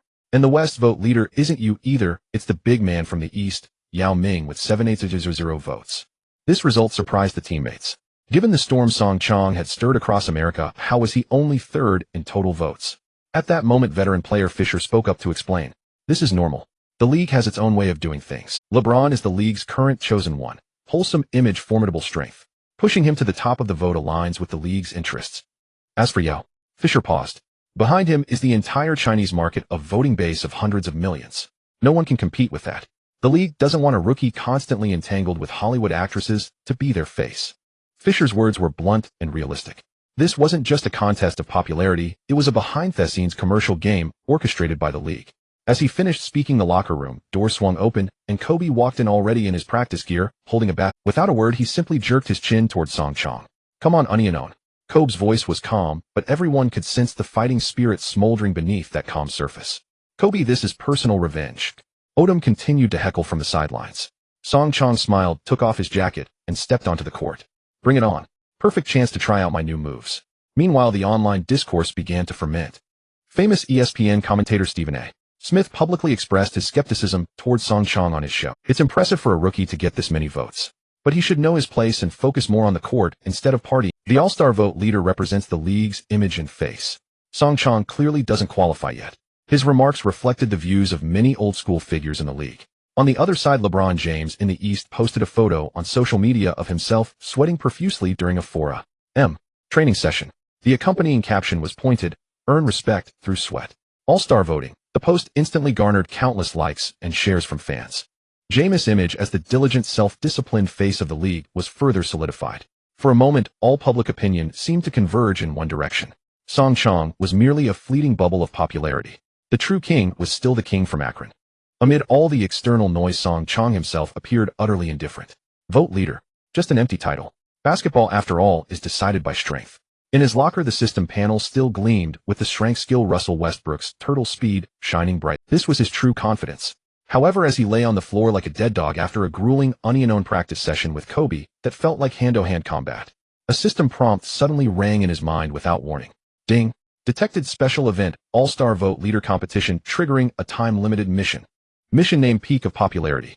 Mission requirement: the host must become the overall vote leader of this all-star game as a rookie. Song Chong sat up abruptly from the floor. What's going on? The system is interested in such a vain title. Mission reward: mysterious historical talent fragment. 13. Mission failure penalty: 1 random strength skill permanently downgraded to a rank. Failure penalty. Seeing these words, Song Chong's expression turned serious for the first time. Every strength skill he possessed was his lifeline, whether it was Buddha's radiance for explosive bursts, death coil for defense, or the newly acquired turtle speed. Downgrading any one of them would be a massive blow to his strength. The system was forcing him not only to dominate on the court, but also to reign supreme in popularity. Song Chong took a deep breath. He knew this time he couldn't rely solely on his on-court performance as before. For the first time, he needed to harness those forces off the court that were equally powerful enough to influence the world. He picked up his phone, his fingers brushed over the familiar, alluring names in his contact list. Without a moment's hesitation, he composed an identical message and sent it to each of them. The message was simple, just one sentence. Babies, I need your help. Meanwhile, at NBA headquarters in New York, in the office of League Commissioner David Stern, a technical department director was reporting a data analysis to the white-haired Jewish executive. Commissioner data shows an abnormal growth rate in Song Chong's votes outside North America. Especially in Europe and South America, his vote count has surpassed even those European stars with deep local. Stern tapped his fingers lightly on the desk, his eyes behind the lenses gleaming with shrewdness. He didn't believe in coincidences. Every data anomaly must have a cause. Staring at the screen at Song Chong's strikingly handsome Eastern face, his brow slowly furrowed. This uncontrollable young man seemed to be challenging the league order he had painstakingly built using methods he couldn't comprehend. Technical department, keep a close watch. Stern's voice was calm, but carried an undeniable authority. I need to know where every abnormal vote is coming from. At the Kodak Theater in Los Angeles, the global premiere of Hollywood's blockbuster sci-fi film Transformers was being held in grand style. The red carpet glittered with stars as camera flashes erupted like a relentless storm. Megan Fox, the film's leading lady, ignited screams the moment she appeared. She wore a purple haute couture gown that accentuated her nearly flawless, sizzling figure. Wild, seductive, and with a hint of danger. She was a wildcat striding down the red carpet, every glance and gesture stirring the primal instincts of every man present. As she reached the center of the carpet and struck a classic pose for the countless lenses, her phone tucked inside her clutch vibrated softly. Megan's face remained impassive, but her heart stirred. This unique notification tone was reserved for someone. It was the barbarian. He had finally reached out. After the red carpet, the press QA session began. A reporter from The Sun, clearly prepared, grabbed the microphone and posed an exceedingly sharp question. Miss Fox, we all know you have a rather close relationship with Lakers rookie Song Chong. But recently he's been linked with Taylor Swift and another actress, Gal Gadot. What are your thoughts on this? Do you consider him a faithful man?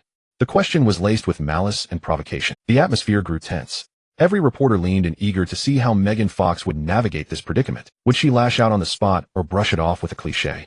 But her reaction defied all expectations. She neither dodged nor grew angry. Instead, she flashed the reporter a bewitchingly radiant smile. It carried a hint of disdain, pride, and the smugness of a victor. Thoughts? Megan's crimson lips parted, her voice clear through the microphone. I think exceptional men always attract beautiful women, don't they, eh? If a man lacks the charm to draw other women, that's truly pathetic. Boom. Her words left the entire press corps stunned. What kind of divine response was this? She hadn't denied it. Instead, she acknowledged Song Chong's other women with a queenly demeanor. And she took pride in it. The reporter was left speechless, his face flushed. Megan's smile widened as she watched his discomfiture. She knew this wasn't enough. The man needed help, and she would give him the grandest, most ostentatious support the world had ever seen. Megan's tone shifted abruptly. She stepped forward, nearly pressing against the front row camera lens.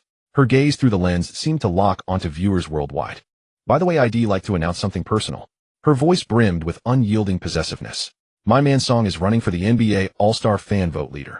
If you like me, if you like Transformers, if you want to see your leading lady wearing a happy smile, then go to the NBA's official website, use your fingers, and cast your precious vote for him. Make him the king, the one and only king. With that, she blew a kiss to the camera, turned, and swayed her breathtaking hips into the theater, leaving a dead silence and countless petrified gazes. It took over 10 seconds for the reporters to recover from that nuclear-level declaration. Crazy. Completely insane. Megan Fox, Hollywood's hottest siren, had publicly campaigned for her man at her own film's global premiere. Unprecedented. The press area erupted the next second. Reporters scrambled like mad toward their workstations, desperate to broadcast this earth-shattering scoop at lightning speed. Within 5 minutes, Megan's red carpet declaration had spread across the entire internet via live broadcast. Twitter's servers felt suffocating pressure for the first time. A brand new hashtag skyrocketed to the top of trending lists with viral speed. Megan's man beneath it, countless netizens furiously commented and retweeted. Oh my god, has Megan lost her mind? She actually admitted it publicly. My man. She said my man. She's so bold. I don't care. The goddess has spoken.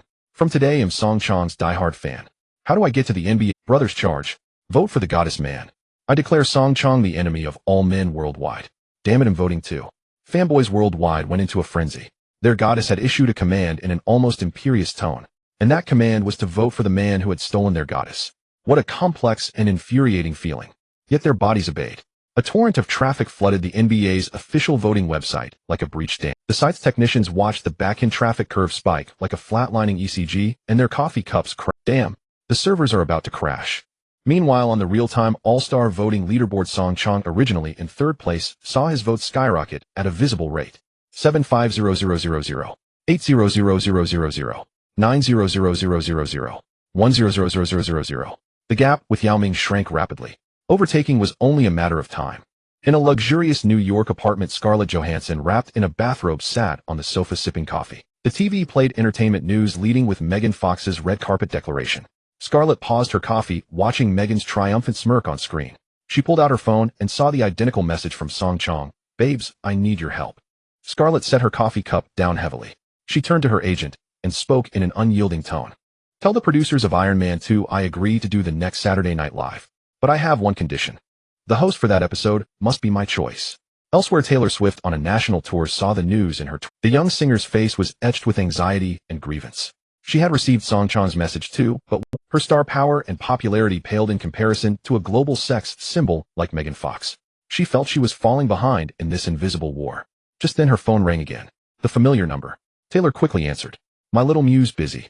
Song Chong's voice came through. No. No, Taylor replied, her voice subdued. Perfect, Song Chong chuckled. Do me a small favor. I wrote a song, but can't find the right female voice for a duet. Can you help me record a demo? A song. Taylor's eyes lit up. At a restaurant in Beverly Hills, Los Angeles. Song Chong watched the surging hashtag and skyrocketing vote count on his phone, a satisfied smile spreading across his face. He replied to Megan Fox, well done, my queen. On the other end, Megan, fresh off the premiere stage, saw the message and curved her crimson lips in a triumphant smile. She knew she had won tonight. New York late night. In the backstage dressing room of CBS, Scarlett Johansson, clad in a black silk robe, sat elegantly on a sofa, her legs crossed. On her phone screen, Megan Fox's startling declaration from the red carpet was playing on a loop. My man. Scarlett's fingertip gently traced Megan's face, brimming with provocation and possessiveness on the screen. A meaningful arc curled at the corner of her crimson lips. What an impatient little wildcat. Her agent, a shrewd and capable middle-aged woman, paced anxiously in. Scarlett, are you really going on Late Show with David Letterman? That old fox. Letterman's tongue is sharper than a viper's. He'll definitely bring up the photos of you in song. ITLL hurt your public image. Image. Scarlett put down her phone, picked up a glass of champagne from the table, and swirled it gently. What kind of image? Letting everyone know I'm involved with the hottest man in America. The agent was left speechless. Scarlett chuckled at her agent's tense demeanor. Don't worry. I'm not Megan. I won't stake my claim on the red carpet like a lioness in heat. I have my own way. Her phone screen still displayed the message from Song Chong. My darlings, I need your help. The same words, yet they elicited entirely different reactions from different women. Megan chose the most direct, the wildest charge. As for her, Scarlett Johansson, she preferred a more elegant approach to deliver the most lethal blow to her enemies. Late Show with David Letterman, America's highest-rated late-night talk show. Host David Letterman was renowned for his sharp, acerbic questioning style. Countless Hollywood stars had been put on the spot on his show, left floundering. That night, Scarlett Johansson appeared on stage in a tailored black gown. The entire audience erupted in thunderous applause and whistles. Wow, look who's here. Scarlett, you look absolutely stunning tonight. Letterman exclaimed, exaggeratedly greeting her with a cheek kiss. After brief pleasantries, Letterman quickly showed his true fox-like colors. Scarlett, we all know you're about to play Black Widow in Iron Man 2, a very tough character. But I hear in real life you seem to have a particular fondness for tough men. As he spoke, a massive photo suddenly appeared on the screen behind him. It was the candid shot from the Staples Center locker room hallway. Song Chong bare-chested, with Scarlett reaching out as if to touch his abs. The audience erupted instantly. Whistles and cheers filled the air. A triumphant smirk spread across Letterman's face. He turned to the composed Scarlett and posed the question he had long. Come on, tell us all and satisfy my curiosity too. This basketball prodigy's muscles. How do they feel? The question was laced with teasing and offense. Everyone expected Scarlett to be embarrassed, to evade, or to brush it off with a cliché. But Scarlett did none of that. She simply took a sip of water from the glass on the table, then fixed her gaze on Song Chang's nearly perfect physique on the big screen. Using her distinctive, slightly husky and seductive voice, she began slowly feel more real than any CGI you've ever seen in a movie. A single understated sentence, yet brimming with infinite room for imagination. The audience fell silent for a moment, then erupted in even more raucous laughter and applause. Brilliant. This answer neither fell into Letterman's trap nor denied the photo's content. It affirmed it in a far more sophisticated way. Letterman roared with laughter at the response. He knew this woman was no pushover. All right, it seems his physique is indeed impressive. Letterman shifted gears. What about his game? Do you think he can be the all-star vote leader? Remember, he's still trailing behind King James. Here it came. The real topic. Scarlett's expression remained effortlessly calm. A man who scored 55 points at Madison Square Garden, who sent the league's most notorious enforcer to the hospital with broken ribs during a game against the Spurs. Her voice wasn't loud, but it was crystal clear through the microphone. If a man like that can't become the all-star vote leader. She paused, her gaze sweeping the audience before locking onto the camera directly in front. Her emerald eyes held an irresistible allure. Then it can only mean that the taste of the current voters is seriously questionable. This statement was even more devastating than the last. This wasn't just campaigning, it was a direct broadside. It branded everyone who hadn't voted for Song Chang as having questionable taste. Letterman's mouth formed an O in shock. He hadn't expected Scarlett to be so daring. But Scarlett's performance wasn't over. She flashed a captivating smile at the camera. Personally, I prefer, so I hope my fans are people of taste too. You understand what I mean, don't you? This declaration of high-end campaigning exploded across American social media once again through the live broadcast. If Meghan's declaration was a simple, brutal charge that ignited the passion of all the otaku fans, then Scarlett's words were like a precise surgical strike. It targeted the vast and high-quality fanbase, those intellectuals, the middle-class elites, the film enthusiasts who prided themselves on exquisite taste. Oh my God, is Scarlett insulting our taste? Damn it. As annoyed as I am, I have to admit she makes a point. A man who can conquer Black Widow must be the king. This isn't about basketball, oh, it's about taste. To prove him not the tasteless person the goddess described, him casting my vote. Which site is the NBA official one? I'm going to uphold my taste right now. A tide of votes completely different from before surged into the NBA's official website once more. This force might not have been as large in number as Meghan's fanbase, but its influence was far more terrifying. New York NBA headquarters. In the commissioner's office, David Stern stared at the latest data report from the tech department. His aged face was dark enough to drip with displeasure. North America male users over 45, a voting rate up 300. Users with a master's degree or higher, voting rate up 500. Workers in finance, law, and technology votes surged by 800. These figures sent a chill. How did that young man named Song Chang manage this? He hadn't just conquered young otaku, now the backbone elite of the nation were going crazy for him. On the screen, the real-time all-star voting leaderboard was undergoing astonishing changes. Song Chang's vote bar, like an out-of-control rocket, effortlessly surpassed Yao Ming, who was in second place. Then without pause, it furiously closed in on LeBron James in first place. 850000, 950000, 1050000, 115000. The gap was being erased at a visible rate. In Cleveland, LeBron James' management team was holding an emergency meeting. The atmosphere was suffocatingly tense. Agent Rich Paul slammed a data report heavily onto the table. Look at this. All of you. Just 1 hour after Scarlett Johansson's show aired, 70% of our lead has been eroded. At this rate, LeBron will be overtaken in, at most, another 2 hours. A PR expert on the team wiped cold sweat and said, "We've mobilized all our media resources to promote LeBron's hard-working, disciplined image, but it's useless. We can't stop it at all. Can't stop it." Rich Paul's eyes were bloodshot. A guy getting votes thanks to women, and you tell me you can't stop it? Megan Fox, Scarlett Johansson. Who's next? The president's daughter.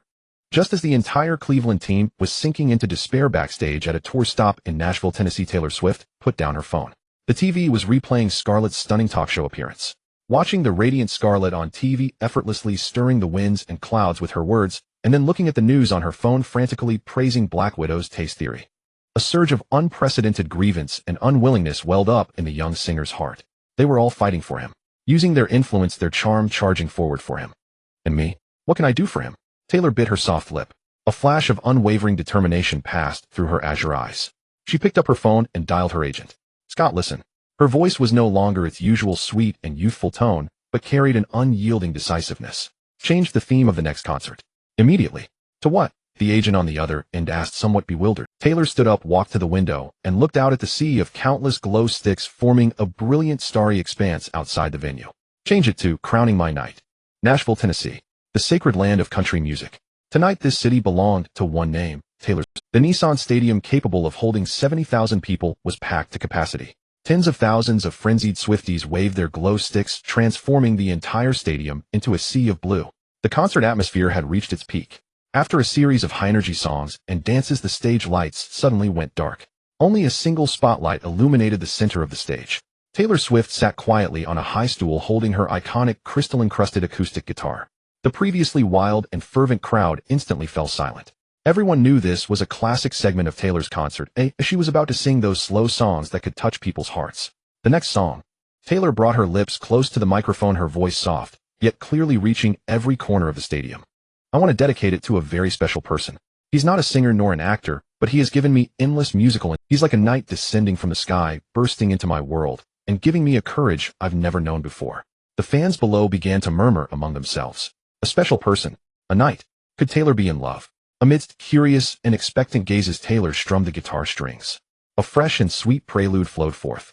We were both young when I first saw you. I closed my eyes, and the flashback starts him standing there on a balcony in summer air. It was none other than that song. Love Story, for which Song Chong had only given her a framework and core melody which she herself had fleshed out and perfected. This song was filled with a young girl's most beautiful fantasies and longings for romantic love. The classic tale of Romeo and Juliet was reinterpreted in a modern and dreamlike way. As the song ended, all 70,000 audience members were still immersed in the sweet melody and story. Applause surged like a tidal wave. Taylor stood up and bowed deeply to the audience. However, just as she straightened up, the massive LED screen behind her, hundreds of square meters in size, suddenly lit up. What played on it was not the concert's VJ effects, nor Taylor's music video. Instead it was a basketball game highlight reel. A man wearing the purple No. 24 jersey of the Lakers was on the basketball court like a deity. He hung in the air for a layup, evading 3 defenders to score. He delivered a ferocious chase-down block, pinning an opponent's dunk against the backboard. Finally, the image for New York Madison Square Garden. After scoring 55 points, that man under the world's gaze performed an elegant yet wild tango right in front of the camera. Boom. The entire Nissan Stadium erupted. Its song. The Lakers song. Oh my God. Could the night Taylor sang about really be him? Crazy. This is the most explosive announcement of the century. The fans went absolutely wild. They never imagined that their innocent little pop princess, the girl next door, singing sweet love songs, would announce her romance in such a way. And Taylor, at the center of the stage, looked at the figure on the giant screen behind her, the one who haunted her dreams, and a radiant smile bloomed on her face. She raised her microphone and shouted with all her might to the 70,000 fans. You all see that? He is my Romeo, my knight. Right now my knight is fighting a very important war. A war for honor. He needs your help, my knight legion. Taylor raised her arm high, her voice full of incitement. Now, right now, take out your phones. Log on to the NBA official website. Cast your sacred vote for that man in the No. 24 jersey, Song Chong. Make him the true king. The only king. Crown my knight. This desperate cry, broadcast through the top-tier sound system, exploded like a psychic atom bomb in the minds of 70,000 fans. Ho! Crown the knight. Charge, brothers and sisters. Protect our princess. Vote for her knight. Smash that so-called emperor. Our knight is the king. The atmosphere on site had completely spiraled out of tens of thousands of young, fervent, and highly efficient fans simultaneously performed the same action, pulling out their phones, opening their browsers, typing in the NBA website address, and clicking to vote. What a terrifying sight it was. A torrent of data requests unprecedented in history coalesced into a digital tsunami, crashing fiercely onto the already overburdened NBA official website. New York NBA headquarters Technical Monitoring Center. A piercing alarm suddenly rang throughout the room. On the screen, the bar graph representing server load instantly shot from normal green to a crash indicating blue. A technician with black-rimmed glasses stared at the data line shooting vertically upward on the screen, completely dumbfounded. The coffee cup in his hand fell to the floor with a crack. Sir! He let out a shriek like a stuck pig, his voice filled with terror and disbelief. Alert! Highest level red alert. The server. The server is under an unknown tsunami-level traffic attack. All traffic is directed at the same IP. The All-Star voting page. God, where is this traffic coming from? The entire state of Tennessee. The technical director rushed over like a madman, his face ashen as he stared at the completely frozen data stream on the screen. Too late. Too late. Shut the valve. Cut off the voting channel immediately. Sir, it's too late. The server's CPU is fried. The next second, all NBA official website pages turned into a cold error code on browsers of users worldwide. Error 404, page not found. The NBA's official voting system had been crashed by Taylor Swift's loyal and fervent fan army using the simplest and most brutal method. Within 10 minutes, the news spread across the entire United States. All media went into a frenzy. Shock. Taylor Swift openly campaigns for rumored boyfriend at concert, causing NBA official website server to completely crash. The battle for the throne in the sports world decided by a pop diva. Terrifying fan economy. For the first time, we witnessed the devastating effect when a top pop idol focuses her power on the sports world. The entire nation was shaken. People then realized that Song Chong possessed not only dominance on the court, the energy he could leverage off the court was even more terrifying. After a full half-hour of emergency repairs by the NBA technical team, the voting website barely resumed operation. And when the latest vote count refreshed, everyone following this battle for the top vote-getter drew in a sharp breath. First place, Song Chong, Los Angeles Lakers, 2580435 votes. Second place, LeBron James, Cleveland Cavaliers, 1351296 votes, a landslide. A chasm-like lead of over 1.2 million votes. Before the voting channel closed, Song Chong's vote count had formed an overwhelmingly dominant advantage that left everyone in despair. This highly suspenseful battle for the all-star top vote-getter was on this night decisively ended by a girl with a guitar using a song and a shout. The following day, after an overnight emergency repair and data compilation, the NBA officially announced the final results of this year's all-star voting. When the final list appeared on the front pages of every sports media outlet worldwide, an eerie silence fell over the entire North American sports circle. Inside the Los Angeles Lakers training facility, Lamar Odom, like a madman, burst into the locker room, clutching a freshly printed copy of the Los Angeles Times, still reeking of ink. The final results. They're out. He slammed the newspaper onto the table, and in a near-operatic, exaggerated tone pointed at the numbers and read them aloud. LeBron James total votes, 2,540,000. Kobe Bryant total votes, 2,080,000. Yao Ming total votes, 1,970,000. Pausing deliberately to build suspense, he took a deep breath and roared with all his might. Song Chong. Total votes, 3,150,360. 3,150,000.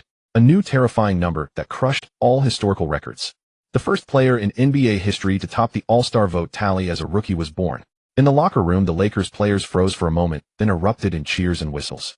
They swarmed Song Chong, who was changing clothes, surrounding him and thumping his back and shoulders. "You monster. You actually did it. History's first. A rookie vote leader." Kobe sat by his locker watching Song Chong surrounded by the crowd, his face expressionless, but a complex emotion flickered in his eyes. This rookie was conquering the league in a way he could neither understand nor replicate. New York NBA. In the office of League Commissioner David Stern, the atmosphere was somewhat oppressive. Staring at the final data analysis report submitted by the technical department, his aged face was a mix of amusement and exasperation. The report clearly stated that on the final day of voting, Song Chong's vote count exhibited a miraculous. The traffic source analysis was even more absurd. Megan Fox's fan base contributed over 400,000 votes. Scarlett Johansson's fan base contributed nearly 300,000 high-value votes. But the most terrifying was Taylor Swift. Her cry of "Crown My Knight" at her concert directly triggered a flood of over 800,000 young votes, even crashing the official servers. Entertainment hijacking sports. Stern pinched the bridge of his nose, feeling a headache coming on. This process was just too absurd, too un-basketball. But as he looked at another page of the report, his troubled expression slowly eased. The global attention on the All-Star Game thanks to this farce had skyrocketed by 300% compared to the same period last year. Related jerseys and merchandise, Song Chong's number 24, had sold out worldwide. Fees for broadcast rights and advertising had also risen, reaching new heights. This rascal. Stern looked at Song Chong's photo and finally shook his head in resignation. Oh well, as long as it makes money, anyone can be the vote leader. The world of capital is indeed that pragmatic. Media worldwide went wild over this unprecedented cross-industry vote canvassing event. Sports Illustrated even used a full-page cover featuring a photo of Song Chong, surrounded by three goddesses: Megan Fox, Scarlett Johansson, and Taylor Swift. The photo's headline was full of sensationalism: "He is the vote leader and their king." Cleveland. Outside the Cavaliers training facility, LeBron James, fresh from practice, was cornered by a throng of reporters. An ESPN reporter shoved a microphone into his face. "LeBron, what do you have to say about Song Chong taking the All-Star vote leader title that should have been yours with a record-breaking vote count?" The question was provocative. James wiped his sweat with a towel, trying to force a magnanimous smile, but the muscles in his face seemed stiff. He was silent for a few seconds, then spoke into the camera in a tone that sounded calm, but upon closer inspection was dripping with sourness. "Congratulations to him. In this league, some people play with skill, some ride on women's coattails. But either way, it deserves respect." With that, he pushed through the crowd, escorted by his agent and security, and got into his car. That remark exploded like a bomb, instantly igniting the public sphere. Riding on women's coattails. The league's favored chosen one had publicly used such words to evaluate the new All-Star vote leader. This was no longer a veiled jab, it was a blatant attack. News quickly reached Los Angeles. Outside the Lakers' training facility, reporters, sensing blood, had gathered. As soon as Song Chong stepped out, he was besieged by a forest of cameras and microphones. Song, did you hear LeBron James' comment? He said you rode on women's coattails. What's your response? A reporter shouted. Song Chong stopped, looked into the cameras, and instead of anger, a playful smile spread across his face. Response. He cleared his throat and spoke unhurriedly to all the cameras. First, I want to sincerely thank all the ladies who voted for me. Your taste is impeccable. Laughter rippled through the crowd. Song Chong paused, then turned his gaze to the reporter who had asked the question, a mischievous glint in his eyes. Second, I'd like to say a few words to Mr. James over in Cleveland. If you've got the skills, go find some top-tier female celebrities like Megan Fox or Scarlett Johansson to help you canvass votes. Every reporter held their breath, knowing the main event was coming. Song Chong shifted his tone, spread his hands, and put on a sudden realization expression, his voice dripping with sincere apology. Oh, I'm sorry, I forgot. Your hairline's too high. They might not be interested. Dead silence fell over the crowd. A full 3 seconds passed. Boom. The reporters on scene went absolutely berserk. Their minds were blown blank by Song Chong's final remark. Hairline. This man had publicly attacked LeBron James' hairline on live national television. This was no longer an insult. It was a heart stab. It was pinning James down and ruthlessly exposing his most sensitive sore spot. My God, he's got some nerve. Crazy. This rookie has completely lost it. Quick, get this, it's going to explode. The whole country is going to explode. The reporters, as if injected with adrenaline, frantically operated their devices. Within minutes, the phrase LeBron's hairline rocketed to the top of all social media trending lists nationwide at an unprecedented speed. Countless fans watching Song Chong's response on TV or computers burst out laughing. A kill shot to the heart. Song is a devil. I declare this the greatest trash talk in NBA history. Bar none. Poor LeBron, he just made a sour remark and got nuked by Song Chong. The enmity between the two sides was thoroughly sealed that day. A destined rivalry that would shake the league's landscape was planted, the deepest and most hilarious seed. Unfazed by the storm outside, Song Chong returned to the empty training facility and picked up a basketball. Just moments ago, the warm current from completing the task had surged through his body again. Historical talent fragment Jordan's hang time has been integrated. Song Chong dribbled, jumped. In the air, he felt a strange, unprecedented sensation. Time seemed to slow. Gravity appeared to have lost its hold on him. He floated freely in the air like an astronaut freed from constraint. Effortlessly, he executed an in-air hand-switch layup, the fluidity of his body surprising even himself. The basketball obediently swished through the net. Song Chong landed, looked at the New Orleans All-Star Game schedule hanging on the gym wall, and a smile of eager anticipation curled at the corner of his mouth. The game has only just begun. The air in New Orleans was humid and sultry, carrying a scent that blended jazz and spicy crawfish. When Song Chong, wearing sunglasses and casual attire, walked out of the airport terminal, that scent was instantly overwhelmed by the fervor of countless reporters and fans. Song, over here. The ticket king. The first rookie ticket king in history. Song, do you have anything more to add about your comments on LeBron's hairline? Camera flashes descended like a torrential downpour. Dozens of reporters armed with long lenses and microphones surrounded him in an impenetrable circle, while fans' screams threatened to lift the terminal roof. As the biggest talking point of this All-Star game, the moment Song Chong set foot in New Orleans, he was treated like the league's top superstar. His security detail struggled mightily to carve out a path through the crowd. Long accustomed to such scenes, Song Chong wore a polite smile, waved to his fans, and slipped into the waiting car. The game had truly begun. The next day, the various events of All-Star Weekend officially kicked off. During the pre-game media session for the slam dunk contest, the atmosphere reached its first peak. This year's slam dunk contest boasted a stellar lineup, including the defending champion, the high-flying, nine-fingered dunk king, Gerald Green. Also present was the Orlando Magic's cornerstone, the Superman, Dwight Howard, hailed as the one man who could be traded for LeBron James. The media's focus was almost entirely on Howard. This cheerful giant knew exactly how to create a spectacle. Pressed by reporters, he mysteriously pulled a neatly folded red cape from his equipment bag. The S emblem on the cape was strikingly vivid. Whoa, Superman. Dwight's going to play Superman. That's an awesome idea. The reporters on site were utterly electrified. Props were always the surest way to ignite the atmosphere in the slam dunk contest. Howard's Superman concept perfectly matched his explosive athleticism and promised great spectacle. In that instant, everyone was convinced. This year's slam dunk contest championship was already Howard's to lose. Gerald Howard's got the Superman cape. Any counter strategy? A reporter thrust a microphone toward last year's champion Gerald Green. Green merely smiled shyly. He'll try to jump a little higher. This bland answer clearly failed to satisfy the reporters' appetites. So they immediately turned their attention to the last person on the court, the most controversial figure. Song. An ESPN reporter squeezed in front of Song Chong. Howard's got the Superman cape green, says hell jump higher. What secret weapon have you prepared for this slam dunk contest? All lenses swiveled to focus on Song Chong. Everyone was curious about what new trick this man who had stirred up endless drama off the court would unveil in the contest. Song Chong picked up a basketball, spun it in his hands, and wore a playful smile. He scanned the expectant reporters around him, then spoke deliberately. Secret weapon? I don't need props. My body is my best weapon. These words were calm, yet brimming with an indescribable arrogance.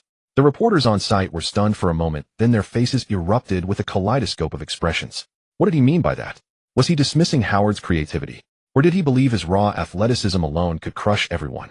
A rookie, even if he was the ticket king and immensely popular, speaking like that in a realm that purely tested talent and creativity, the dunk contest, was an outright disrespect to his predecessors. Soon this arrogant declaration spread across the internet. Major betting companies immediately updated the odds for the slam dunk contest. Dwight Howard at 1-1. 5 atop the list, heavily favored. Defending champion Gerald Green at 1-5, ranked second. Song Chong with odds as high as 1-5 was completely overlooked. Public opinion was overwhelmingly one-sided. Song Chong had overplayed his hand and would be utterly crushed by Howard's Superman concept. That night in his New Orleans hotel room, Song Chong watched TV pundits passionately analyzing how slim his chances of winning were, his face expressionless. Outsiders watch the spectacle, insiders understand the craft. Prop dunks might ignite the atmosphere instantly, but what truly enters the annals of history is the violent aesthetics that challenge the limits of the human body. Just then, ding, the familiar system prompt echoed in his mind. Special scenario All-Star Weekend detected. Series mission initiated. Mission name Shine in New Orleans. Submission 1 win the skills challenge. Submission 2 win the three-point contest. Submission 3 win the slam dunk contest. Submission 4 win the All-Star Game MVP.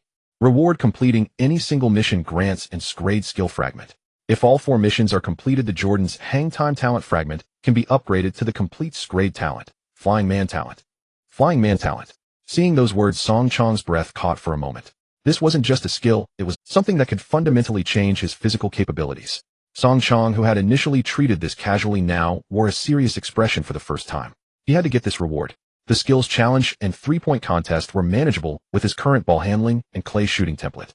As for the All-Star Game MVP, if he wanted to pursue it, no one could stop him. The only variable now was the slam. Howard's Superman concept was indeed powerful, full of hype, and the live audience's votes would likely favor him. To win, he needed a performance even more stunning, more unbelievable, and more legendary than Superman. Song Chong's mind began to race. He needed a move that would electrify the crowd and showcase his freakish hang time to the fullest. At the same time, he needed a partner. A world-class partner who could make even the Superman concept seem lackluster. His gaze fell on an idea, an utterly insane idea began to take shape in his mind. He unlocked the screen, found a familiar number, and dialed. The call was quickly answered, and a sweet, delighted voice came through. Song, you finally called me. My little muse, Song Chong said with a smile, his voice carrying a mesmerizing charm. Do you want to become part of a legend? Taylor Swift on the other end was stunned. She had no idea what Song Chong was talking about, but the word legend made her heart race uncontrollably. What? What legend? A legend that will make the world remember you. That night, a private jet quietly landed at a private airport in New Orleans. Taylor Swift, wearing a hat and mask, was met by Song Chong's people, avoiding all media, and secretly checked into his hotel. On the eve of the slam dunk contest, Song Chong brought Taylor to the empty arena to rehearse that crazy plan. Taylor stared at the empty arena, her heart still pounding wildly. The drill just now had been too insane, too exhilarating. She gazed at the man before her, the one who radiated boundless confidence on stage and on the court, and for a moment she was spellbound. Scared? Song Chong noticed her nervousness. Taylor shook her head vigorously, her azure eyes filled with nothing but trust and adoration. Not scared as long as I'm with you. The next day, inside the New Orleans arena, the crowd was buzzing. The first appetizer of All-Star Weekend, the Rookie Challenge, officially kicked off. The team of first-year rookies would challenge the second-year veterans. This year's Rookie Challenge was packed with highlights. On the rookie side were future scoring champion Kevin Durant, third overall pick Al Horford, and the biggest focus, the historic rookie vote leader Song Chong. The sophomore team was equally impressive, featuring Trailblazers leader Brandon Roy, Celtics championship point guard Rajon Rondo, and the Raptors' Andrea Bargnani. Before the game, on the TNT commentary desk, Charles Barkley was passionately voicing his opinion. I bet the sophomores will win. Barkley slammed the table. Basketball isn't a one-man game. Roy and Rondo will teach these rookies a lesson. His partner Kenny Smith adjusted his glasses. Charles, have you forgotten how many points Song scored at Madison Square Garden? That's different. Barkley snorted. That was the regular season. The rookie challenge is a showcase, but it's also a battle for pride. The sophomores won't let these kids run wild over them. And so the game began in that heated atmosphere. In the first few possessions, the pace was indeed more like a showcase, as Barkley had said.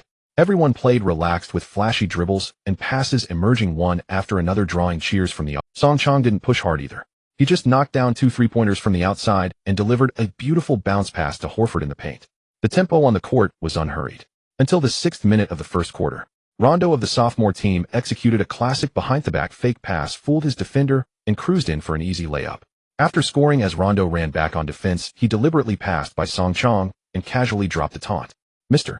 Vote Leader, did your actress friends not come to watch you play today?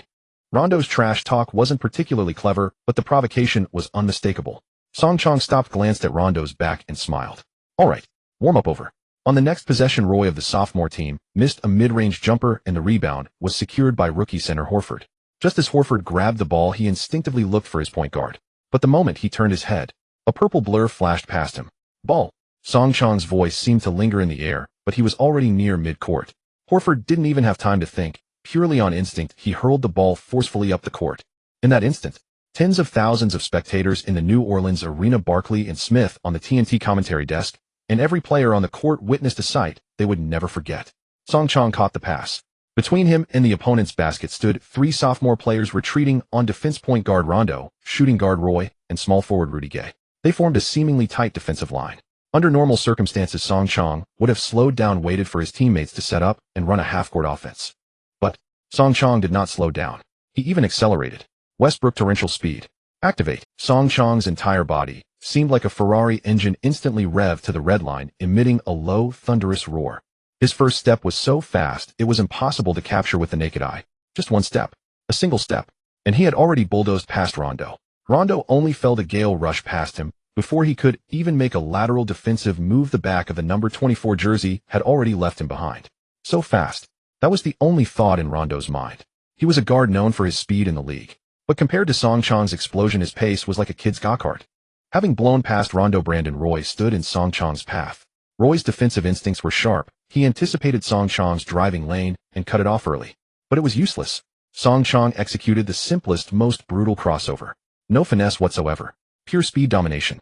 Like a heavy tank ignoring all obstacles, he simply rolled right past Roy. Finally, only Rudy Gay remained to guard the rim. Gay watched Song Chong charge like a beast unleashed. Gritting his teeth, he mustered his courage, leaped, and attempted to block the shot. However, what met him was an irresistible force like a flash flood. Song Chong collided violently with Gay, but his body in the air didn't deform even a fraction. Instead, Gay, like a leaf blown away by a gale, was knocked completely off balance and crashed awkwardly out of bounds. Boom. A thunderous crash. Song Chong slammed the damn ball through the hoop with one hand in a display of sheer brutality. The entire backboard groaned in agony under the force of the dunk. The arena fell into dead silence. Everyone's mouth hung open, staring blankly at the man hanging on the rim, his body still swaying slightly. What just happened? Was that the speed and power a guard could possess? That was a humanoid monster truck. Oh my God. On the TNT commentary desk, Kenny Smith was the first to snap out of his shock. He screamed, "Did you see that? Did you see that?" He started from the backcourt and got to the opponent's rim in less than 4 seconds. For seconds, he blew past Rondo in one step. He ran over Roy with a crossover. He even knocked Rudy Gay flying. And this is a shooter. You're telling me this is a shooter? Charles Barkley's mouth was wide enough to fit a basketball. He pointed at Song Chong on the court, stammering, unable to form words. This is a combination of Klay Thompson and Russell Westbrook. No, he's even faster than Westbrook in his prime. And stronger. This one play woke everyone up completely. It also ignited Song Chong's killer instinct. The rest of the game became Song Chong's personal showcase. He tore apart the sophomore defense time and again with fast breaks. When they started sending 2, even 3 players to trap his driving lanes, Song Chong displayed his elite passing vision. A slick no-look pass found the trailing Durant, who finished with an easy alley-oop dunk. A casual behind-the-back pass threaded through 2 defenders to Horford, who rose up and hammered it home with 2 hands. The sophomore team was completely shell-shocked. Their defense was a sieve against Song Chong's unreasonable speed. Their offense crumbled under the pressure of his death grip, leading to endless turnovers. The game lost all suspense early. Finally, the final buzzer sounded. The scoreboard read 155-114. The rookie team had massacred the sophomores by a staggering 41 points. Song Chong had played only 22 minutes. His stat line: 40 points, 8 rebounds, 12 assists. He shattered the rookie challenge scoring record of 36 points held by Amare Stoudemire. Unsurprisingly, he was named the MVP of the rookie challenge. When NBA Vice President Adam Silver presented the MVP trophy to Song Chong, the entire crowd rose to their feet, showering him with the most thunderous applause and cheers. Tonight, they had witnessed the birth of a monster. A monster with elite shooting, elite defense, and now historically explosive speed. During the post-game sideline interview, a female reporter excitedly thrust the microphone toward Song Chong. "Song, congratulations on winning the MVP. Your performance tonight was unbelievable, especially your speed. We've never seen a player move that fast. How did you do it?" Song Chong took the trophy, flashed a charming smile at the camera, and said, "That's a secret." Then his gaze drifted past the crowd, as if looking at a certain spot in the arena. And then he gave the camera a subtle wink. The meaningful wink after the game was captured by the cameras, instantly sparking a new wave of speculation frenzy online. Who is Song winking at? Is it some female celebrity at the scene? That look. I have a feeling an even bigger storm is coming. My gut tells me that guy didn't even use his full strength in the rookie game. He saved the real show for later. The next evening, the New Orleans Arena. The highlight of All-Star Weekend, the slam dunk contest, officially kicked off amidst the eager anticipation of the crowd. The atmosphere at the venue was 10 times more explosive than the previous night's rookie game. The front rows were filled with Hollywood stars, sports legends, and business tycoons. At the commentator's desk, Barkley's loud voice was already warming up. "Tonight's champion, without a doubt, is Dwight Howard." He pointed at the muscular, happy-go-lucky big man warming up on the court. "Did you see that? He's a beast. His strength and leaping ability are unparalleled in this league." His partner Kenny Smith adjusted his glasses and offered a different opinion. "Charles, don't forget Gerald Green. He's the defending champion. His vertical leap might be historic." And Song, Smith added, "Did you forget his fast break tomahawk dunk yesterday? The explosive power he showed is not to be underestimated." For shooter joining the dunk contest is just a gimmick the league set up for ratings, Barkley scoffed dismissively. As the arena DJ announced them, with great fanfare, the 4 contestants took the stage one by one. The first to go was the defending champion Gerald Green. Perhaps due to immense pressure or simply an off night, his first attempt, a highly complex self-pass off the backboard, bounced straight off the rim. First attempt failed. A wave of sympathetic sighs washed over the arena. The second contestant was Song Chong. He chose no flashy moves and enlisted no teammates for assistance. He simply walked a lone ball in hand slowly to the free throw line. What was he planning? Everyone was stunned. Barkley roared with laughter from the commentary booth. What's he trying to do? A free throw? This isn't a free throw contest." Kenny Smith's expression, however, grew serious. "No. Charles, have you forgotten that legendary move?" Before he could finish his sentence, Song Chong took off. He started his run up from a step behind the free throw line, his strides not long, but brimming with explosive power. 1 step, 2 steps. He planted his foot on the free throw line and jumped. Under the disbelieving gaze of everyone present, Song Chong, like a glider breaking free from gravity, extended his body to its absolute limit and soared smoothly towards the distant hoop. Time seemed to slow down infinitely at that moment. Everyone witnessed the exquisitely graceful arc his body traced through the air. He glided farther than Dr. J himself back in the day, with an even more relaxed posture. Michael Jordan. This terrifying talent brought a move that should have existed only in ancient legends back to life in an even more shocking and unbelievable manner. Swish. He gently laid the ball into the hoop. It wasn't until Song Chong's feet touched the ground that the entire arena snapped out of the several second-long flight. Boom. A thunderous wave of applause and screams threatened to tear the roof off the arena. On the judges' panel, all 5 legends stood up and applauded. Barkley's jaw dropped. He was speechless. Finally, the scoreboard flashed an exceptionally high score. 48. It was Howard's turn, the third contestant. The Superman felt immense pressure, but his smile grew even brighter. He walked to the sideline, and under the watchful eyes of the entire arena, he suddenly ripped off his Magic jersey. Underneath was a blue bodysuit. A large S emblem on his chest was strikingly conspicuous. A bright red cape billowed behind him. Oh my God, it's the Superman suit. The atmosphere in the arena instantly ignited to its peak. Howard reveled in the attention. He dashed to the basket, pulled out a basketball with a Superman logo, jumped high, and stuck it on the very top edge of the backboard. Then he retreated beyond the three-point line and began his run-up. Like a human tank, he charged towards the hoop with an unstoppable momentum. He leaped high. In midair, he extended his arm like the real Superman, snatched the ball, and then viciously slammed it through the hoop.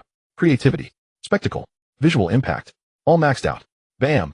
The rim shuddered violently. No doubt about it. 50 points. A perfect score. The arena DJ was already calling Howard king. The pressure was back on Song Chong.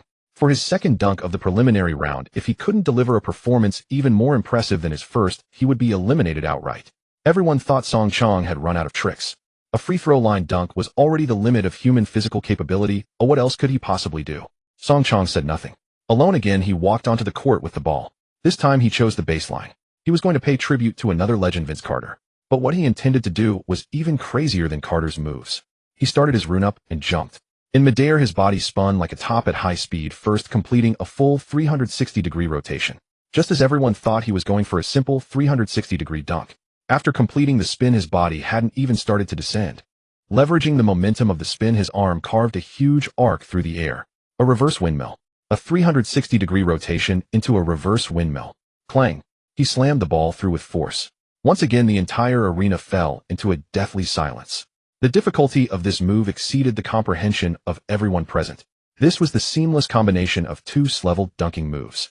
What kind of monstrous hang time and core strength did it take to execute such a complex maneuver in midair? The judges awarded another sky-high score, 49 points. The preliminary round ended with Song Chong and Howard advancing to the finals by an overwhelming margin. The finals were unknown. Howard went first. He showcased his creativity again, tossing the ball high off the side of the backboard, charging and catching the rebound in midair, and finishing with a one-handed power dunk. Another highly entertaining dunk. 49 points. All the pressure was on Song Chong. This was his final. Everyone felt that Song Chong, who didn't rely on props, couldn't possibly deliver a performance more impactful. Barkley declared, "It's over. The champion is Howard. Song's physical talent is indeed astonishing, but his creativity has run dry." However, just then, Song Chong did something no one expected. Instead of grabbing the ball, he walked to the sideline and took a microphone from a staff member. The arena fell silent. All eyes were fixed on him. Song Chong looked into the camera, a mysterious smile spreading across his face. For this next dunk, his voice, amplified by the arena's sound system, reached every corner clearly. "Dedicated to my muse." Having said that, he reached out his hand towards a certain direction by the sideline. He stretched out his hand, pointing towards a certain direction off the court. Tens of thousands of eyes in the arena, along with the gazes of hundreds of millions of viewers worldwide, converged in that direction. There at the entrance of the player tunnel, the dim light obscured the view. Who was he summoning? Who was this secret weapon, this partner of his? At the commentary desk, Charles Barkley's big mouth began its work. What in the world is he up to? Could it be Kobe? Or LeBron? Oh, I forgot LeBron's hairline is too high, the lights would reflect off it, no good as a prop. Barkley rambled on, cracking. A figure slowly emerged from the shadows. She wore a pristine white floor-length gown, her golden curls cascading over her shoulders like a waterfall, radiating a holy aura under the stadium lights. She was like an elf strayed into the mortal world, or a princess heading to a ball. When her face, innocent and sweet, the face that drove fans worldwide wild, appeared on the big screen. The entire New Orleans arena fell into absolute silence for 3 full seconds. Then an unimaginable roar like a detonated nuclear bomb erupted skyward. "Taylor! It's Taylor Swift. My God, are my eyes deceiving me? The country music sweetheart, what is she?" Song Chong's partner is Taylor Swift. Madness. Everyone felt their minds couldn't keep up. Just how many surprises did this man have up his sleeve? First, he remotely directed Megan Fox to campaign for him on the red carpet. Then he had Scarlett Johansson declare war for him on a late-night show. And now, in the finals of the slam dunk contest watched by the entire world, he called out another rumored leading lady, America's hottest country sweetheart, to be his prop. What kind of divine move was this? At the commentary desk, the ever-eloquent Barkley's mouth hung wide open, not a single word escaping. His partner Kenny Smith held his head, staring at Song Chong on the court as if he were a monster. He used Taylor Swift as his dunk prop. This is the craziest, most extravagant performance in basketball history. Amidst the thunderous cheers, Taylor Swift in heels, holding up her dress with a face showing nervousness, shyness, but mostly unwavering excitement, walked step by step to Song Chong's side. She was like the most loyal princess beside a knight about to charge into battle. The entire audience expected Song Chong to have Taylor pass him the ball or execute a simple move. But Song Chong's action once again defied everyone's imagination. He took a specially customized sturdy high stool, slightly taller than a regular bar stool, from a staff member and placed it in the restricted area under the basket. Then he handed a basketball to Taylor. "Don't be afraid, stand on it." Song Chong looked into Taylor's azure eyes, trembling with excitement, and gave her a reassuring smile. "Trust me." Taylor nodded firmly. Taking a deep breath, she carefully stepped onto the high stool with Song Chong's support. Then, as Song Chong had instructed earlier, she stretched her arm and held the basketball high above her head. This sight left everyone puzzled. What was he going to do? Jump over her? Jump over Taylor Swift's head? At the judges' table, Dr. J. Julius Erving shot to his feet, his face etched with disbelief. Michael Jordan also sat upright. In his eyes, which had witnessed every storm in the basketball world, an emotion called awe appeared for the first time. This young man wanted to recreate Vince Carter's dunk of death over the French center. No, what he aimed to do was even crazier. Because he wasn't jumping over an ordinary player, but Taylor Swift. This move demanded an almost inhuman level of jumping height, hang time, body control, and sheer audacity. A single misstep, and his knee could crash into Taylor's face. The consequences would be unthinkable. Song Chong retreated to near the center circle. He looked at the girl under the basket holding the ball high, her body rigid with tension. He knew she had placed everything in it. This trust could not be betrayed. Westbrook's explosive speed. Activate. Jordan's hang time. Engage. Song Chong's gaze transformed. All his cynicism and nonchalance vanished in an instant, replaced by a regal, world-dominating aura. He charged. Like a Boeing 747 preparing for takeoff, he stormed towards the basket with unstoppable momentum. 1 step, 2 steps, 3 steps. He took off from just inside the free-throw line. Boom. The entire arena floor seemed to tremble from his leap. He soared. Defying the laws of physics, his entire body rose into the air. His trajectory carved an arc beyond anyone's wildest imagination. He truly flew over Taylor Swift's head. Everyone in the arena held their breath. Time seemed to slow to a crawl. Through the high-speed cameras on the big screen, everyone witnessed the miraculous moment clearly. At the apex of his leap, Song Chong extended his right hand and gracefully took the ball from Taylor's grasp. Then, before his descent began, his terrifying hang time gave him ample opportunity to execute an unbelievable between-the-legs pass in midair. This alone was already magnificent. This alone was enough to seal the championship. However, even crazier was yet to come. Just as he completed the between-the-legs move and his body was about to clear Taylor flying towards the rim, he actually turned his head sideways in midair. Under the gaze of the entire world, his lips gently brushed against Taylor's cheek, which was slightly parted in shock and tension. A kiss. A flying victorious kiss in the air. Bang. He slammed the ball into the hoop with all his might. Taylor Swift, overwhelmed by the sudden kiss that sent an electric current through her body, completely collapsed. Her legs gave way, her mind went blank, and she slumped onto the high stool behind her. Her face was a brilliant blush of shock, shyness, and happiness, a tapestry of every emotion. The whole world fell silent. Everyone stood frozen, staring at the astonishing scene on the court. A between-the-legs dunk over a living person. A kiss for the leading lady in the middle of a dunk. Was this basketball? No. This was art. The perfect fusion of violence and romance. No one knew who was the first to snap out of the profound shock. They stood up and began to clap with all their strength. Then came the second, the third. Finally, the entire arena, tens of thousands of spectators, spontaneously rose to their feet. The thunderous applause and screams like a tsunami threatened to blow the roof off. At the judges' table, the 5 legendary icons didn't hesitate for a second. 10, 10, 10, 10, 10. 5 perfect scores. An undisputed 50 points. The champion was crowned. Howard watched the figure being worshipped by the entire arena, shook his head helplessly, and then from the bottom of his heart began to applaud him. He had lost. Completely and utterly. His Superman idea seemed so pale and feeble before this performance, this kiss of the century. At this moment, sports journalists worldwide furiously clicked their camera shutters. They knew they were witnessing a photo destined to be etched into NBA history. Perhaps one of the most iconic moments in sports history was born. In the photo, a man soared through the air, kissing a girl's cheek with the roaring crowd and the ball about to be slammed through the hoop as the backdrop. Romance and violence frozen into eternity. He stretched out his hand toward a certain direction off the court. This kiss that soared across the sky, accompanied by the earth-shattering dunk, propelled the atmosphere of the New Orleans arena to the pinnacle of myth. Violence and romance, conquest and tenderness. These two seemingly opposing elements found their most perfect and incredible fusion in Song Chong. At the judges' table, Dr. J. Jordan Wilkins, the greatest dunkers in human history, raised their scorecards almost simultaneously. 10, 10, 10, 10, 10, an indisputable 5 perfect scores. Total score 50 points. The champion's destiny was utterly beyond doubt at this moment. Dwight Howard stood by the court, gazing at the figure being worshipped by the entire arena. For the first time, a trace of bitterness and helplessness crept into his smile. His Superman concept was already stunning enough to easily claim victory in any slam dunk contest. Yet tonight he faced a monster beyond mortal comprehension. When a man could use the world's hottest pop starlet as a prop, soar over her, execute a between-the-legs switch midair, and seal it with a victorious kiss. How could anyone compete? This was a contest on an entirely different dimension. Howard abandoned his planned final dunk knowing it was. He stepped forward magnanimously and gave Song Chong, still immersed in the deafening cheers, a firm hug. Howard's voice came from the heart. You're not from this world. You and your dunks belong to mythology. Song Chong smiled and patted his back, saying nothing. When NBA Commissioner David Stern placed the Golden Slam Dunk Contest Championship trophy into Song Chong's hands, the flashbulbs blazed once more, turning the arena into daylight. Yet Song Chong's next move ignited screams from every female fan in the audience. He did not raise the trophy high nor kiss it. He simply carried the trophy of supreme honor and walked straight to the basket. Taylor Swift still sat on that high stool, her face flushed like a ripe apple, her azure eyes holding the dreamy haze left by that kiss. Song Chong crouched before her, gently placing the trophy, coveted by countless dunkers, on her lap. His voice was soft, yet it exploded like a sweet bomb in Taylor's heart, and in the hearts of every woman present. Oh, heavens. He gave the championship trophy to Taylor. This is ultimate romance. I'm so envious I could die. This night belonged to Song Chong, and to the historic kiss of the century. The next day, the All-Star game commenced.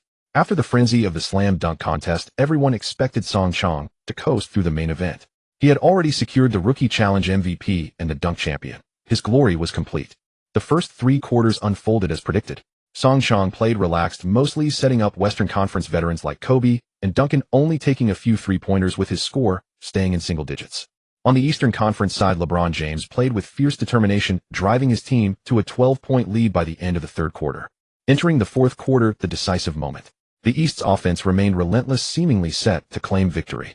In a critical moment, Western Conference head coach Byron Scott called a timeout. Everyone expected him to devise a Kobe-centric scoring strategy. Instead, Scott looked at Song Chong and spoke a single sentence. "Song, take over the game." Song Chong nodded. The warm-up was over.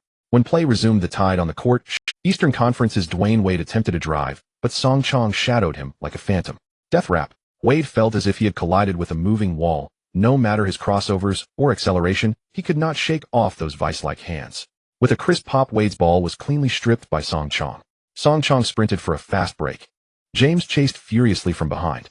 Yet empowered by Russell Westbrook's turbo speed, Song Chong's velocity reached an inconceivable level. James watched helplessly as the No. 24's figure pulled away. A tomahawk dunk. 2 points recovered. The next possession, the East missed their shot. Song Chong received a pass outside the arc facing Paul Pierce, one of the Celtics' big three. A crisp crossover sent Pierce stumbling. Inside Superman Howard rotated to defend. Song Chong did not decelerate, he leaped straight at Howard. Everyone expected a fierce layup collision.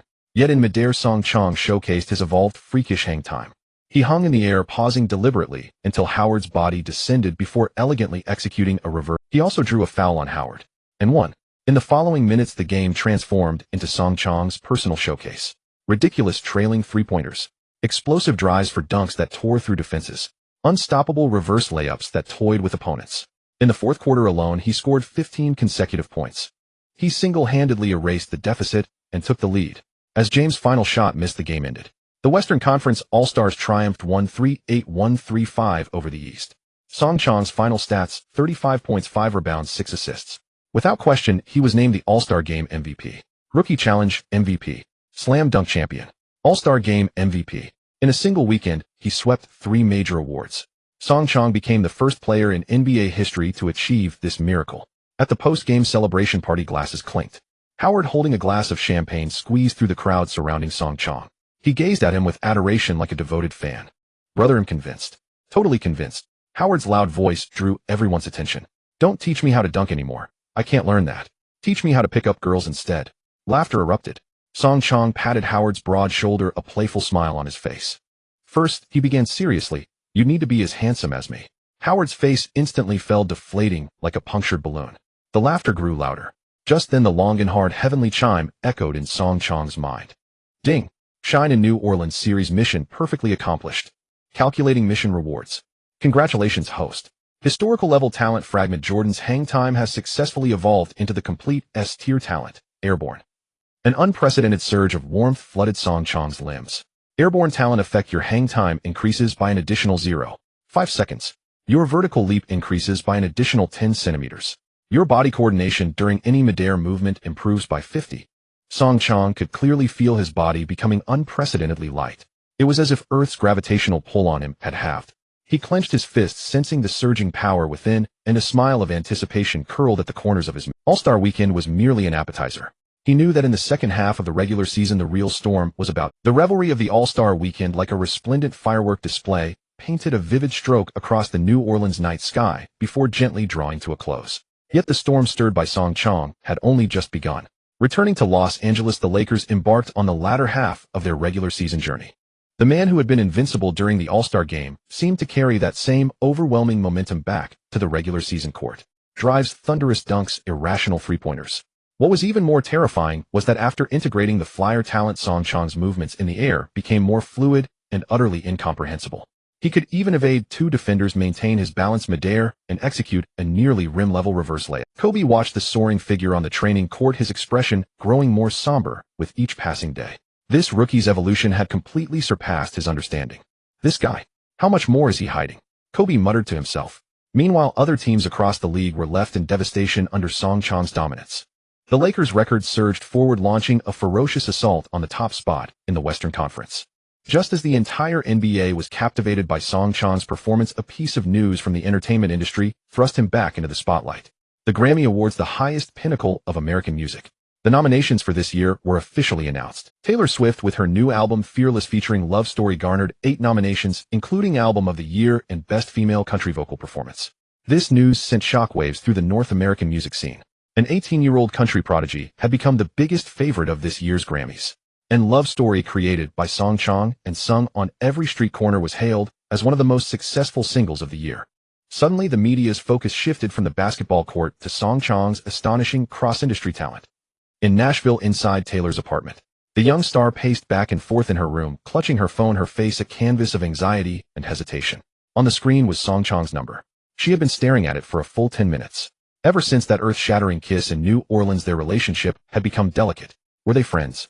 Or lovers? Song Chong hadn't clarified, and she dared not ask. But today she had to muster her courage. The Grammy ceremony was the most important night of her life, and she hoped the knight who had given her inspiration and courage would be by her side. But would he agree? Would someone as rebellious as he be willing to attend a tedious party full of musicians? Moreover, his basketball fame was soaring. If accompanying her to the Grammys affected his training and games, what then? More importantly, the old guard in the music industry already looked down on her meteoric rise as a country girl. If she brought along a controversial sports star boyfriend, heaven knew what the media would write. Forget it. Taylor gritted her teeth, a flash of determination in her blue eyes. She pressed the call button. The phone rang twice before it was answered. A magnetic, lazy voice came through. "Hello, my little muse, written any good songs lately?" Hearing that familiar voice, Taylor's heart skipped a beat and her cheeks burned uncontrollably. "Song." Her voice carried a hint of nervousness. I have a request." "Speak." "This Sunday. It's the Grammy Awards." Taylor's voice grew softer. Will you be?" After saying this, she held her breath, her heart seeming to stop. On the other end of the line, there were a few seconds of silence. Those seconds felt like an eternity to Taylor. Just as she thought he would refuse, his voice returned, tinged with, "Of course. The Grammys. Sounds interesting. I haven't seen so many eccentrically dressed people in one place before." Hearing the affirmative answer, Taylor nearly jumped with excitement. "Really? You'll really come?" "Of course," Song Chong chuckled, "but I have one condition." "What condition?" "That night you have to be the most beautiful one there." The news that Song Chong would accompany Taylor Swift to the Grammys spread like wildfire across North America. The sports and entertainment worlds were once again set ablaze by this news. But this time public opinion wasn't as uniformly supportive as before, especially the conservative factions in the music industry who sneered at it. A renowned music magazine editor wrote in his column, "The Grammys are a temple of music, not a stage for sports stars to show off. A muscle-bound basketball player appearing here is a desecration of art. We respect Song Chong's achievements on the court, but please respect music as well." This rhetoric gained support from many veteran musicians. They believed Taylor Swift's success was merely a victory of pop fluff, and dragging a sports star along for publicity was dragging the Grammys' prestige to a new low. The night of the Grammy Awards. Outside the Staples Center in Los Angeles, stars shimmered. The world's top musicians, dressed in their finest, walked the iconic red carpet. The biggest focus on the red carpet was undoubtedly rap king Kanye West and his diva wife Beyoncé. This couple was the most powerful presence in the music world. Kanye didn't hide his ambition and arrogance before the cameras. "Tonight's awards belong only to true art," he said with pointed implication, "not those strumming guitars and singing pop ditties, country girl. Beyoncé's album is true art. It deserves to take all the big awards." His words were laced with gunpowder, almost directly targeting Taylor Swift. Just then, at the other end of the red carpet, a massive commotion erupted with the sound of shutters. All cameras frenziedly turned toward a black Rolls-Royce that had just arrived. The door opened. A long, slender leg stepped out first. Then a tall man in a bespoke Tom Ford tuxedo emerged from the car. It was Song Chong. He didn't strike a pose for the cameras like other stars. He casually adjusted his cuff, then turned and gentlemanly extended his hand into the car. The next second, a delicate hand in a white lace glove rested in his palm. Taylor Swift, in an Elisabeth Haute couture fairytale gown, emerged like a true princess, led by her knight from the carriage. The moment they stood side by side, one regal as a monarch, the other pure as an elf, the visual impact instantly stole the spotlight from everyone present. Song Chong's aura was overwhelming. His face hailed as an Eastern divine countenance, combined with a physique rivaling LeBron James, made him the most dazzling figure even among Hollywood's elite. The reporters went wild. Countless microphones were thrust before them. A journalist from Rolling Stone posed a particularly thorny question. Song. Many say a sports star crossing over to the Grammys is just a stunt of disrespect to music. The question was a trap. Even Taylor showed a hint of nervousness. Song Chong just smiled, took the mic, and swept his gaze across the inquisitive eyes surrounding him. Art and sports sound like two different worlds. His voice was calm, yet clear to everyone's ears. But their pinnacle is the same passion. Tonight, I come for passion. The answer was flawless and full of class. The reporters were stunned, momentarily unable to find a rebuttal. And as Song Chong spoke, the familiar voice echoed in his mind. Ding! Special scene detected, Grammy night. Emergency mission initiated. Mission name, night of the mission description, tonight your muse will be crowned. But on the path to the throne there are always petty rivals lurking and provoking. Host must protect Taylor Swift's honor from any infringement. Mission rewards rank, auxiliary skill, absolute pitch. Song Chong's face remained impassive, but inwardly he found it amusing. Night of the Muse. Interesting. The two walked through the red carpet and entered the venue. Guided by staff, they reached their front row seats. Song Chong didn't sit immediately. He glanced at the seating arrangement and said to Taylor, "Let's switch seats." Huh. Taylor was puzzled. "You sit inside, I'll sit outside," Song Chong said, pointing to the seat nearest the aisle. "Why?" Song Chong patted his long legs matter-of-factly. "My legs are long. Sitting outside gives me room to stretch." Taylor looked at him, found the reason odd, but obediently moved to the inner seat. The awards ceremony began. One by one the trophies were presented. Taylor, with Love Story, unsurprisingly won Best Country Song and Best Female Country Vocal Performance. Finally, it was time for the grand finale, the most prestigious award, Album of the Year. The big screen displayed the 5 nominees' faces. The final showdown was between two contenders, Beyoncé's I Am, Sasha Fierce, and Taylor Swift's Fearless. The air grew tense. The legendary singer Whitney Houston took the stage as the presenter. She opened the golden envelope and glanced at the name inside. Then she brought the envelope to her lips and broke into a radiant smile. "And the Grammy goes to..." Whitney Houston deliberately drew out her words, making everyone's heart leap into their... The cameras in the audience precisely split into two halves. One half focused on Beyoncé and Kanye West, their faces brimming with confident smiles of assured victory. The other half turned to Song Chong and Taylor. Taylor nervously clasped her hands before her chest, her eyes fixed unblinkingly on the stage, almost forgetting to breathe. Song Chong, however, appeared far more relaxed. He even had the leisure to gently pat the back of Taylor's hand, offering her a reassuring glance. Finally, Whitney Houston stopped teasing. She raised the envelope, and with her powerful voice uttered the name that would change history. Taylor Swift. Fearless. Boom. That name detonated like a bomb within the Staples Center. Taylor Swift. That country-singing girl next door had actually defeated the music queen Beyoncé to claim the most prestigious award, Album of the Year. This was the youngest Album of the Year winner in Grammy history. Taylor was completely stunned. She covered her mouth with her hand, her azure eyes instantly welling with tears of excitement. She couldn't believe it. She had actually done it. "Congratulations, my little muse." Song Chong's voice sounded. Taylor turned around, and seeing the gentle smile on the man's face beside her, she could no longer contain her emotions. She threw herself at him, giving Song Chong a tight embrace. "Thank you, Song. Thank you." Her voice was choked with tears, yet brimming with boundless joy. Amidst the thunderous applause from the entire venue, Taylor, holding her pure white fairytale dress, ascended step by step excitedly toward the stage of glory that belonged to her, like a truly crowned princess. Yet in this sea of joy, in a certain corner of the front row, the atmosphere plummeted to freezing point. The smile on Kanye West's face had completely frozen. On his perpetually arrogant face, disbelief and fury were now etched. Lost. Beyoncé had actually lost to a country girl. How is this possible? This was a conspiracy. This was the greatest insult to art. An uncontrollable rage blazed fiercely within his chest. He stared at the girl on stage who was receiving the golden gramophone trophy from Whitney Houston, crying like a pear blossom drenched in rain, his gaze turning icily cold. "No, I can't let this happen. I need to tell the world who the true artist is." Just as Taylor grasped the trophy and was about to step to the microphone to deliver the most important acceptance speech of her life, Kanye from the audience abruptly stood up from his seat. His action instantly drew the attention of everyone around him. "Hey, Kanye, what are you doing?" Jays beside him tried to pull him back, but Kanye shook him off. "Let go. I'm going to seek justice for art." Kanye roared, his face ashen. Pushing through the crowd, he strode purposefully toward the stage. What was he going to do? The entire audience noticed this sudden development, and a huge gasp erupted from the venue. The director reacted swiftly, immediately training a camera on the furious Kanye. Everyone understood. He was going to grab the microphone. He intended to humiliate the newly awarded girl in front of the whole world. This was sheer madness. This was a live broadcast of the Grammys. The security guards reacted trying to block him, but Kanye was too fast. They couldn't make it in time. It seemed the biggest broadcast accident in live history was about to unfold. Kanye charged forward like an enraged bull, reaching the aisle of the front row just a few steps away from the stage. His route happened to pass by the seat Song Chong had just occupied. At that moment, Song Chong was leisurely sitting with his legs crossed, calmly watching Taylor on stage, as if utterly oblivious to the commotion around him. He didn't even turn his head, just as Kanye's massive body was about to rush past him. Song Chong very casually stretched his long crossed leg a bit straighter, a leg that had nowhere else to go. The movement was natural, fluid, as if he had merely been sitting too long and wanted a more comfortable position. Then, thud.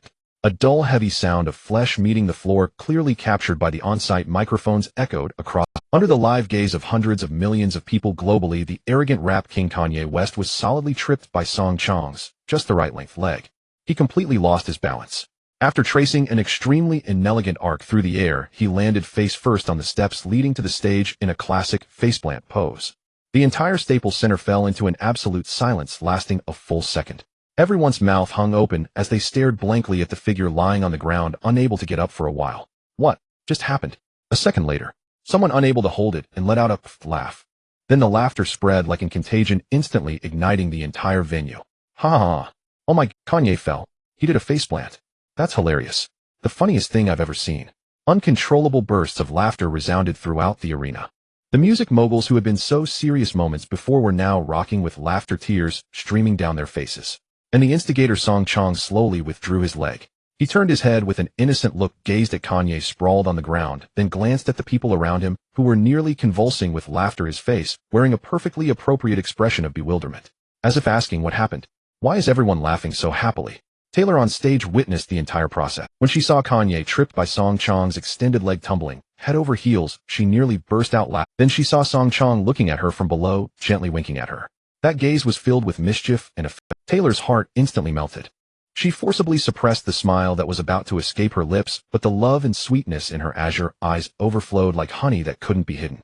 This man, he always protected her in the most domineering and unexpected ways. The director's camera locked onto this highly dramatic scene. Kanye unable to get up after lying on the ground for so long. Song Chong looking on with an innocent expression. And Taylor on stage wanting to laugh, but not daring to, her eyes full of happiness. These three images intertwined, creating an unprecedented, absurd, and hilarious spectacle. At that moment, the ratings for all global television sets broadcasting the Grammys live soared to an all-time ding. The pleasant notification sound arrived on cue in Song Chong's mind. Flower Guardian mission complete. Mission evaluation perfect. Guardianship executed in the most elegant manner, achieving the most primal protection. Reward issued. Strength auxiliary skill absolute pitch has been integrated. The burst of laughter at the scene continued unabated like an unstoppable tide, wave after wave. Kanye West sprawled on the ground, his mind a complete blank, felt nothing but the searing sting on his face. Disgrace. An unprecedented disgrace. He struggled to rise, but every bone in his body felt like it had been shattered. At that moment, several security personnel, finally snapping out of their shock, pushed through the crowd and rushed toward him. Their faces were etched with panic and tension. A blunder of this magnitude at the Grammy Awards could cost them their job, yet someone was faster than them. Just as the security guards were still 5 or 6 meters away from Kanye, a figure rose gracefully from their seat. Song Chong. There was not a hint of panic in him, not even a crease on his suit. He first adjusted his cufflinks, his movements as composed as if he were strolling in his own backyard. Then he strode over with his long legs unhurriedly to Kanye, who was still dazed from the fall. Under the spotlight, every camera lens locked onto him. The whole world was watching to see what he would do next. Would it be mockery, indifference, or a finishing kick? But Song Chong's actions once again defied everyone's expectations. Instead of looking down at Kanye on the floor, he bent slightly and extended a hand toward the disgraced rap, a standard, gentlemanly gesture fit for inviting a lady to dance. Are you all right, my friend? His voice, transmitted clearly through the lapel microphone, filled the venue. It seems you were disappointed that Beyoncé didn't win. We can all understand such an emotional outburst. These words offered a gracious way out. They redefined a near riot as mere sorrow for a friend. The contrast was stark. Kanye stared blankly at the hand offered to him, then at Song Chong's flawless smile, momentarily at a loss for how to react. Beyoncé and Jay's beside him also wore complex expressions. They hadn't expected this man from the sports world to handle such a situation with such seasoned finesse. Finally, gritting his teeth, Kanye took Song Chong's hand. With a slight exertion of strength, Song Chong effortlessly pulled the rap king, who weighed over 200 pounds, to his feet. Once Kanye was steady, Song Chong didn't immediately let go. Instead, he smoothly wrapped an arm around Kanye's shoulders, pulling him close. This gesture appeared incredibly intimate and friendly on camera, like two brothers who had just resolved a misunderstanding. Song Chong turned Kanye with him to face the cameras and the audience, still wearing that composed smile. "See, everything's fine, everyone. Just a little accident. Mr. West was merely too excited. Let's give our applause back to the true queen on stage, shall we?" These words were impeccably delivered, calming the atmosphere and redirecting the focus back to Taylor. It was a textbook example of crisis management. Sparse applause began to ripple through the audience. However, in the blind spot of the cameras, just as everyone thought the storm was passing, Song Chong leaned close to Kanye's ear. His smile didn't waver, but his voice dropped to a whisper only the two of them could hear. He spoke in a perfectly authentic, heavy, rusting Chicago South Side gangster slang. It wasn't a threat. It was a statement. A cold, grim verdict on an established fact. The gist of it was simple. If your diamond-studded shoes dare take one more step forward, I promise you tomorrow's headline won't be about music. It will be your obituary. Trust me, I have many friends who would be happy to write it for you. Buzz. Something exploded in Kanye's mind. As a hardened figure who had risen from the streets of Chicago, how could he miss the bloodthirsty implication in those words? This was no bluff. The authentic accent, the emotionless coldness, the matter-of-fact tone. All pointed to one thing. He meant it. This man genuinely dared to make him disappear backstage at the Grammys. A chill shot from Kanye's tailbone straight, his face flushed with rage turned ashen in a single second. It was as if all the blood had been drained from him. He turned his head, glancing sideways at the still smiling man beside him. That Eastern face was impeccably handsome under the lights. But those black eyes held a deep, icy abyss. Kanye's pupils uncontrollably constricted to tiny. His legs began to tremble. A primal fear seized his heart. He regretted it. He truly regretted it. What kind of monster had he provoked? Song Chong felt the big man's trembling. His smile widened. He released his arm from Kanye's shoulders, then with an air of extreme familiarity and playful mockery reached out and gently patted Kanye's bloodless cheek. "Go get a glass of water and cool down, my friend. Don't let everyone see your embarrassment." With that, he paid no more heed to the terrified rap king. The belated security guards finally rushed over. Seeing Kanye's dazed, ashen face, they were utterly bewildered. "Sir, are you all right?" Kanye's legs gave way, and he would have collapsed again if not for the two guards catching him. Take me away." His voice trembled uncontrollably. Under the escort of the security guards, Kanye West, the once aggressive and arrogant music king, was now like a soulless puppet, half dragged, half carried back to his seat. The entire audience witnessed this. They didn't understand. Why had Song Chong, who had seen so magnanimous moments before, only needed to whisper in Kanye's ear and pat his face? How had it turned Kanye into such a terrified wreck, as if he'd seen a demon? What had that whisper said? No, but everyone understood that what had just happened was far from simple. This man from the East possessed methods far tougher than his handsome face suggested. Having done all this, Song Chong turned to face the stage. Taylor, standing on stage, gazed at him with a look of pure adoration, love, and boundless affection. Song Chong gave her a gentle smile. Then he raised his hand in an elegant "please continue" gesture. As if to say, "My princess, the whole world is yours now. Go ahead and give your acceptance speech." Boom. At that moment, the audience could no longer contain themselves. Thunderous applause and cheers erupted. This time it was no longer sparse, but heartfelt. Everyone spontaneously rose from their seats, offering the man their most fervent respect. He had completed the most savage protection with the most elegant demeanor. Tonight he was the true, uncrowned king. On the stage, under the gaze of thousands, Taylor took a deep breath. On her flushed little face, for the first time, all tension and shyness melted away. She glanced at the heavy golden Grammy trophy in her hands, then her gaze traversed the star-studded venue, landing precisely on the man seated in the front row. She smiled. That smile was as radiant as a summer sunflower. "I don't know what to say." Her voice through the microphone trembled with a hint of tears spreading across the world. "This album records all my dreams, all my anxieties, and my insignificant fantasies about love. I once thought these things would forever remain hidden in my guitar in my small room in Nashville. Until..." Her gaze remained fixed on Song Chong, her azure eyes brimming with unadulterated affection. "Until I met someone. He burst into my world like an unruly beam of light. He told me my dreams deserved to be heard by the world. He told me my fantasies were the most beautiful thing in the world." The cameras considerately split their focus, capturing the man sitting calmly below, smiling back at her. Taylor raised the trophy high, pointing it towards Song Chong. "So this award isn't just mine." Her voice grew resolute and deeply affectionate. "It belongs to my muse as well. My night." Boom. The applause erupted again, sweeping through the Staples Center like a tsunami. A night. The words spoken by Taylor, combined with the dramatic scene moments before, was incredibly fitting. The Grammy ceremony continued, but the online world had already erupted over the shocking scene. 8 of Twitter's top 10 trending topics were about Song Chong. Kanye falls Song Chong, Taylor's night, most romantic Grammys, the style of that kick media, and netizens frenziedly replayed the footage of Kanye tripping and falling flat on his face from every angle. Contrary to expectations, public opinion didn't accuse Song Chong of violence or a cheap shot. Instead, a tidal wave of praise flooded in. The Los Angeles Times Entertainment headline read, "How long has it been since we saw a real man in Hollywood?" Song Chong with his leg defended the last vestiges of chivalry. Vanity Fair's website proclaimed, "A perfect night. When everyone chose silence, a man from the East chose to be the dragon guarding the princess. He might not be a gentleman, but he is definitely a hero. Oh my god. I swear that move of Song Chong's leg was the coolest thing I've ever seen. Cooler than his dunks. That's a real man. When his woman was bullied, that's how you handle it.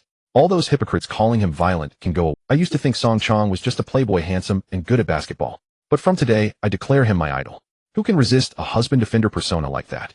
Song Chong's female fan base exploded in just 1 hour. His personal image underwent a perfect transformation due to this protective act. From a sports star who relied on looks and physique to attract women, he instantly gained the top-tier auras of domineering, protective, and responsible. During the intermission, Song Chong was whispering to Taylor, "Was my acceptance speech too cheesy?" Taylor asked, her face still flushed with embarrassment. Song Chong tapped her nose. "No, it was just right. Now the whole world knows you're mine." Taylor's heart felt like it was filled with honey. Just then, two figures blocked the light before them. Song Chong looked up. The newcomers were the most powerful couple in the music industry, Jay-Z and Beyoncé. Taylor's smile immediately faded and her body tensed instinctively. Were they here to cause trouble? After all, Song Chong had just humiliated their friend in front of the world. Nearby celebrities noticed the commotion and turned to watch the drama unfold. Everyone expected a bigger storm. However, Jay-Z's next move shocked everyone. The rap mogul showed no anger. Instead, he proactively extended his hand to Song Chong. "Bro, well done." Jay-Z's face bore an appreciative smile typical of a businessman. Song Chong stood up, shook his hand, his expression unreadable. Jay-Z glanced at Kanye, who was still in a daze, and shook his head. "Kanye can be an impulsive kid sometimes. You taught him a lesson. Good." His tone was as if discussing a trivial matter. Clearly in his eyes, a friend's face was far less important than forging a connection with a powerful and resourceful man like Song Chong. Just then, Beyoncé, who had been standing silently, spoke up. Her gaze sharp as a hook scanned Song Chong's impeccable physique. "This is the first time I've seen such a masculine man at the Grammys." The diva's voice carried a unique husky magnetism filled with undisguised flirtation and interest. "Your body is more impressive than your music." The atmosphere instantly became delicate. Taylor's internal alarms blared. This woman was coveting her night. Instinctively, Taylor stepped forward and tightly wrapped her arms around Song Chong's. She pressed herself close to him, then looked up at the music queen with a fiercely possessive gaze, like a kitten guarding its food, asserting dominance over all potential threats. An invisible war between women seemed about to erupt. However, Song Chong just smiled. He gently patted Taylor's hand on his arm, giving her a reassuring look. Then he looked at Beyoncé, his tone polite, yet carrying an unbreachable distance. "Thank you for the compliment, Miss Beyoncé. But to me, the most impressive thing in the world is that a king always has a queen by his side." As he spoke, he subtly gestured towards Jay-Z. This was a masterclass in social grace. He deftly deflected Beyoncé's advance while honoring King Jay-Z's status. At the same time, he used the word queen to affirm Taylor's place by his side. A flicker of surprise crossed Beyoncé's shrewd eyes. Then she laughed, her appreciation deepening. This man possessed not only a beastly body and cunning, but also a fox-like intellect. How intriguing. The latter half of the ceremony concluded uneventfully. Taylor ended up winning 4 major awards, becoming the biggest winner of the night. As the ceremony ended, a throng of reporters and celebrities surged towards them. The CEO of Universal Music, legendary producer Quincy Jones, top Hollywood directors. Countless after-parties invited the night's most dazzling couple. If they agreed, the entire upper echelon of Hollywood's elite would open its doors to them. Yet facing all this, Song Chong politely declined each invitation.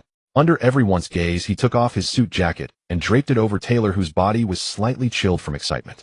Then, holding her slender waist, he whispered in her ear, his voice soft enough for only her to hear. "Let's go, my princess. Tonight the celebration is just for us two. Come, my princess. Tonight it's our private celebration party." As his words faded, Song Chong, with Taylor in his arms, waded through the throng of people amidst countless envious and probing gazes, heading straight for the exit of the Staples Center. He ignored the reporters' pressing questions and declined all invitations from the elite. Their destination was singular: the presidential suite at the Four Seasons Hotel, Beverly Hills, Los Angeles. The heavy door clicked shut, sealing off the clamor of the outside world entirely. The main lights were off, though only a few warm wall lamps cast a hazy, intimate glow over the room. Beyond the floor-to-ceiling windows lay the dazzling, starry nightscape of Los Angeles. Taylor, still in her fairy tale gown that shimmered with the starlight of the red carpet, stood motionless, her cerulean eyes fixed adoringly on the man before her.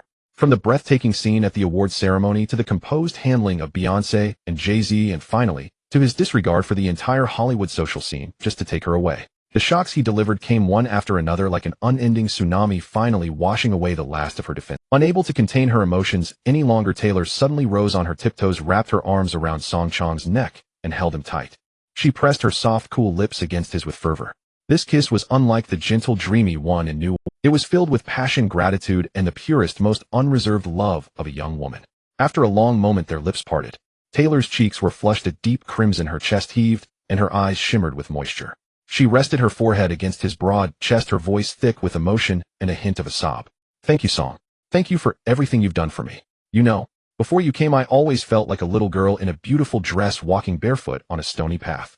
I was scared, I was anxious, I never knew when I would fall. But tonight you came. You were like the sturdiest armor, shielding me firmly behind you. She looked up, her tear-washed eyes brighter than the stars in the night sky. You gave me the greatest sense of security in the whole world. Song Chong remained silent. He simply reached out and gently wiped the tears from the corners of her eyes. Then he lowered his head and answered her passionate emotions with a deeper, more possessive kiss. This night belonged to them. The temperature in the room rose rapidly. The exquisite Elisab gown slid slowly from her shoulders. Moonlight filtered through the sheer curtains onto the large bed. An atmosphere of bliss flowed silently in the air. Guided by her knight, the innocent girl finally transformed into a woman in love. At this most perfect moment, the long-awaited crisp notification sound of the system echoed in Song Chong's mind. Ding! The Flower Guardian mission is complete. Detected breakthrough in the relationship with Shrank Goddess Taylor Swift. Phase achieved, intimate connection, grand harmony of life. Distributing special rewards. Congratulations, host. Received physical enhancement reward. Cheetah Achilles tendon. Cheetah Achilles tendon. The length and elasticity of your Achilles tendon will evolve to the level of a top predator. Jump height increased by 5. Burst speed increased by 5. Congratulations, host. Received mission reward. Shrank auxiliary skill, absolute pitch. Absolute pitch. You will possess the ability to discern the absolute pitch of any sound. In the realm of music, you are a born emperor. Waves of warmth surged through Song Chong's body once more. He could clearly feel a tingling sensation of transformation in his legs, especially around his ankles and calves. His muscles and fascia seemed to be restructuring and strengthening at a microscopic level. His body felt lighter, yet filled with even more terrifying explosive power. The next morning, a beam of golden sunlight playfully danced into the room through the gap in the curtains. Taylor was already awake. She wore only one of Song Chong's white shirts, its hem just covering her shapely bottom, revealing a pair of long, straight, milk-white legs. Barefoot, she sat on the carpet holding her beloved guitar. Everything from the night before felt like a dream, yet it was. Her heart felt as if it had been filled with honey, every cell singing with joy. This sweet emotion gave her an endless well of creative inspiration. She strummed the strings, trying to compose this feeling into a new song. But as she reached a certain chord transition, something felt off. It's here. Not right. Taylor frowned, her delicate fingers experimenting repeatedly on the fretboard. Each attempt produced a slightly dissonant, jarring sound. Just then the bathroom door opened. Song Chong, wrapped in a towel and drying his damp hair, stepped out.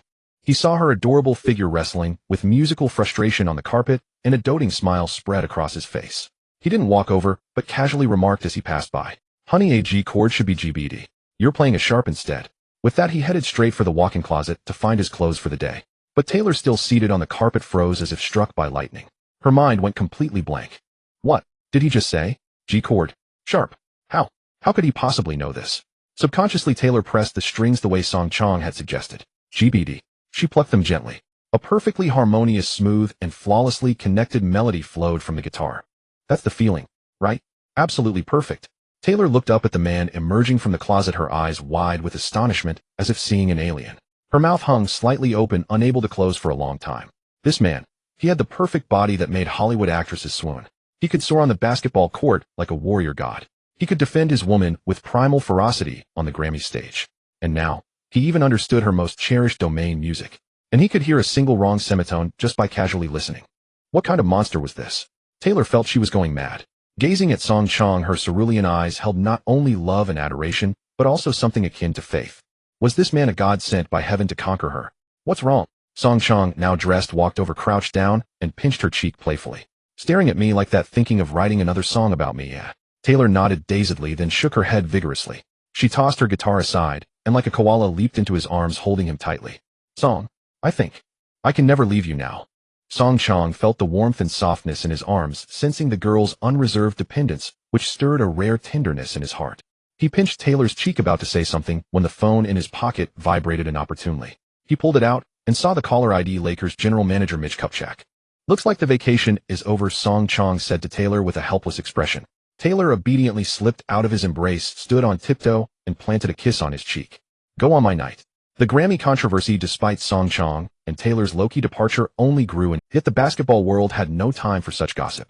After the All-Star weekend, the regular season entered a fiercely competitive sprint phase. The Lakers maintained their scorching form from before the All-Star break, their record surging forward as they firmly held the top spot in the Western Conference. Song Chong's individual performance had reached a new, almost unbelievable height. After integrating the talents of Cheetah Tendon and Flyer, his explosive power and hang time had completely surpassed human limits. He could streak like lightning from half-court, blowing past defenders in a single step. He could snatch rebounds above 3 opponents, then spring back up like a coiled spring to finish a putback dunk. On the training court, Phil Jackson watched the figure soaring freely through the air, the cigar in his mouth, left unsmoked for a long while. Beside him, general manager Kupchak wore an expression of awe and bewilderment. "Phil, I bet everything I own that kid is no normal human." Kupchak adjusted his glasses. "After the All-Star break, it seems like he's gotten stronger." "Not seems it's..." The Zen master exhaled a puff of smoke, his gaze solemn. "His body is evolving at a rate we can't comprehend." Kobe stood nearby, watching Song Chong effortlessly throw down another dunk over Bynum and Kwame Brown. His perpetually displeased face grew even more conflicted. There was admiration, envy, but mostly a sense of urgency. The Lakers were strong, very strong. But competitors of Kobe and Phil Jackson's caliber could clearly see the most fatal flaw behind this surging. The interior. Andrew Bynum was still too green, his performance erratic. Kwame Brown need not be mentioned. The former #1 pick's hands were sometimes slicker than butter. Relying solely on the outside firepower of Kobe and Song Chong might dominate the regular season. But come the playoffs, in those series of muscle and blood, without a stable all-star caliber anchor in the paint, the team's ceiling would never touch the O'Brien Trophy. "We're one piece short of a championship," Phil Jackson said, stubbing out his cigar to Kupchak. Kupchak sighed, his expression troubled. "I know, Phil. I'm working on it. I've been in talks with Memphis." Pau Gasol. A flicker of longing passed through Phil Jackson's eyes. That name was the perfect championship piece in his mind. A 7-footer with the delicate touch of a European player, elite high-post playmaking, and exceptional height and reach. His basketball IQ and skill set were tailor-made for the triangle offense.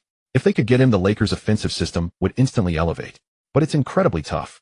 Kupchak shook his head, his face etched with worry. "The Grizzlies' asking price is too high. They want our future first-round picks and Bynum. And we're not the only ones after him. The Celtics, the Bulls, they've all offered more attractive packages. Our biggest trade asset is Kwame Brown." Even Kupchak himself felt a lack of confidence uttering that name. After practice, Kupchak called Kobe and Song Chong into Phil Jackson's office. He laid out the trade predicament to the team's 2 cornerstones. Kobe's stubborn fury ignited instantly upon hearing it. "I don't care." He punched the whiteboard with a loud bang. "Mitch, I don't care how you do it, who you trade. I don't want to waste another season. I don't want to watch someone else lift the trophy. Give me that Spaniard. At all costs." Kobe's roar echoed through the office. Kupchak's face was filled with bitterness and helplessness. Phil Jackson remained silent, merely observing. The atmosphere in the office was suffocating. Just then Song Chong, who had been quiet, suddenly smiled. He stood up, walked over to the agitated Kobe, and patted it. Kobe calmed down. Yelling at Mitch won't bring Gasol here. Kobe breathed heavily, his chest heaving, but ultimately said nothing more. This season, Song Chong's performances had earned him Kobe's respect. Song Chong turned to Kupchak, his face radiating reassuring composure. "Mitch, your approach was wrong from the start." Kupchak was taken aback. "What do you mean? You've been thinking like a basketball manager negotiating a basketball trade." Song Chong tapped a finger lightly on Phil Jackson's desk. "But you forgot where we are. This is Los Angeles. This is Hollywood." The 3 men in the office stared at him, puzzled. The smile on Song Chong's lips deepened. In his mind, he vividly recalled every detail of this heist trade from his past life. He knew the key to this deal was never at the negotiating table. It lay with the player himself. "We're not just trading a player, we're trading a market." Song Chong spoke deliberately. Pau Gasol, a cultured man from Spain who loves opera and classical music. "Do you think, compared to cold Chicago or the rough Irishman of Boston, where would he rather be?" Kupchak's eyes slowed. He seemed to grasp the crucial point. "Tell the Grizzlies, tell Gasol's agent." Song Chong's voice carried an undeniable charm. "Gasol coming to L. Gets more than just a salary and a shot at a championship. He gets the world's biggest entertainment market, the spotlight influence. Tell him I can take him to Hollywood." Those words exploded like a bomb in the office. Kobe and Phil Jackson stared at Song Chong as if he were, what on earth was going on in that guy's head? Playing ball, chasing girls, writing songs, and now meddling in player trade. And with such an out-off-the-box idea. Song Chong ignored their shock. He pulled out his phone and dialed his agent, Rich Paul. The call connected quickly. "Rich, put out a story for me." Say my newly established film company is preparing and we're casting for a supporting male role. Song Chong paused, glancing at the three utterly dumbfounded men in the room, his grin widening. The requirements for the role are simple. European aristocratic temperament, height, over 2 meters preferably. Spanish speaking. As Song Chong's words fell, the office fell into an eerie silence. Phil Jackson, Kobe, and Kupchak. 3 people, 3 expressions, but the look in their eyes was remarkably consistent. Shock. Unfathomable. How on earth did this guy's mind work? Linking an NBA player trade to a Hollywood movie casting. This move was unheard of. You? Are you serious? Kupchak was the first to break the silence, pushing up his glasses, his voice filled with uncertainty. Song Chong shrugged, looking as if it were the most natural thing in the world. Why wouldn't I be serious? We're not trading a player now, we're trading a star. A star needs exposure, needs a market, needs a story. He raised a finger and tapped his temple. Use your head. Do you think those hillbillies in Memphis want a few first-round picks? Or Kwame Brown? No, what they want is an excuse to appease the fans' anger, a stepping stone to make them look less foolish. And we are giving them that stepping stone right now. Kobe listened nearby, his chest's fury gradually subsiding, replaced by a novel sense of scrutiny. For the first time, he realized that this teammate of his, who he thought only knew how to wine and dine, possessed such a terrifying acumen outside the realm of basketball. This guy didn't seem like a player at all. He was more like a capitalist, a cold-blooded hunter clad in a player's jersey, thinking with the logic of capital, just as Song Chong had predicted. The day after his agent Rich Paul leaked the news, the entire league exploded. ESPN headline: Bombshell. Paul Gasol's agent reveals the Spaniard yearns to join a team with championship pedigree. Los Angeles. This news, like a fuse, instantly ignited the already fragile relationship between Gasol and the Memphis Grizzlies management. Gasol publicly demanded a trade from the team, his stance firm. History would call it a palace coup. However, the Grizzlies owner Michael Heisley was an extremely prideful man.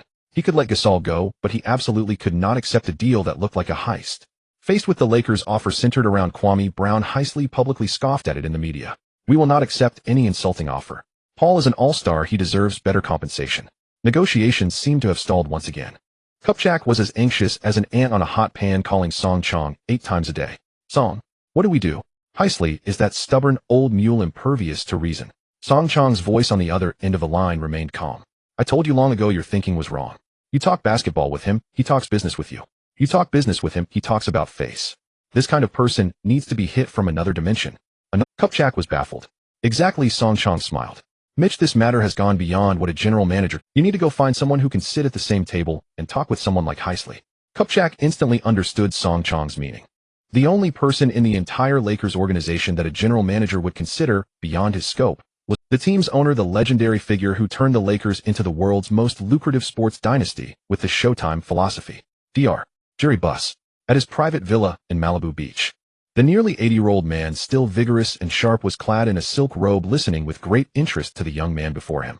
Song Chong didn't discuss trade details, didn't mention how terrible Kwame Brown was, nor did he talk about Gasol's technical skills. He only painted a blueprint for old Buss. A grand blueprint for a sports and entertainment empire. Dr. Buss, you single-handedly created the Showtime era, making basketball games as exciting as Hollywood blockbusters. You are the pioneer in this regard. But times have changed. Song Chong's finger traced a circle in the air. Fans today want to see more than just victories on the court.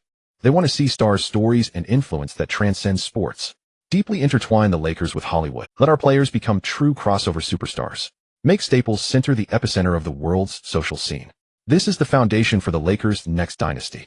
Old Buss held a glass of red wine, his cloudy eyes gleaming with shrewd light. He smiled. This young man was exactly to his liking. His ambitious demeanor reminded him of his younger self.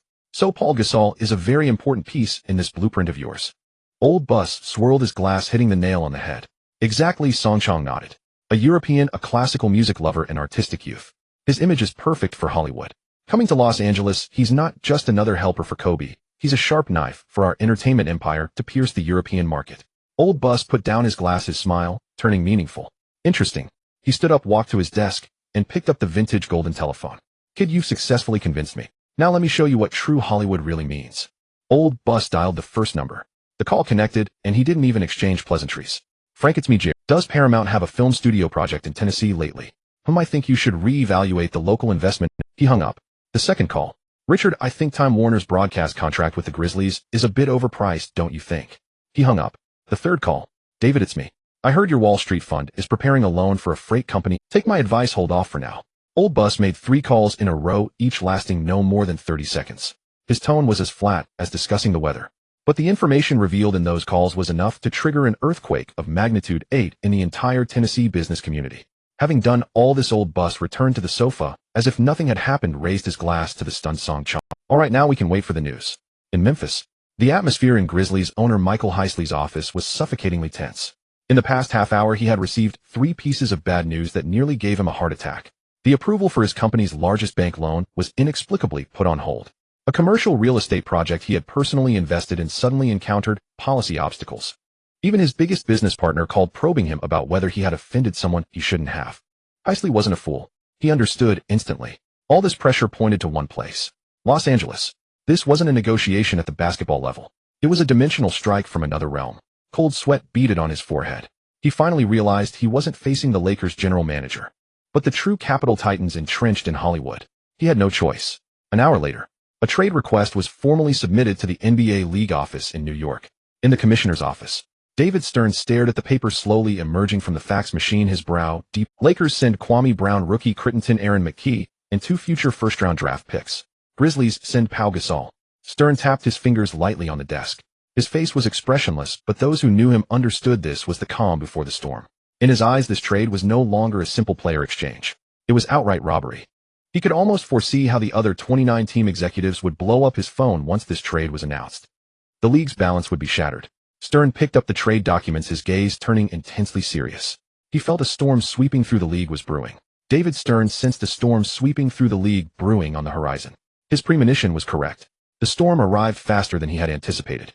Within just an hour of the trade request being submitted to the league headquarters, the details of this deal, one capable of altering the league's landscape, were leaked by the ever-pervasive media. ESPN: the heist of the century. Lakers snag all-star center Pau Gasol for a bust. Yahoo Sports: the league has changed. The Los Angeles Lakers form a big three of Song, Kobe, and Gasol. As soon as the news broke, the entire NBA erupted.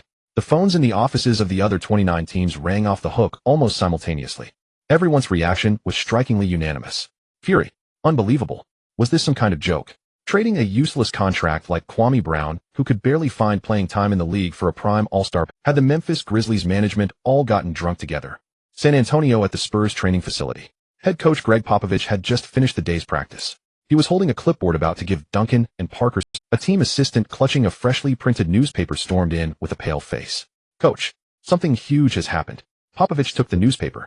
The moment he saw the headline, his perpetually stoic face flushed a deep, angry. The next second, bang! Popovich slammed his hand hard onto the nearby table, producing a thunderous noise.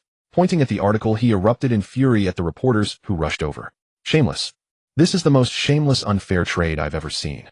This isn't a trade, it's an insult to every other team that works hard." The old man's spittle flew far. "I propose the league should immediately establish an independent trade committee, specifically to review these dirty deals that destroy the league's balance. This trade must be vetoed immediately." Popovich's anger was like a fuse igniting a powder keg. Dallas Mavericks owner Mark Cuban fired off on his blog directly, "If this trade goes through, I'll consider selling my because this league no longer has any fairness." Phoenix Suns general manager Steve Kerr also publicly stated, "The Lakers gave up almost nothing of value. This is absurd." For a time, outrage was widespread. The general managers of all the strong Western Conference teams united, bombarding the league office with calls. Their demand was singular: protest. Protest against this trade that severely undermined competitive balance in the league. The league's phones were ringing off the hook. All the pressure, like a tidal wave, surged toward the office of League Commissioner David Stern on Fifth Avenue in New York. Stern's head was pounding. He knew he had to do something to quell the public fury. Otherwise, the NBA's painstakingly built commercial empire might face a crisis of trust due to this incident. A few hours later, the league's official website released a brief statement. In light of the significant controversy surrounding the Pau Gasol trade, the commissioner's office has decided to temporarily halt this transaction and conduct further review. The final decision will be announced separately. Review. Halt. As soon as this news came out, the Lakers fan forums were instantly filled with despair. Inside the Lakers practice facility, the atmosphere plummeted to freezing point. Upon hearing the news, Kobe, without a word, grabbed a basketball and hurled it fiercely against the wall. Bang! The ball bounced back, and he snatched it, gripping it with both hands. His eyes were bloodshot. Under his immense strength, the hard basketball was slightly deformed from the pressure. Fuck! A roar barely containing boundless rage echoed through the training facility. He had waited so many years, finally seeing a glimmer of hope to contend for a championship again. Now that hope was being ruthlessly snuffed out by those damn league bureaucrats. Everyone thought the deal was dead. With the entire league united in opposition, Stern couldn't risk alienating the other 29 owners to push it through. The Lakers' championship prospects were suddenly shrouded in a thick, dark cloud. Yet amid the despair and anger of everyone else, Song Chong remained remarkably calm. He sat quietly on the sidelines, leisurely sipping his Gatorade, a faint, almost imperceptible smile on his face. It was as if the massive turmoil outside had nothing to do with him. Kobe, his chest heaving with anger, walked over to Song Chong and growled in a hoarse voice. "You can still smile, eh? We've been stabbed in the back. Gasol might not be coming." Song Chong looked up at Kobe's nearly flaming face and set his drink aside. "Kobe, let me ask you, will conventional methods still work?" Kobe was stunned. "What do you mean?" "What I mean is," Song Chong stood up, rolling his wrists, "Dr. Jerry Buss has already used his influence in Hollywood and Wall Street to put enough pressure on the Grizzlies from a business standpoint. Mitch has also offered every chip we could give. But now Popovich and the others have elevated this to a moral issue of league fairness." Song Chong's gaze sharpened. This is no longer a simple business deal. This is a war of public opinion. He knew that at this point, any conventional negotiation or pressure was useless. What Stern needed now wasn't a reason to approve the trade, but a platform to silence the critics. A super platform that would force him and the entire league to accept this deal. To break this deadlock, unconventional weapons were required. A nuclear weapon powerful enough to shake the entire North American sports world. Song Chong picked up his phone and dialed his agent Rich Paul. On the other end, Rich Paul's voice was also filled with anger. "Song, things went south. The league halted the trade and public opinion is against us." "Rich," Song Chong interrupted him. "Listen to me." His voice was calm, yet carried an unyielding force. "Right now you don't need to do anything. Just help me contact a few media outlets and say, I have an important personal announcement to make." Rich Paul, personal announcement. About what? Song Chong didn't answer directly. Instead, he glanced out the window at the Los Angeles sky. Arrange meetings with the most influential media reporters, the New York Times, Los Angeles Times, ESPN. Tell their editors that this news is definitely front-page material. He paused and spoke deliberately. Tell them tomorrow at 10 a.m. in the press conference room at Staples Center, I will make an important announcement about my future. Hanging up, Song Chong pocketed his phone. The entire North American sports world was once again ignited by the news Rich Paul had leaked. Reporters from every media outlet went crazy speculating about what Song Chong intended to announce. At this critical juncture, an important announcement about the future. What was he going to do? Pressure the league? Or announce his retirement? No one knew the answer. The entire North American sports world awaited Song Chong's so-called important announcement. The news released by Rich Paul, like a deep-water bomb dropped into a tranquil lake, had thoroughly stirred up the entire North American sports circle. Staples Center tomorrow at 10 a.m. Song Chong, an important statement about the future. Every single word stimulated the most sensitive nerves of all media personnel. The next day, before dawn, the area outside the press conference hall at Staples Center was already packed to capacity. Almost all major sports media outlets from across the nation and the world had dispatched their most elite reporting teams. Countless broadcast vans clogged the parking lot outside the venue. Cameras, microphones, and telephoto lenses stood like a forest of steel. Everyone waited with bated breath, anticipating the man who was about to detonate the center of public opinion. At 10 o'clock sharp, under the gaze of thousands, the doors of the press conference hall were slowly pushed open. A figure appeared in everyone's lenses. Song Chong. He wasn't wearing a suit, nor even the team's training gear. Just a simple black athletic casual outfit, his face devoid of any expression. He walked straight up to the podium alone, without an agent or team PR representative. The flashes from the cameras were as bright as daylight, the sound of shutters a continuous roar. Countless questions surged towards him like a tidal wave. "Song, what are you going to announce? Does this statement relate to the Paul Gasol trade? Are you planning to pressure the league?" Song Chong turned a deaf ear to these questions. He walked to the front, placed his hands on the table, and calmly swept his gaze across the excited, almost frenzied faces below. Under his gaze, the entire hall fell into a strange silence. He didn't ramble or use unnecessary opening remarks. He got straight to the point. "I came to the NBA for only one reason."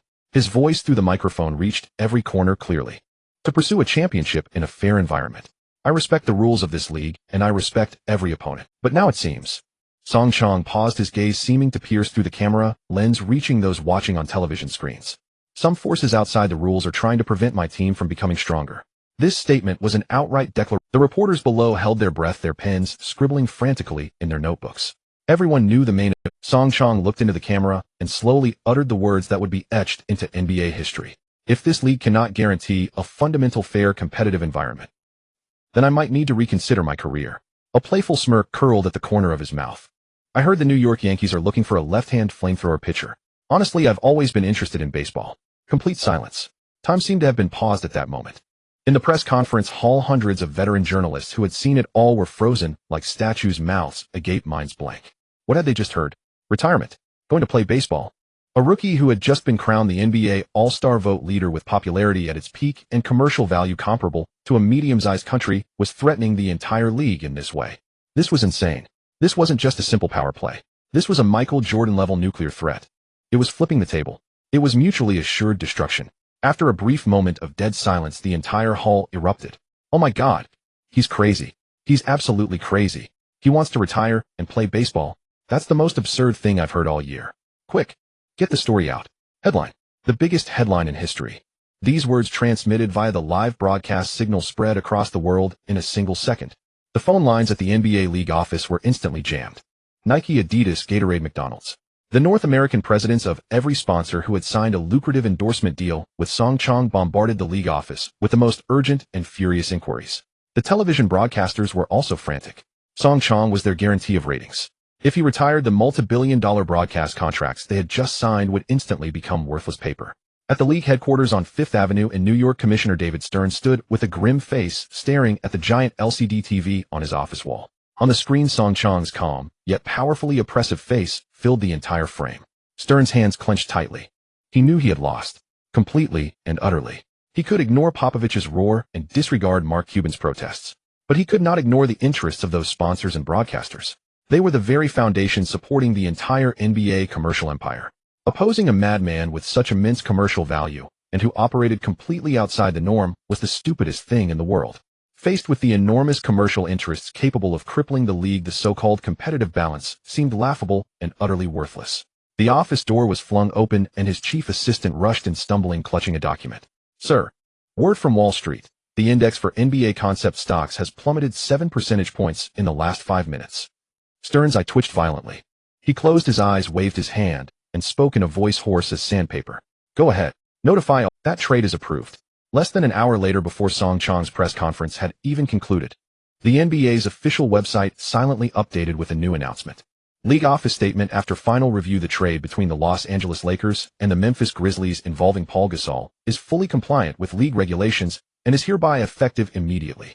This statement, like an imperial decree, brought an end to the massive storm that had raged for nearly 24 hours. When this news reached the press conference hall at Staples Center via the reporters' phones, the entire venue fell into absolute silence once again. All the reporters looked at the man still standing calmly on the stage, as if he were a deity. He had won. He had single-handedly challenged the entire league in the toughest, most unbelievable way. And he had achieved a complete victory. ESPN's breaking news flashed a massive blood-red headline. Trade done. The king arrives. Paul Gasol officially joins the Los Angeles Lakers. When the brief announcement on the NBA official website flashed across the phone screens and into the eyes of every journalist at the press conference, time seemed to stand still. Everyone lifted their heads, gazing at the man on the podium as if witnessing a miracle. He did nothing. He simply stood there, spoke a few words. The entire league changed its rules for him. Song Chong gave the media no chance to ask questions. He looked into the camera, flashing his signature smile, tinged with a hint of cynicism. Then he turned, and under countless fervent, worshipful, and awestruck gazes strode gracefully off the podium, disappearing into the backstage tunnel, leaving behind a silhouette that sent tremors through the entire North American sports world. He was gone, but the storm had only just begun. ESPN's breaking news swiftly blazed a massive blood-red headline. Trade done. The king arrives. Pau Gasol officially joins the Los Angeles Lakers. The entire basketball world was set ablaze. The heist of the century. Lakers for the championship. The league has changed. Song Kobe Gasol. This is a new big three. Every sports channel, every basketball forum used the most exaggerated headlines to amplify the shock. Overnight, the Lakers transformed from a playoff-caliber strong team into the undisputed top contender for the championship, without exception. That evening, Los Angeles International Airport. A private jet from Memphis slowly touched down on the runway. The cabin door opened, and a Spanish man over 7 feet tall, with curly brown hair and a gentle, refined demeanor, appeared at the top of the stairs. Pau Gasol. The moment he set foot on Los Angeles soil, he was stunned by the sight before him. Outside the VIP exit of the airport, over 300 journalists had gathered. Countless camera flashes seemed determined to turn night into day. Pau, welcome to Los Angeles. What do you think of this trade? What do you believe you can bring to the Lakers? Gasol, clearly unaccustomed to such a spectacle, nervously tugged at his trench coat collar, offering a polite, yet bewildered smile.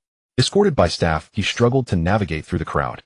An ESPN reporter broke through the barriers and shoved a microphone to his face. How? We all know this trade was a roller coaster, and it was Song Chong's strong statement that ultimately pushed. Is there anything you'd like to say to him? At the name Song Chong, Gasol's nervousness vanished instantly, replaced by a heartfelt, genuine gratitude. He stopped, looked seriously into the reporter's camera. Yes, I watched today's press conference. I just want to say thank you, Song. I've never seen a player go to such lengths for a teammate he's never met. He's not just a great player, he's a trustworthy leader. I can't wait to fight alongside him. The next day at the Lakers training facility, when Pau Gasol, wearing the Lakers' No. 16 practice jersey, stepped onto the court for the first time, everyone felt the chemistry. It was seamless. His basketball IQ and skills were tailor-made for the triangle offense. Phil Jackson merely explained a few plays and Gasol understood instantly. During the scrimmage, Kobe held the ball in the post, drawing a double team. Without even looking up, he fired a bounce pass to the free throw line. Gasol caught it at the high post, didn't glance at the rim, flicked his wrist, and the ball sailed over Bynum's head, finding a cutting Song Chong with pinpoint accuracy. Song Chong caught the ball, soared, and hammered down a powerful tomahawk dunk. Boom. The entire sequence was fluid and effortless. Phil Jackson stood courtside, a rare, genuine smile spreading across his face. This was the feeling. The championship puzzle was finally complete. Kobe was ecstatic too. He ran over and punched Gasol hard. Nice one, Pau. That pass was better than anything Kwame's thrown all season. After practice, everyone was elated. The team's atmosphere was unprecedentedly harmonious. Just as they were about to part ways, the newly arrived Gasol seemed hesitant. He hesitated for a long time, then blushing quietly approached Song Chong. Song Chong was joking with Odom, but when he saw Gasol, he smiled and clapped the Spaniard on the shoulder. What's up, Pau? Any questions about the plays? No, not plays. Gasol's voice was barely a whisper, and a suspicious blush crept across his handsome face. He fidgeted for a while before mustering the courage to look up at Song Chong, his eyes full of hope and a hint of embarrassment. Song. I am a huge fan of Megan Fox. Could you, maybe, help me get her autograph photo? The words hung in the air and silence fell for a second. Kobe and Odom, standing nearby, froze for a moment, then exchanged glances before erupting into thunderous laughter. Ha ha ha. Oh my God, Pau. I thought you were going to ask about something world-shattering. Odom laughed so hard tears streamed down his face as he bent over, gasping for air. You're asking Song for an autograph photo? Huh. Don't you know his relationship with Megan?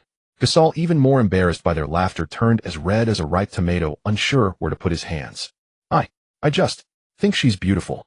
Song Chong looked at his new teammate's innocent, boyish demeanor and couldn't help but chuckle. He didn't mock Gasol. Instead, he stepped forward, wrapped an arm around his shoulders, and gave him a hearty shake. Brother. Song Chong's voice brimmed with warmth and boldness. Autograph photo. That's small thinking. Way too small. He leaned in close to Gasol's ear, speaking in a seductive tone. Welcome to Los Angeles, Pau.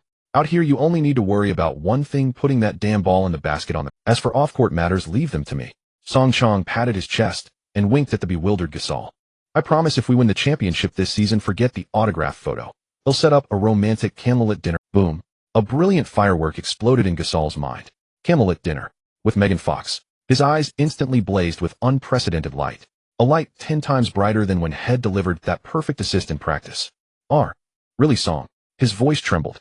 Of course. Song Chong grinned like a fox that had stolen a chicken. Remember, this is Los Angeles. Nothing is impossible. Watching Gasol nearly speechless with excitement, Song Chong suddenly realized he had unlocked a new identity. He wasn't just the team's offensive core and clutch performer.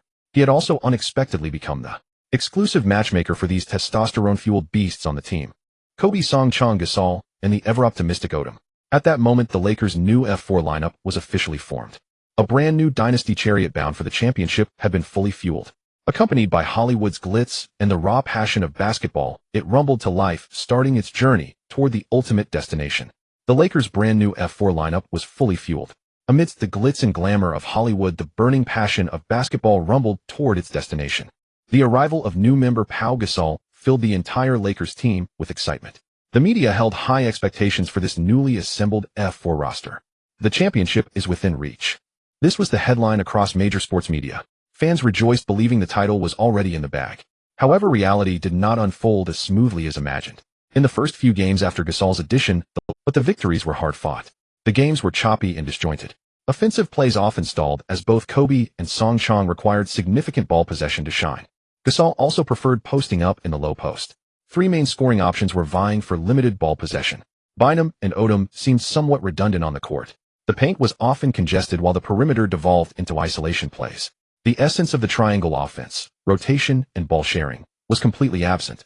Head coach Phil Jackson's brow furrowed tighter. He puffed on his cigar, observing the chaotic scene on the floor. Is this F4 just a paper tiger? They have immense talent, but they haven't become a cohesive unit yet, the Zen master replied. He knew that chemistry among players couldn't be forged overnight.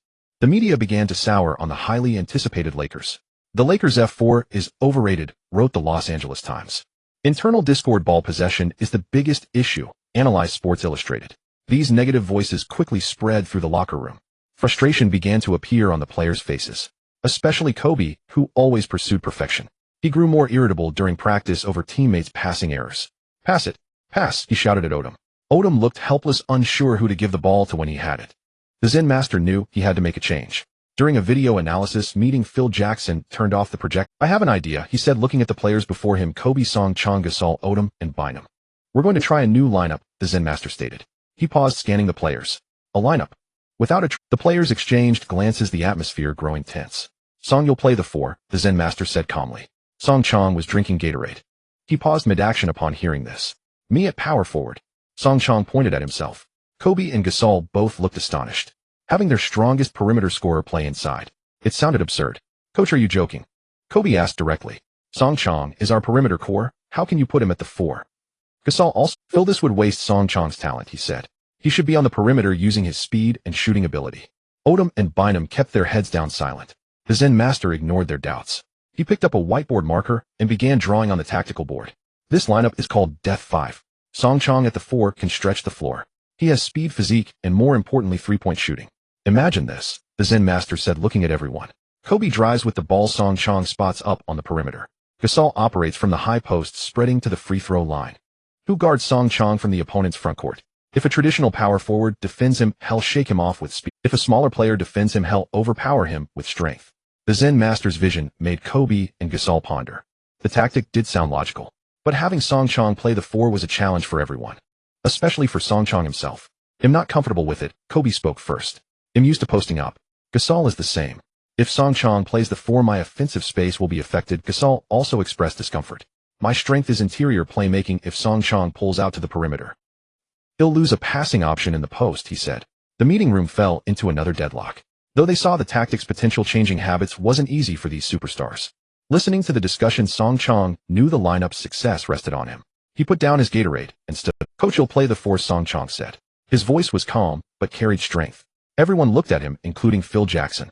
Kobe's face was full of disbelief. You'll play the 4? Kobe asked, thinking Song Chong was crazy. Song Chong nodded. That's right. I believe in this tactic's potential. The coach's vision can solve our ball possession issues and the interior congestion. But it requires everyone to make sacrifices, Song Chong said, looking at Kobe and Gasol. Kobe, you'll get more isolation space at the 3. Gasol, you can better utilize your playmaking at the 5. And me, Song Chong paused. They'll play off ball. The entire team was stunned. Having a player averaging nearly 30 points play off ball. It was unheard of. Kobe's mouth slightly opened. He stared at Song Chong, unable to fathom it. Song Chong continued, explaining, my off-ball movement can draw the opponent's defense. My shooting can stretch the floor. This will create better driving lanes for Kobe and better post space for Gasol. It will also give Odom and Bynum more room to operate. His tone was firm. We can become faster, using speed and spacing to defeat the opponent's interior. Phil Jackson watched Song Chong. This young man never ceased to amaze. How many ingenious ideas were in his mind. After the meeting, Song Chong found Kobe, who was doing extra practice. Kobe was working on mid-range jump shots. Old Kobe, want to talk? Song Chong approached. Kobe stopped shooting and grabbed a towel to wipe his sweat. Are you really playing the 4? Kobe asked, his tone still skeptical. Song Chong leaned against the wall. Haven't you always wanted to be the assist leader? He said with a smile. Kobe looked at him, silent. Give me the ball, and it'll create opportunities for you, Song Chong continued. You just pass, he'll run, he'll shoot. He'll draw defenders away and open up driving lanes for you. And create passing space for Gasol. Kobe looked at Song Chong, knowing he meant what he said. If Song Chong was willing to sacrifice his ball possession to play off ball, then as the team's playmaking core, he would gain unprecedented freedom. Kobe's mind began to sketch new offensive scenarios.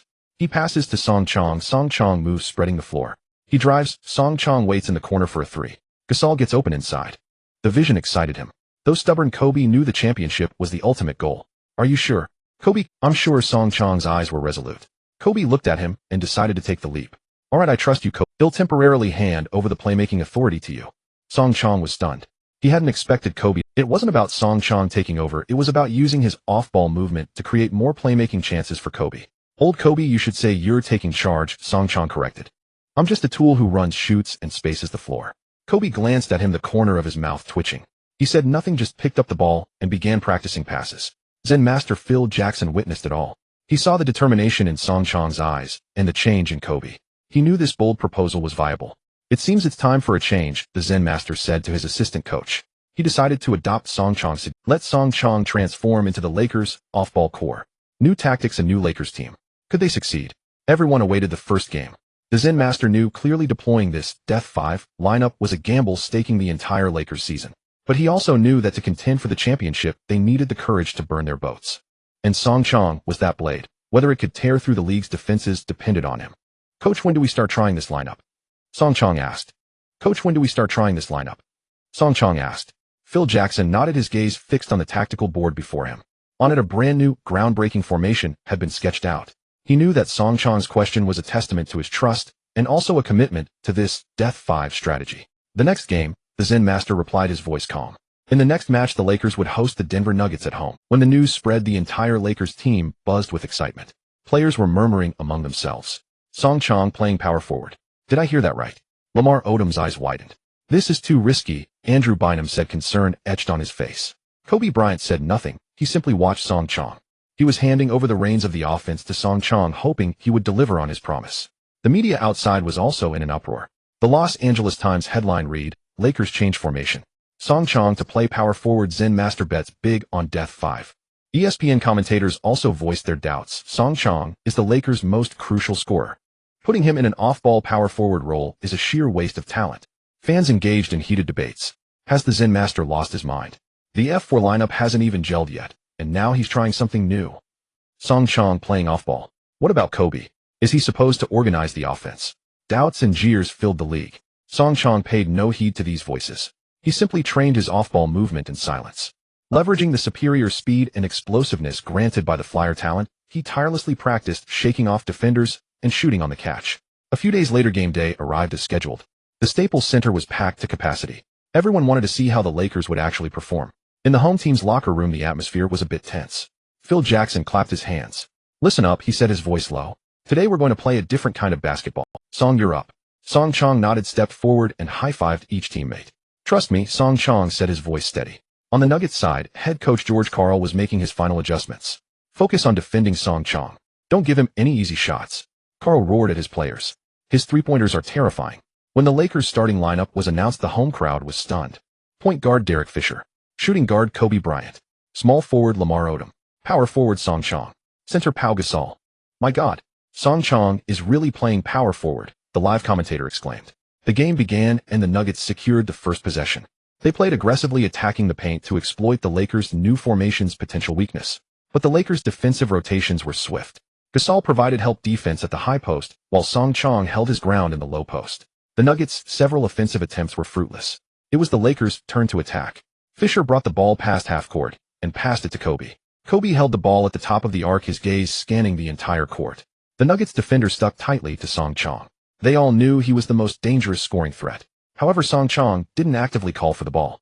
He started moving. First, he used Fisher's screen to curl to the right corner. The Nuggets defender followed closely behind. Song Chong didn't stop. He accelerated, cutting baseline. Gasol set a solid pick for him at the high post. The Nuggets' big man guarding Gasol was firmly sealed off. Song Chong glided like a phantom across the left side of the paint. He's wide open. The commentator yelled. Kobe saw the opportunity. With a flick of his wrist, he delivered a pinpoint pass to Song Chong. Catching the ball, Song Chong rose up and drained a three-pointer. The ball swished through the net. Swish. Three-pointer. Song Chong. He hits his first three-pointer from the power forward position. The commentator's voice was electric. The Nuggets players were bewildered. They found Song Chong even harder to guard without the ball. He constantly weaved through screens set by his teammates. Like Ray Allen, he just ran, and then caught and shot. This move is kind of insane, Song Chong thought to himself. He knew his advantages. He had superior off-ball movement from the Flyer talent and flawless shooting range from the peak Klay Thompson template. As long as he could get open, he could make the shot. The Nuggets' defense was in complete disarray. Their big men were used to guarding traditional power forwards. They couldn't keep up with Song Chong's speed. Their perimeter players were occupied by Kobe and Odom. Song Chong continuously used screens, cuts, and baseline runs to find shooting opportunities. Kobe held the ball at the top of the arc. He saw Song Chong get open in the left corner with the Nuggets defender blocked. Kobe didn't hesitate. He fired a cross-court pass. Song Chong caught it and instantly launched a three-pointer. Swish. Another three-pointer. Nuggets head coach George Karl was screaming from the sidelines. Switch. Switch. Don't let him catch the ball. But it was too late. Song Chong's movement was too elusive. He always found the most comfortable spot. Kobe realized that whenever Song Chong moved, the opposing defense was drawn to him. His own driving lanes became incredibly open. He no longer faced tight double teams. He had more passing options. Kobe began to enjoy the art of passing. He drove into the paint, drawing the Nuggets' interior defense. With a beautiful bounce pass, he delivered the ball to a cutting Gasol. Gasol scored an easy layup. Beautiful. Kobe yelled. By the end of the first quarter alone, Kobe had already racked up 5 assists. That was more than his average for an entire game. Kobe felt an unprecedented ease. So this is how it feels to pass. Kobe mused to himself. Meanwhile, Song Chong, through his off-ball movement cuts and catch-and-shoot threes, scored 20 points by halftime. His shooting percentage was a staggering 80. At halftime, the Lakers led the Nuggets by 20 points. Zen master Phil Jackson sat on the bench, a satisfied expression on his face. He lightly tapped the table. This is perfect triangle offense, the Zen master said. A Michael Jordan who doesn't need to dribble. George Karl was furious in the locker room. What the hell are you defending? An off-ball player scores 20 points in one half, he yelled, pointing at the tactical board. He's like a ghost. Why can't you stop him? The Nuggets players were equally helpless. They genuinely couldn't guard him. Song Chong was too fast in his movement and too accurate with his shot. They couldn't keep up with his rhythm. In the second half, the Lakers continued to control the game. Song Chong still played the role of the off-ball core. He kept running, stretching the Nuggets' defense, creating opportunities for Kobe and Gasol. Kobe's offensive decision-making also improved. He no longer insisted on isolation plays. Based on Song Chong's movement, he would choose whether to drive himself or pass to Song Chong. His court vision became much broader. The game ended. The Lakers defeated the Nuggets 120-95, a 25-point victory. It was a textbook win. Everyone saw the power of this Death 5 lineup. After the game, the statistics stunned everyone. Song Chong finished with 35 points on a 75 shooting percentage, including 8 out of 10 from three-point range. He recorded 0 assists, but his scoring was the game high. Kobe finished with 25 points and 12 assists, his season high in assists. He played efficiently and effortlessly. Gasol also contributed 20 points and 10 rebounds, getting many easy looks inside. The Lakers' offense became incredibly fluid. At the press conference, reporters surrounded Phil Jackson. This lineup is unbelievable. How did you come up with it? A reporter asked. Phil Jackson smiled and glanced. I just put the players in the positions that suit them best, the Zen master said. Back in the locker room, Kobe approached. Man, I've never played this easily before. Buddy, I've never played this easily before. As Kobe uttered these words, Song Chong and the Zen master exchanged a glance. A rare smile crept onto the Zen master's face. He knew that this Death 5 lineup had earned the approval of the team's soul. Excitement gleamed on Kobe's face. He patted Song Chong on the shoulder, then pointed at Odom and Gasol. My passing today wasn't for nothing. Song Chong smiled too. He knew Kobe wasn't one to easily admit defeat, nor one to readily change his plan. For him to utter the word easy was enough to prove the success of this tactic. I really like your assists. Song Chong gave Kobe a thumbs up. Kobe grunted. Though silent, he was overjoyed inside. This feeling of controlling the game without shouldering all the offensive burden was a refreshing novelty for him. He discovered that passing to a wide-open Song Chong, hearing the swish of the net, was even more addictive than scoring on his own. After the game ended, the atmosphere in the Lakers' locker room was entirely transformed. The previous gloom and anxiety had vanished without a trace. In their place were ease, excitement, and anticipation for the future. The media, meanwhile, was in an uproar. Countless commentators and experts replayed the game footage. They scrutinized every Lakers possession. Everyone was trying to figure out how this Death 5 system actually. The next day, the Los Angeles Times headline read, "A new basketball philosophy. The Lakers redefine the game." An ESPN basketball analyst commented, Song Chong has elevated off-ball play to an unprecedented. He moves like Jordan, shoots with the precision of Ray Allen. What's more, he's no pure shooter. He attacks, defends, facilitates, and rebounds. He has shattered everyone's preconceptions. We used to think off-ball offense was the job of role players around it. Now Song Chong shows us with his performance that off-ball play can be the core. He is the most forward-thinking player of this era. This notion quickly spread across the league. Song Chong was crowned the master of off-ball play. The Lakers became the focus of the entire NBA. No one was writing off this F4 lineup anymore. All eyes were wide open watching the Lakers' next moves. And the Lakers did not disappoint. In the following games, the Lakers operated like a well-oiled machine. Driven by Song Chong's off-ball movement, they unleashed terrifying efficiency and fluidity. On offense, Kobe no longer faced double teams. He had more driving lanes and a wider passing vision. His average assists per game soared to a career high. Kobe played with effortless grace. He found passing more effective in elevating teammates and less taxing than isolation plays. Every time he fed a cutting Song Chong or a high post facilitating Gasol, His teammates could always put the ball in the basket in the most comfortable way. The feeling of ease and pleasure made him revel in it. Now I finally know how wonderful passing is, Kobe said to Song Chong. Song Chong leaned against the locker room wall. He took the Gatorade Odom handed him. Of course, passing itself is joyful. You were just limited by the old defensive strategies, Song Chong explained to Kobe. Now your passing can drive the whole team. You'll get everyone involved in the offense. Gasol and Odom also found their places in the new tactical system. Gasol got more unknown opportunities in the paint. His high-post facilitation made the Lakers' offense more multidimensional. He was no longer the frustrated all-star big man from Memphis. Here he became the most reliable partner at Kobe's side. The same went for Odom. His versatility was maximized by the Zen master. Sometimes he played small forward, sometimes power forward. He could use his playmaking to relieve pressure from Gasol. He could also find easy layup opportunities under the gravitational pull of Song Chong and Kobe. After Song Chong transitioned to an off-ball core, the Lakers displayed terrifying efficiency and fluidity, embarking on a winning streak. Like a precise machine, they crushed one opponent after another on the court. 10 straight wins. 20 straight wins. The Lakers charged forward triumphantly. Coaches across the league began studying how to defend this off-ball core system, but they found this tactic nearly unsolvable. Though Song Chong's scoring dropped slightly, his efficiency was the best in the league. Every shot he took struck the opponent's vital spot. He was like a sharp dagger delivering the fatal blow at the moment. Song Chong isn't scoring less, he's just gotten smarter. Commentator Barkley shouted on the show. He knows when to shoot and when to move. He's like a director on the court orchestrating every Lakers possession with his off-ball movement. During the winning streak, through his runs and facilitation, Song Chong inadvertently helped his teammates develop their skills. Odom's playmaking became stronger. He now handled the ball with more composure and passed with greater precision. Ariza's cuts became sharper. He often found easy layup opportunities under the gravity of Song Chong and Kobe. The entire team improved, driven by Song Chong. The media began discussing whether the Lakers could break the NBA's longest winning streak record. In an interview, Song Chong stated, "My goal isn't the streak, it's the championship." This statement thrilled all Lakers fans. They knew Song Chong wasn't someone content with regular season. His eyes were fixed on the Larry O'Brien trophy. Under Song Chong's leadership, this Lakers team grew more united and confident. They were like a warship charging into battle. Led by the aircraft carrier-level Song Chong, they sped full steam toward the championship. But just then, Song Chong noticed a new change in his golden finger. Every time he had deep communication with Megan Fox, his physical abilities improved.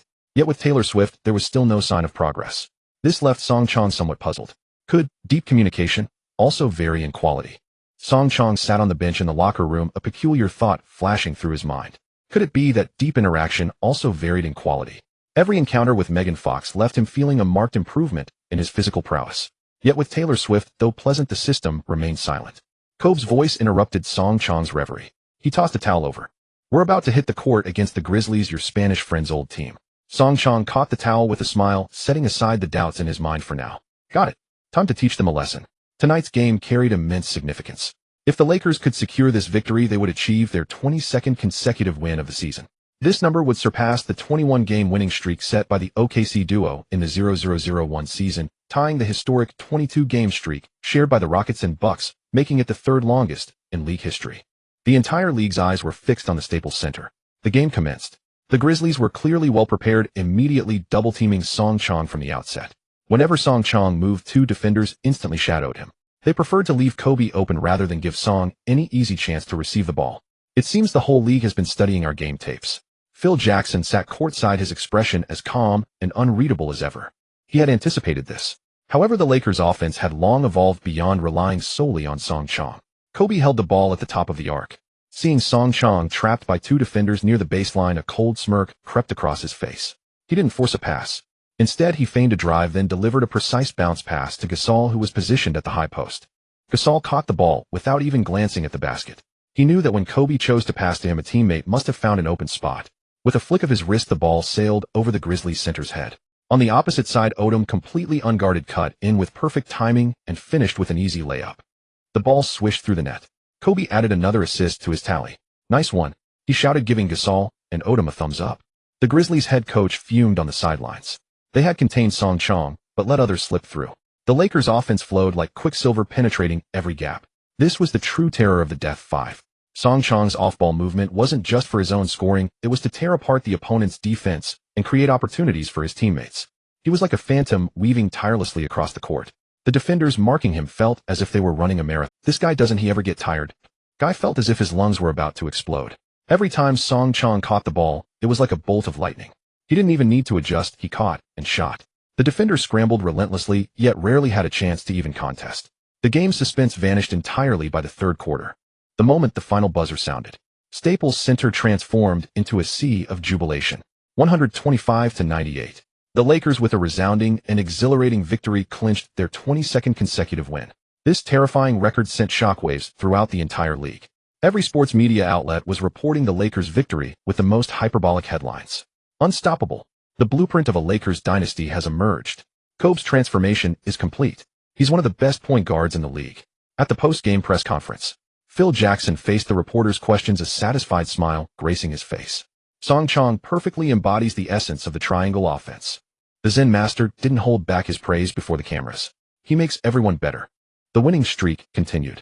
The Lakers were like an unstoppable chariot, crushing every opponent that stood. Every team in the league was frantically studying Lakers game footage, but they lamentably discovered that this system seemed to have no solution. You could double-team Song Chong, but Kobe and Gasol would make you pay. You could focus on defending Kobe, but Song Chong's off-ball movement would leave you scrambling. This Lakers team played with such intelligence and teamwork. After one practice, Kobe proactively approached Song Chong. He was holding a statistical report. "Hey man, check this out." Kobe's face showed a novel excitement. "My average assists this month have surpassed 8. This is a career high for me." He discovered that leading the team to victory through passing also brought a unique sense of accomplishment. The feeling of total control in orchestrating the entire team filled him with immense satisfaction. He completely abandoned individualism. He reveled in the pure victory brought by team basketball. The Lakers' winning streak ultimately ended at 27 games. They lost in an away game against the Detroit Pistons. The Pistons, with their tenacious, almost wrestling-like defense, halted the Lakers' march. After the game, the atmosphere in the locker room was somewhat somber. With the streak broken, a sense of disappointment lingered in everyone's hearts. Just then, Song Chong stood up. He clapped his hands, drawing everyone's attention. "Heads up, everyone." His voice was not loud, but it carried weight. "We lost a game, the sky hasn't fallen." He looked around at a winning streak doesn't mean everything. The playoffs are the true stage. One championship ring is worth more than 100 regular season wins in a row. Song Chong's words were like a shot of adrenaline, injecting strength into everyone's heart. Kobe was the first to stand up. He walked over to Song Chong and gave his shoulder a firm pat. "That's right, this guy's got a point. Our goal is the Larry O'Brien Trophy." Odom Gasol. Everyone rose. The feeling of disappointment vanished completely, replaced by a look of greater calm and unwavering determination. This loss for them was not a bad thing. It brought this team, which had been floating on cloud 9, back down to earth. It made them realize more soberly that the regular season was merely a grind. The real battles were still to come. The Lakers' morale was soaring. In the final stretch of the regular season, they began to consciously rest players, conserving energy for the playoffs. Everyone knew that a true storm was about to sweep through the entire league in the playoffs, and they were the eye of that storm. Everyone knows that a true storm is about to sweep across the league in the playoffs, and they are the eye of that storm. On the final training day of the regular season, the practice facility at Staples Center blazed with light. The players gradually dispersed. Song Chong remained for extra shooting practice. The basketball seemed to come alive in his hands. Every shot he took swished cleanly through the net. "Song." A voice came from behind. Song Chong turned. Phil Jackson stood there, a contemplative look on the Zen master's face. "Coach," Song Chong said, putting down the ball. "Aren't you going to rest?" Jackson asked. Song Chong shook his head. "The playoffs are almost here. There are still many areas where I need to improve." Jackson smiled. He walked to the sideline and gestured for Song Chong to sit down. Song Chong sat on the bench. Jackson handed him a bottle of Gatorade. "Your understanding of basketball," Jackson began, his gaze fixed on Song Chong as if studying a species he had never encountered before. Song Chong took a sip of the drink. "Coach, in what way?" "In every way," Jackson replied earnestly. "Tactics, reading the game, grasping the psychology of others." Jackson exhaled. "I coached Michael Jordan. I also coached Kobe Bryant." He paused. Both were the most talented players in basketball history, but their understanding of the game was largely rooted in their own immense power. Jackson looked at Song Chong. "It's as if you can foresee the future. You only need to hint at something, and I can grasp the entirety of what followed." These words made Song Chong's heart skip a beat. "Coach, you're exaggerating," Song Chong said, trying to keep his... Jackson shook his head. "No, not one bit. I even feel that your understanding of basketball has surpassed." Jackson's declaration startled Song Chong. The praise was exceedingly high. Yet deep down he sensed it was. His mind was filled with the developmental trends of basketball for decades to come. He knew the small ball tactic would eventually sweep the league. Space speed shooting. These keywords would become the mainstream of basketball. Coach, Song Chong said, "I just think." Song Chong pondered for a moment. "The future of basketball will be faster." He looked at Jackson. The three-point shot will become increasingly crucial. Spreading the floor will be the key to offense. Jackson listened intently. Go on, he said. Songchang, take the big men for instance. Traditional centers battling in the post will become less and less efficient. If a center can step out and hit a three-pointer, or handle the ball and facilitate, it would be devastating to the opponent's defense. A glint of understanding shone in Jackson's eyes. He picked up the nearby tactical board and began drawing on it. This is somewhat like the off-ball game you're playing now. Songchang chuckled. Pretty much. The core idea is the same: spread the floor. Make it easier for the stars, make the whole team more efficient. Jackson drew a few more lines. So the death lineup you mentioned earlier isn't just, it's more of a philosophy. Jackson stared at the board. Small ball tactics, stretch fives. He murmured. Songchang knew Jackson had fully absorbed these concepts. Jackson looked up. You've given me new perspectives on basketball. Enough to make me want to revise my playbook.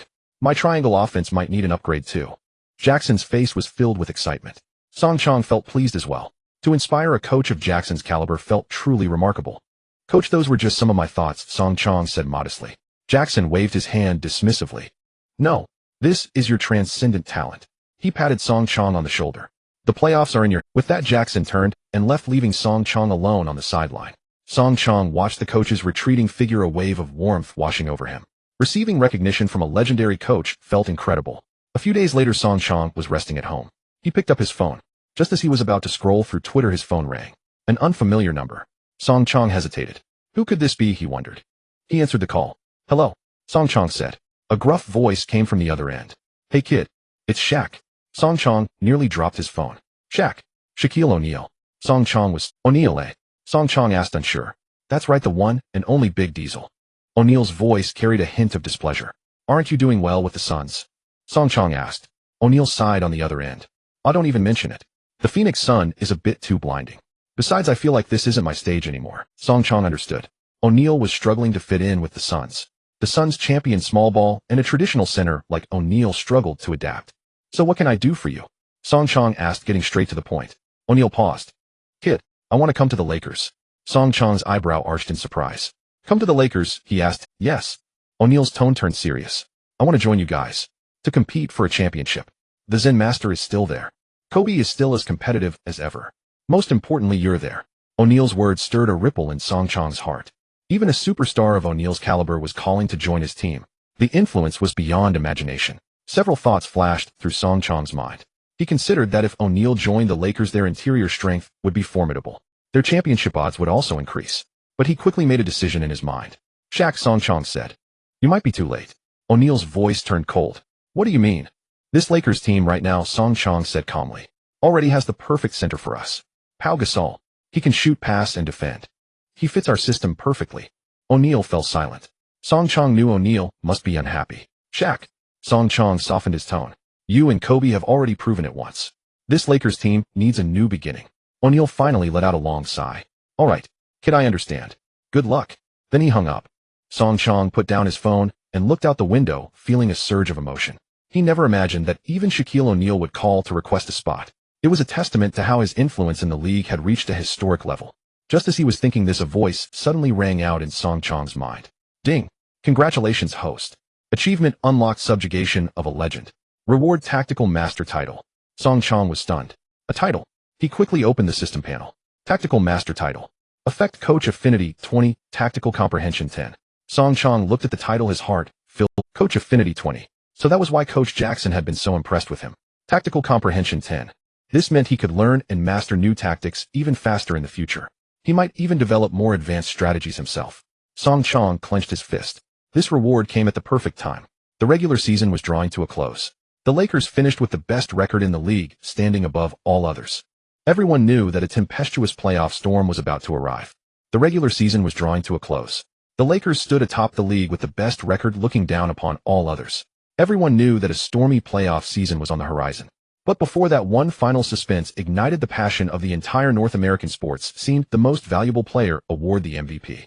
The fervor surrounding this topic even surpassed discussions about playoff matchups. Los Angeles sports radio stations hosted fierce debates almost daily. Without a doubt, the MVP should be Kobe Bryant, a seasoned commentator exclaimed emotionally on a show. He made tremendous sacrifices. He distributed the ball, and his assists reached a career high. He was the one who connected the entire team. The Lakers achieved the league's best record, and Kobe is the greatest contributor. Another expert immediately retorted, "Come on. If you look at the stats, LeBron James in Cleveland is carrying the team single-handedly, and his numbers are historic. And Chris Paul in New Orleans. His performance this season has been phenomenal. A pure point guard who led the Hornets to the second seed in the West." Of course, there was one name no one could avoid: Song Chong. Song Chong's stats are also impressive, and he has changed the Lakers, but the commentator who supported Kobe spoke with a hint of hesitation. After all, he's just a rookie. And in the def lineup, he mostly plays off the ball, though Kobe is the one initiating the offense. This viewpoint represented the opinion of the vast majority of mainstream media in the league.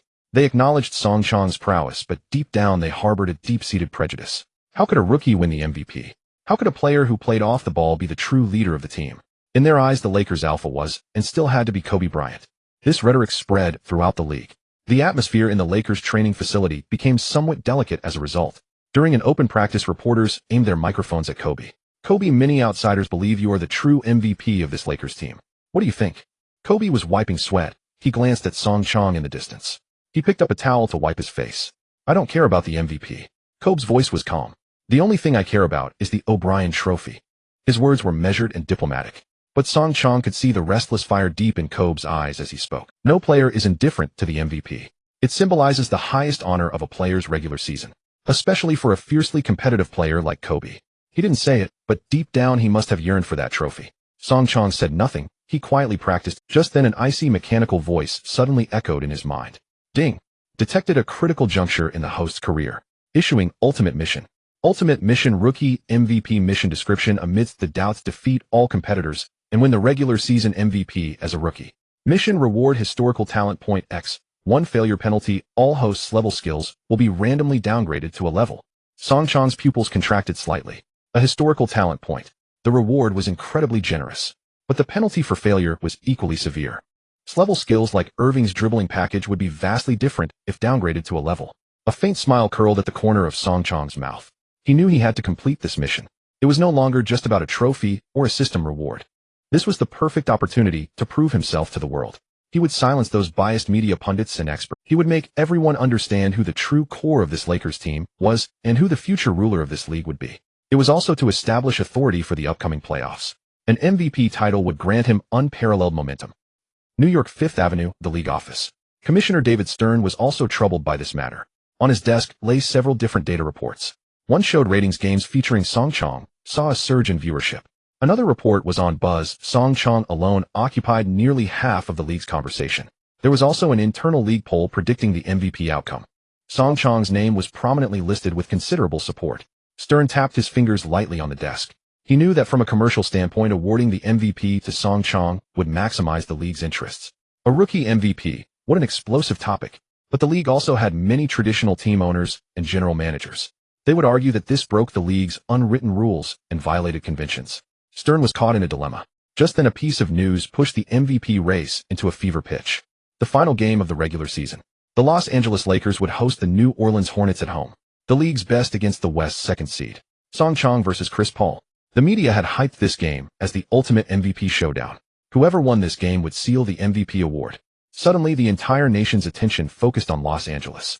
The day before the game, the Hornets arrived in Los Angeles for an adaptation practice. After practice, Chris Paul was surrounded by reporters. An ESPN reporter thrust a microphone in front of him. "Chris, tomorrow you'll face Song Chong Heaton. Many consider this the decisive battle for the MVP.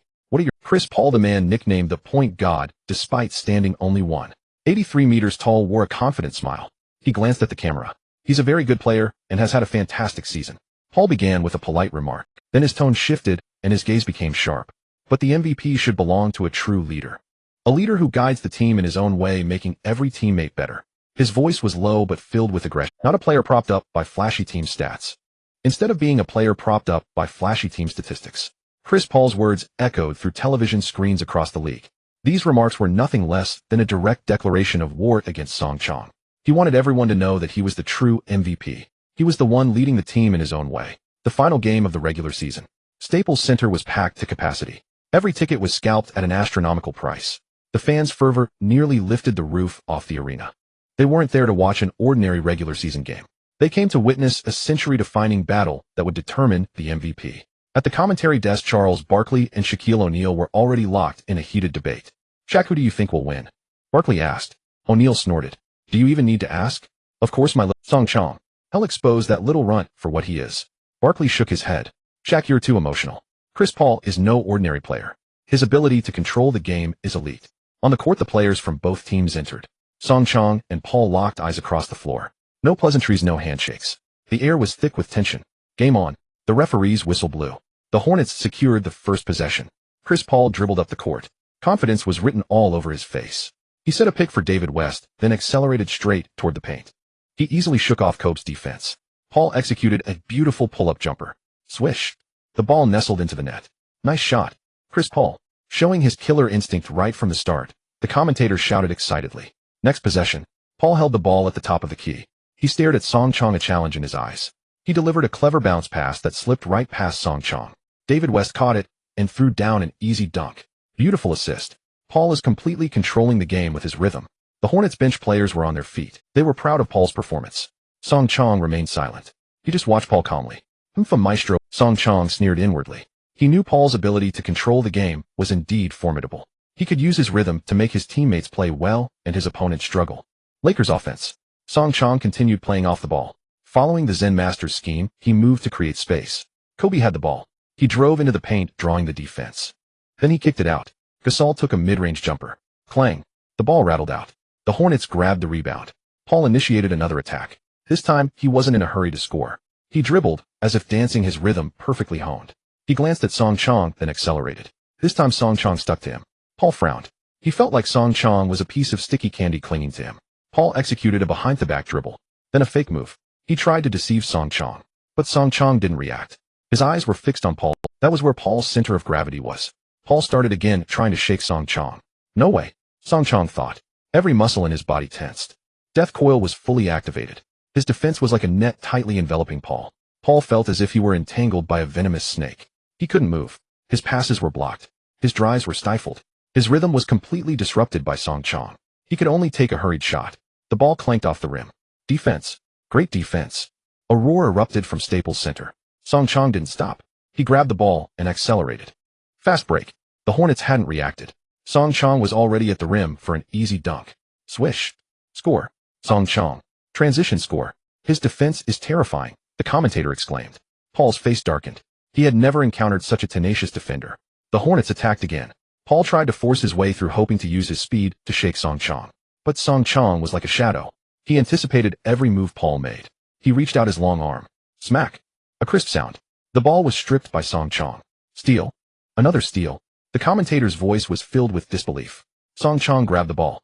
Without hesitation, he fast broke again. The Hornets couldn't recover in time. Song Chong threw down another dunk. Swish. Staples Center erupted. My God, that's Song Chong's second steal from Paul. Barkley shouted.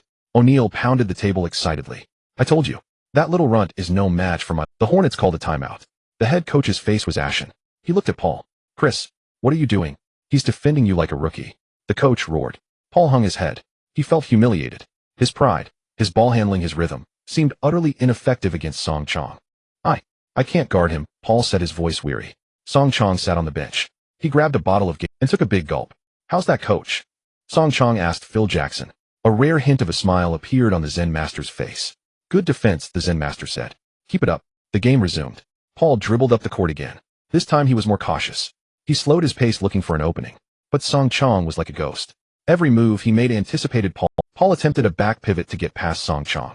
Song Chong moved nimbly, cutting off the path. Then he smack. The ball was stripped by Song Chong once more. My God. Another steal. The commentator's voice was hoarse. Song Chong grabbed the ball. Instead of fast breaking, he stopped behind the three-point line.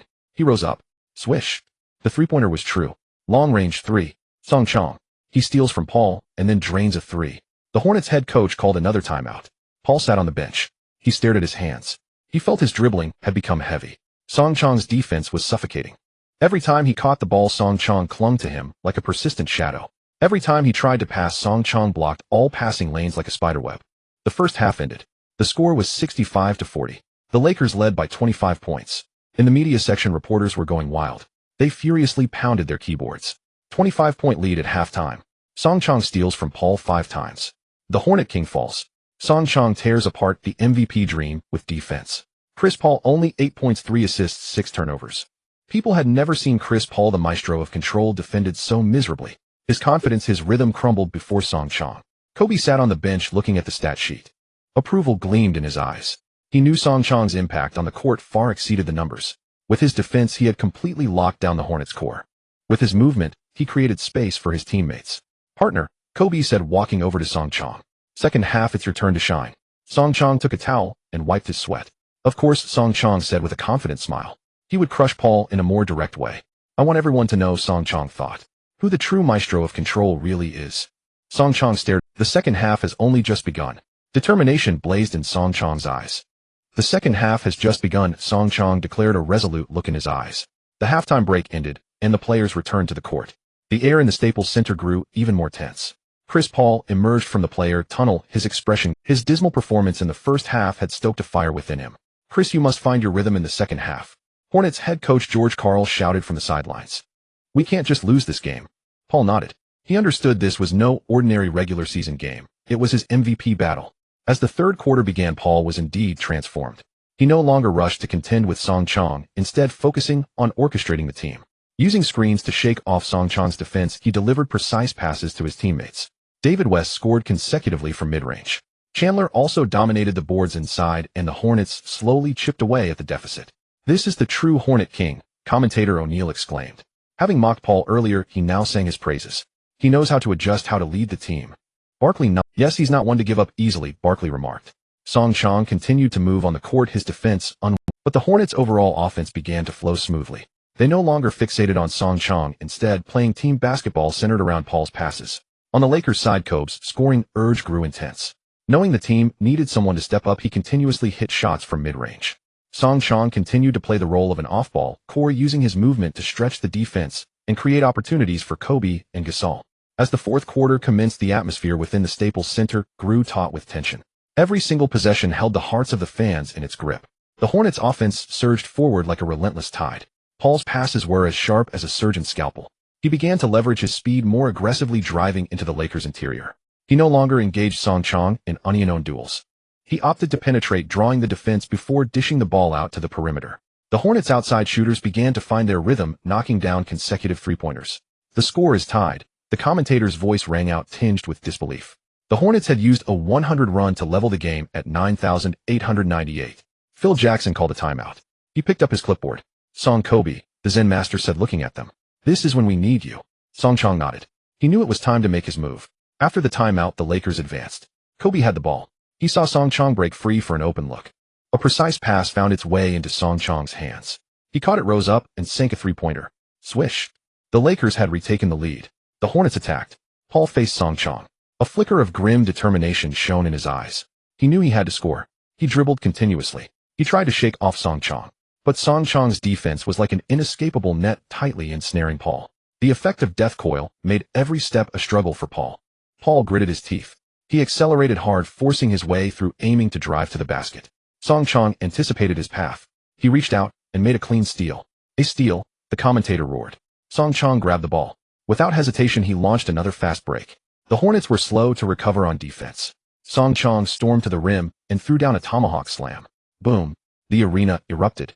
"Song Chong. He's answered Paul again with both defense and offense." Barkley's voice was filled with excitement. The Hornets refused to give up. Led by Paul, they continued to claw back. The game entered its final 2 minutes. The score was tight, a back-and-forth battle. With 30 seconds left on the clock, the Hornets had the ball. The score was 105,104, with the Hornets leading by a single point. Paul dribbled the ball past half-court. His face was drenched in sweat. Song Chong pressed up against him, his defense impenetrable. Paul tried to find a passing lane. But Song Chong's long arm sealed off all passing options. He attempted to drive, but Song Chong's footwork cut off every angle. Paul knew he had to take the shot himself. From a step beyond the three-point line, he rose up for a forced jumper. Clang. The ball hit the front of the rim and bounced out. "No good," the commentator exclaimed. Under the basket, Gasol leaped high and snatched the crucial rebound. The Lakers. Phil Jackson immediately called a timeout from the sidelines. There were only 7 seconds left. The Lakers had the chance for the final shot. At the Lakers bench, the Zen master looked at his players.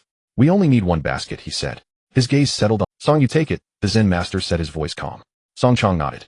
He knew this was his moment. Kobe picked up a water bottle and took a long gulp. He looked at Song Chong. "Get it done, man," Kobe said. Song Chong smiled. On the Hornets' side, head coach George Karl was also setting up the defense. "Focus on Song Chong," Karl roared. Don't give him anything. Foul him if you have to, but don't let him score. Paul stared at Song Chong. His eyes were filled with exhaustion, but even more so with unwillingness. He would guard Song Chong himself. He would stop him. The timeout ended. Play resumed. The Lakers inbound from the sideline. Fisher passed the ball to Kobe. Kobe dribbled forward as the Hornets' defense collapsed inward. They knew Song Chong was the primary threat. Kobe saw Paul glued to Song Chong's side, denying him any chance to receive the ball. He faked a move, then executed a handoff, delivering the ball to Song Chong. Song Chong caught it. There were 4 seconds left on the clock. Paul shadowed him like a specter, his arm nearly touching Song Chong's body. No way. Paul roared in his mouth. Song Chong executed a series of crossover dribbles, his body twisting like a serpent. Paul's eyes were locked on him, not daring to relax for an instant. Suddenly Song Chong took a step back, creating distance from Paul. Paul lunged forward, using all his strength to try and disrupt the shot. But Song Chong's release was too quick, his release point too high. From 2 steps beyond the three-point line, he wrote, "He's shooting," the commentator yelled. The ball arced high through the air. Paul leaped with all his might, but his fingertips didn't even graze the ball. Everyone's eyes were fixed on the ball as it soared towards the basket. Swish! It was nothing but net. The ball sliced through the mesh. The crisp sound echoed through the Staples Center. At the same moment, the red light came on. The buzzer sounded harsh and shrill. A game-winning three-pointer. The Lakers narrowly defeated the Hornets. The Staples Center instantly transformed into a sea of jubilation, the deafening roar of the crowd threatening to lift the roof. All the Lakers players rushed over, hoisting Song Chong high into the air. Song Chong did not celebrate. He just looked at Paul, his expression unreadable. Paul stood still. His body swayed slightly. He felt a wave of immense humiliation. Song Chong said nothing. He simply raised his right index finger and pointed at his own chest. MVP. MVP. The entire crowd followed Song Chong's gesture, chanting in unison. Their voices were thunderous. The stat sheet showed Song Chong with 35 points, 8 rebounds, and 8 assists. Most astonishingly, he also recorded 6 steals. With an indisputable performance, Song Chong had completely dismantled his MVP rival. At the press conference, the media frenzy was palpable. A rookie MVP. It's unbelievable. Song Chong. He's locked up the MVP with a game-winning 3. Reporters swarmed Phil Jackson. A rare hint of excitement was visible on the Zen master's face. I've said it before, he stated. He is a player beyond his era. Back in the locker room, Kobe patted Song Chong on the shoulder. You got it, man, Kobe said, his tone carrying genuine admiration. Song Chong smiled. He knew what this meant. On the other side of the court, Chris Paul dejectedly left the floor. He didn't grant any interviews. He just walked with his head down. He knew.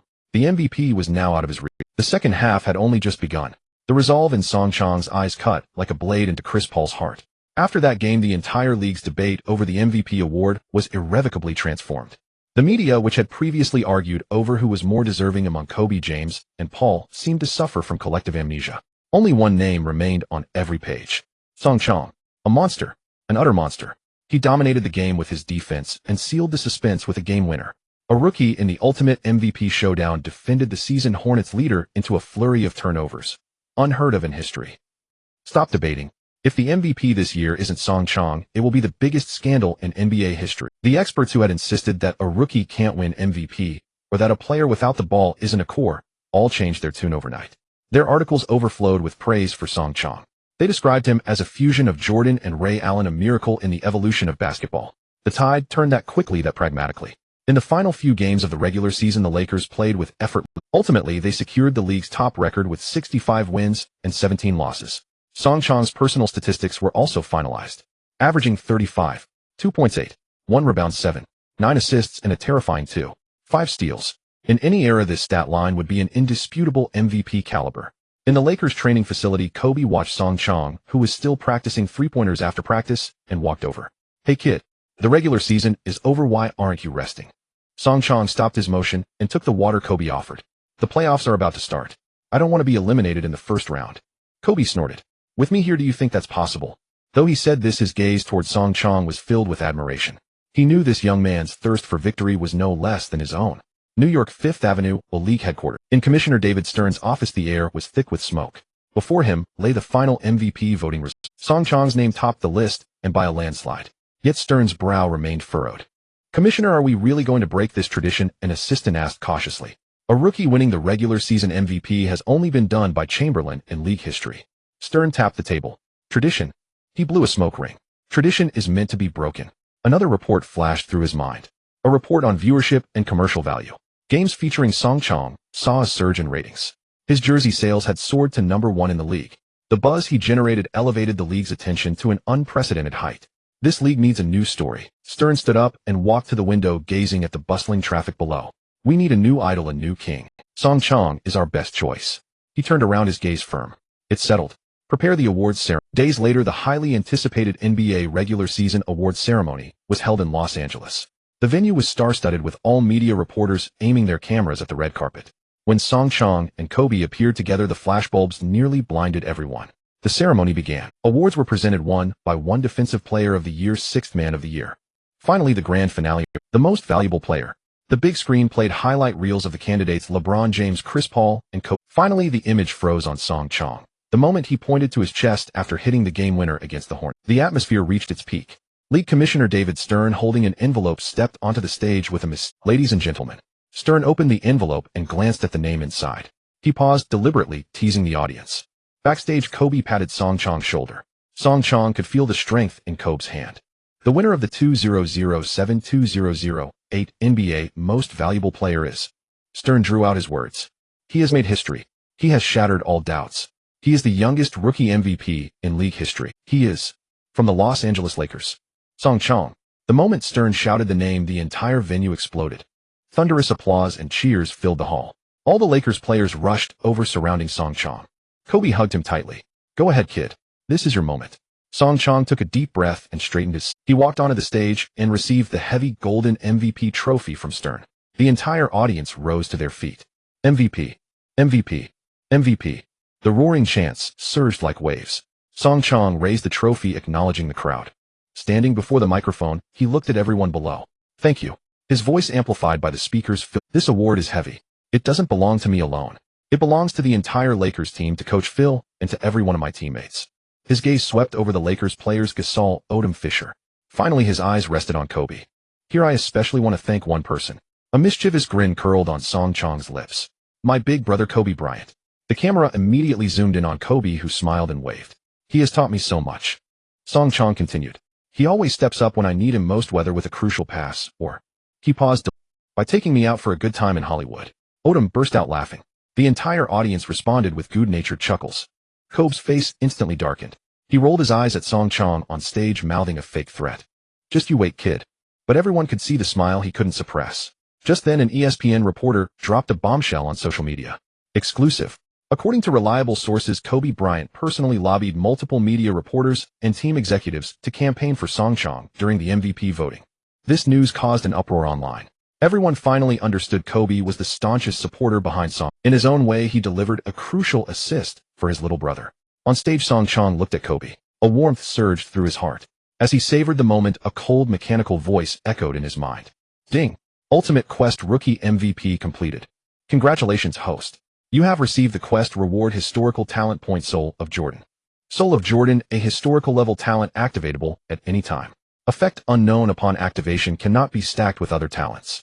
A glint shone in Song Chong's eyes. The Soul of Jordan. This reward was incredible. A surge of powerful confidence rose within him. The awards ceremony concluded. The playoffs were about to begin. As the league's top seed, the Lakers would face all challengers. Song Chong, holding the MVP trophy, looked at the flashing cameras, his eyes brimming with ambition. A regular season MVP was just the beginning. His era was only just starting.